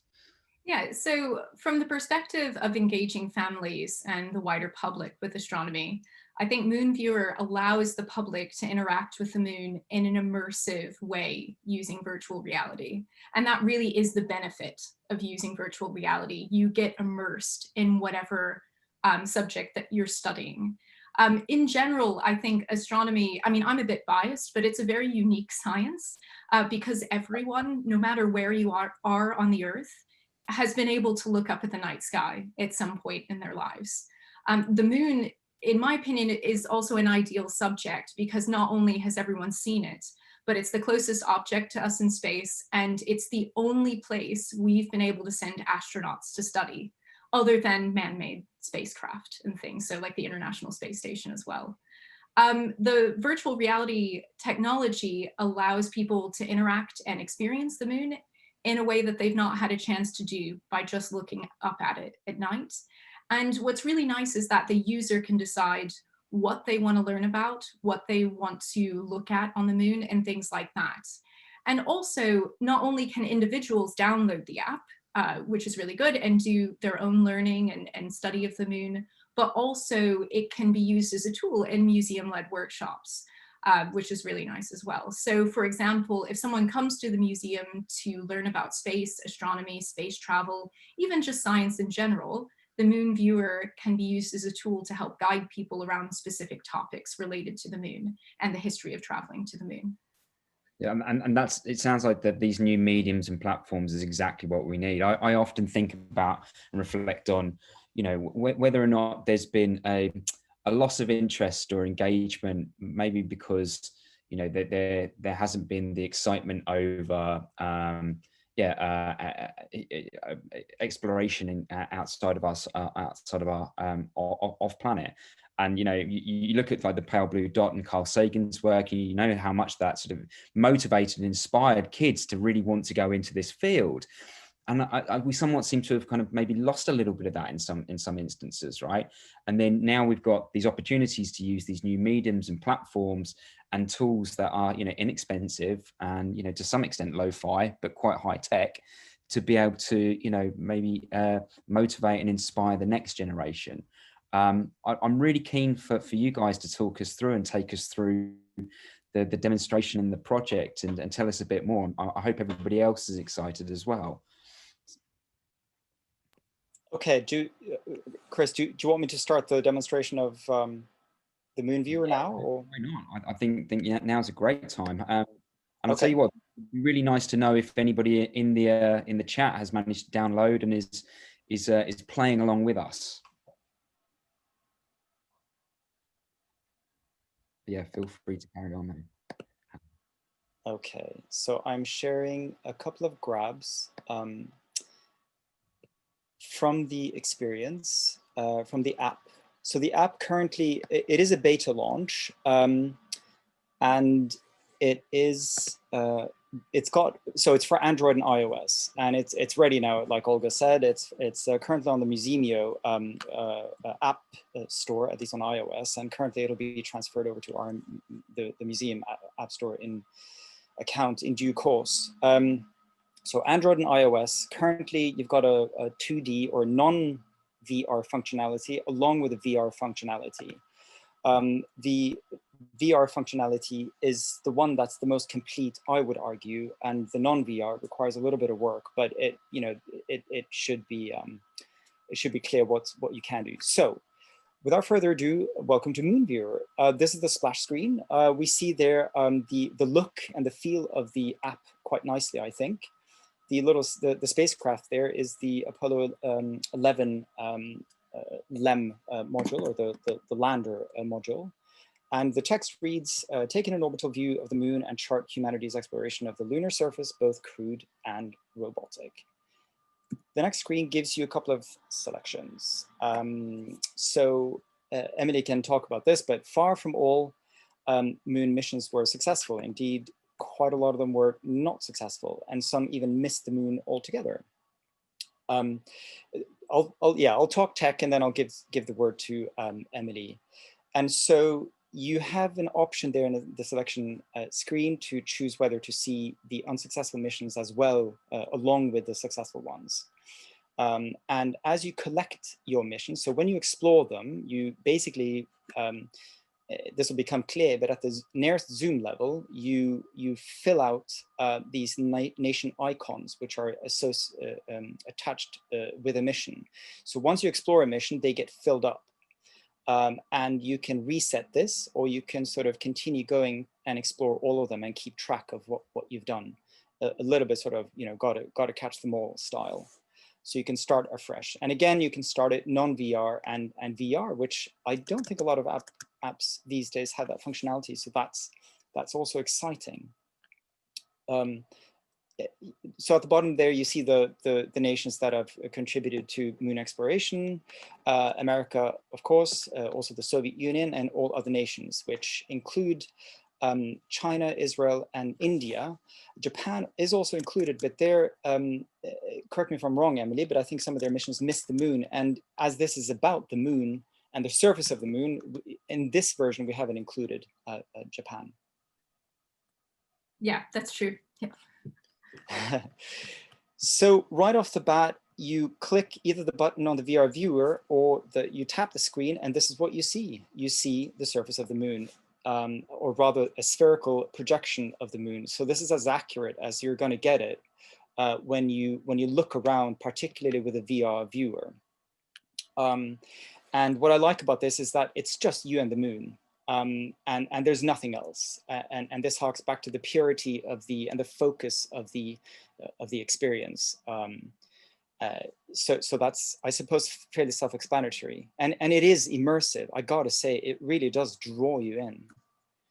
Next up, you click the button and you get given some information. There's kind of a retro feel with a heads-up display that gives you an altimeter to your top left there. So that's your distance to the lunar surface. It's a bit arbitrary, so we're going to get that more accurate. Top right is the zoom level, so the three of them, so you can sort of zoom closer to the lunar surface. And bottom left, you've got the coordinates of where the orange cursor is pointing at. So currently we're near the far side delineation, and you can see in white writing there the names of the seas, or the mare, and the craters. Did you want to add something to that, Emily? Or? Sure, yeah. So I think in this particular view, this is the most zoomed out you can see the moon. And so really what this gives is kind of a sense of the geography of the moon, and how the moon isn't a pristine surface. It does have features on its surface that perhaps it's more difficult to see from the safety of Earth looking up at the night sky. So like Hans said, you can see these large dark patches on the surface of the moon that are called maria, or seas. The seas aren't made of water, they're made of dried lava from ancient volcanoes. And so just the differences in colors, you're actually looking at differences in the composition of the moon, which is really nice. And so you have the maria labeled as mare, and the specific name of the individual sea. And then you also have specific craters labeled as well from collisions over millions of years. So really this zoomed out view gives you a good overview though of the geography. So pushing the button, you go one step further in. Oh yeah, so here, this is what it looks like in VR. So again, you've got the stereoscopic view there. So when you slot your phone into the VR viewer, it's a very, very immersive experience indeed. So this is zoom level 2, so the second nearest to the lunar surface. And what struck me is that the craters look exactly the same. So whether you're really far away or really near, you can't tell how far away you are from the lunar surface, and you can't really tell how big the craters are. So it's sort of a fractal experience there. At any rate, so there are a bunch of dots that have appeared, and these are basically the things that human beings have thrown up at the moon and that have stuck from 1959, is that correct, until present day, and it's ongoing. We don't know what they are, whether they were successful or unsuccessful, or who did it. I think the biggest thing to note in this as well, because remember, this is when you have the virtual reality headset on and the moon is surrounding you, you get a sense that most of our missions, whether successful or unsuccessful, we've tried to study the near side of the moon, which is the side of the moon that faces us. And we know relatively very little about the far side of the moon, which I can explain in a little bit of time, the reason why that is. But I think that's one of the senses that you get, is how most of our attempts to study the moon is all focused on one side of the moon and not the other side of the moon. And very briefly, what I learned, you look at the coordinates there, so it's -6.1 and 3.8, so that's quite near 0,0, and 0,0 is the midpoint of the midpoint of the visible moon as seen from Earth. And so that gives you an indication that it's what we see when we look up at the moon and not the far side. So this is the nearest you'll get to the moon with the app. The dots have transformed themselves to circles. Some have dots in them, which indicate that they're unsuccessful. They're all round, so we know that they're American. Again, the square ones are Soviet or USSR, and the triangle is either Indian, Chinese, or Israeli.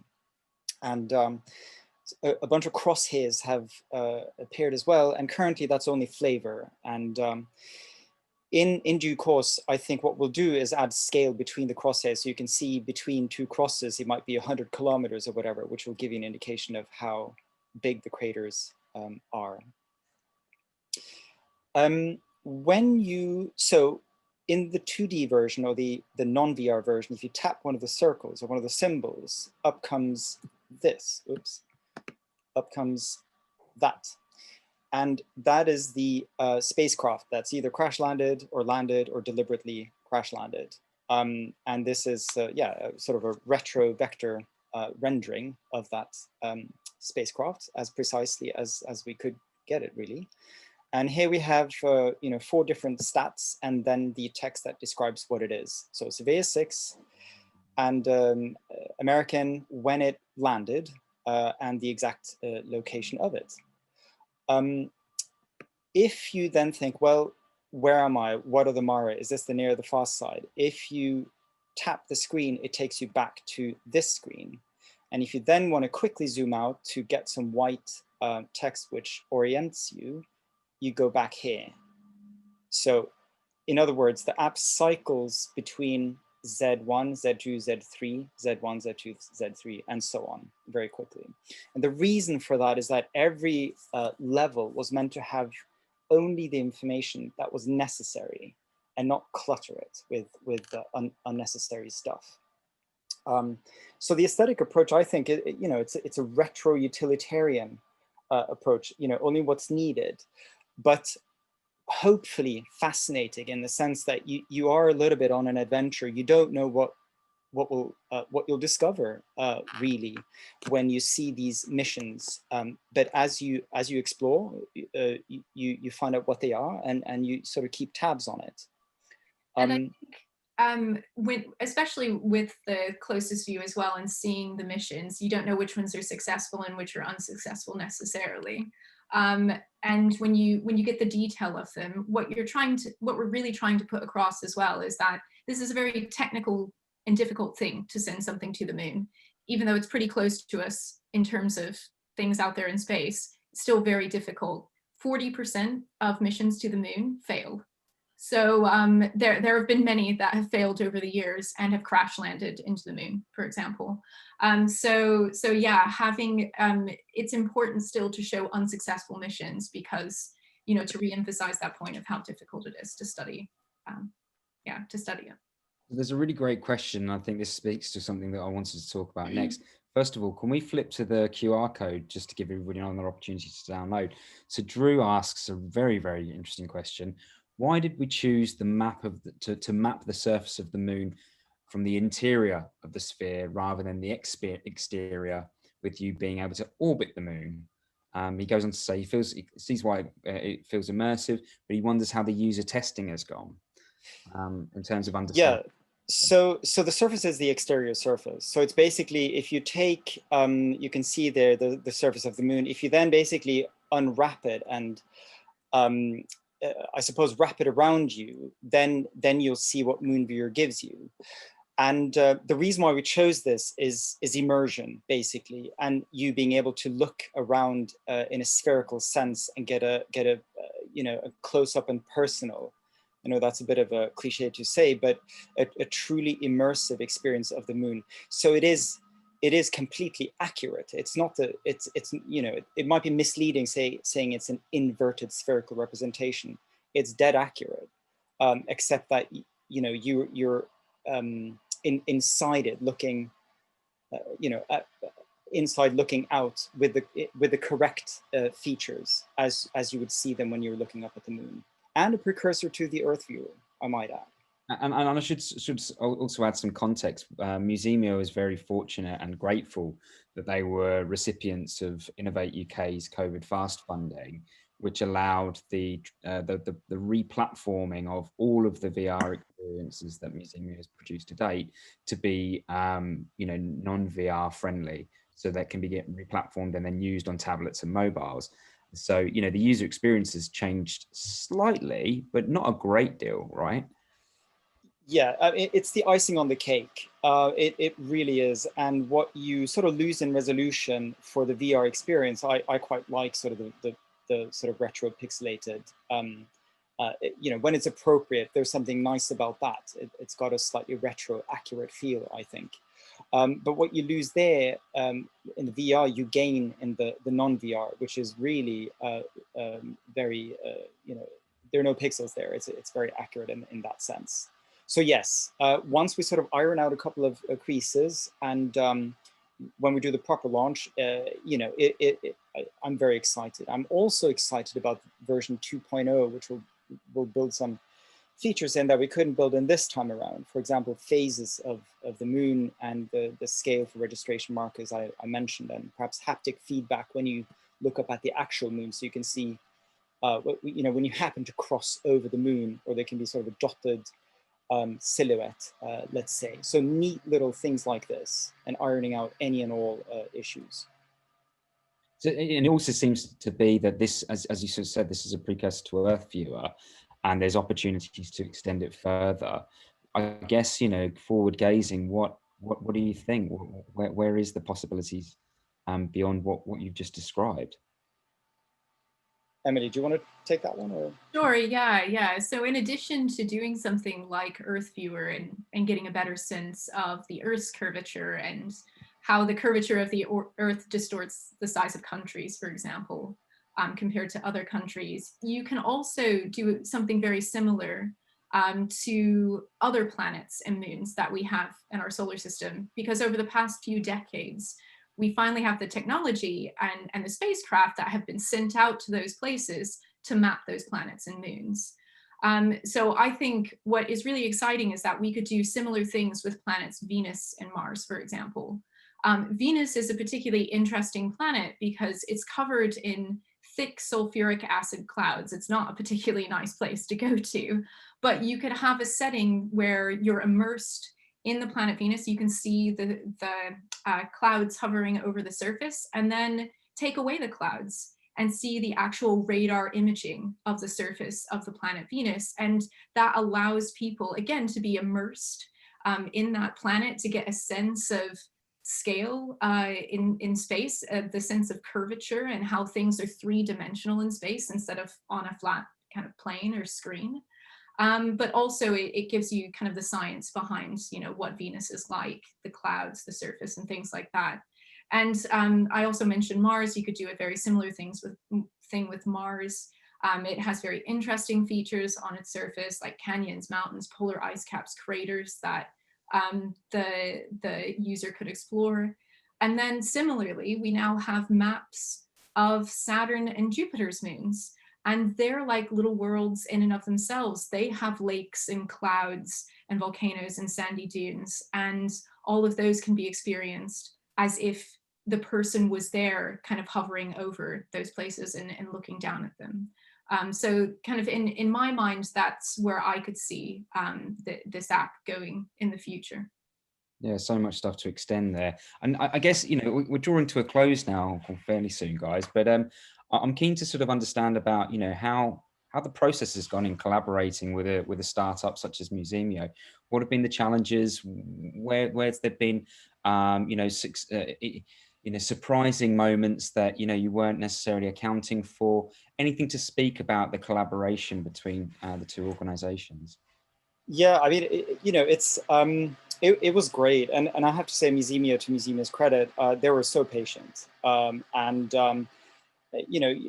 Innovation has been sort of a theme since the beginning of the symposium. And I think, this product is pretty innovative, right? There's a VR, non-VR app that, exploits the inverted spherical projections of planets and the moon. It's not really been done before. So you got to figure this out as you go along. And that's really exciting. So when I shared it with Olga and Musemio, they were really excited. They were on board straight away. And we thought, okay, how about you show me that create a minimum viable prototype and go from there. And they did. And we thought, okay, we're in business. And from there was a lot of back and forth about, there always is. And that's, and as I say, they were patient, very patient, as we were figuring out what we felt worked and what didn't quite work. So it's, it was great, I think. And process of experimentation, happily do it again. this process of experimentation and piloting and prototyping and then building, testing and learning, was that something fairly new to the museum and the team, or how does it sort of differ from what your typical digital project was? No, I'm an odd one because I can experiment with these sorts of things. But when it comes to other teams at the museum, it needs to, it depends on the project, I should say, but I'm the digital programs producer. So this was part of programming for an exhibition. Whereas up at the Royal Observatory or Cutty-Sark or Queen's House to a lesser degree, but certainly National Maritime Museum, there's a lot of digital content there, a lot of interactives that I haven't been involved with. That said, when it comes to programming, I will be involved with a lot of digital stuff. So it's sort of two different camps, if you like.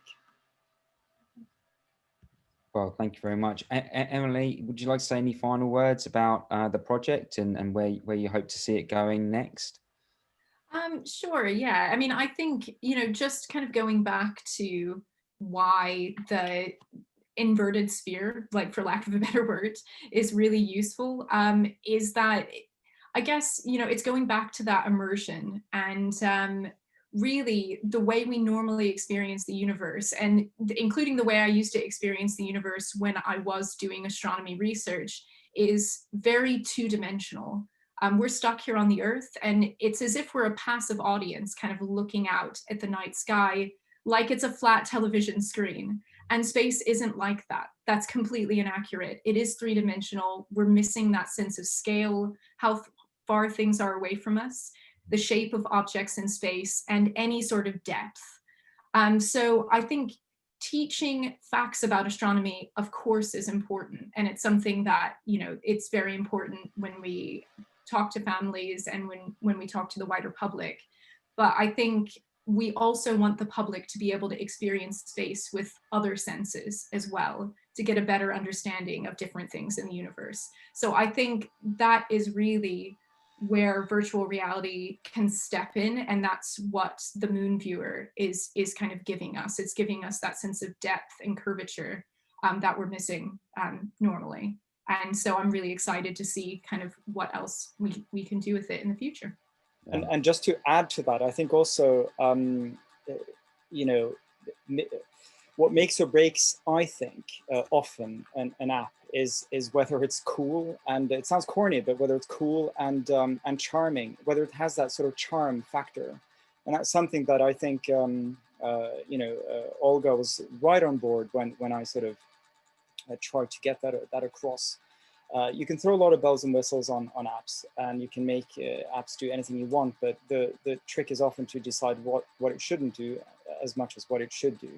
So having a focus, making it, you know, cool, in want of a better word to explain it, and hope, you know, the charm factor, that's difficult to get right, but time will tell. Well, thank you very much, guys. I guess on that note, you know, rubber stamped with the seal of cool approval from Royal Museums Greenwich, and, you know, with a great rubber stamp from Innovate UK's financial support to realise the project. I've been thrilled to be part of this event today. And on this note, I'm going to draw this session to a close, but I don't think it will be fair to close down the event without a final word from Musemio's co-founders, Kaitlin and Olga. Handing over to you guys. Thank you so much, Kriss. I just want to first thank everyone for spending their afternoon with us. I think today has shown both the challenges, the dynamics, and the successes of innovators and museum partners.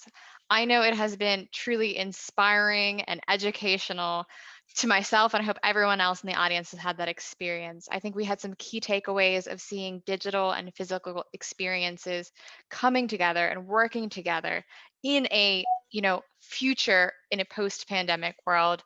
We've seen the importance of data and experimentation. I think everyone has touched on experimentation and communication from all walks of, you know, startups all the way up to international museums. And I think the highlight here has really been on the audiences, the users, the museum goers, and the mission and purpose of what the art sector does. So thank you from me, and thank you from our team. Olga, would you like to close? Yes, thank you so much again. I'm not going to repeat what Kaitlin just said. I am just dropping the link to our after party that you would normally host if you were running the conference. Just a quick cocktail masterclass and some trivia. So please join, and we would love to see you back in half an hour if you want to spend a little bit of a culturally boozy, exciting trivia evening with us. And also, if any of the museums are interested to find out more how we can potentially help your institution or help you to think about different ideas that might be applicable in your institution that might not necessarily be realized with us, we're always there for a chat, so please reach out.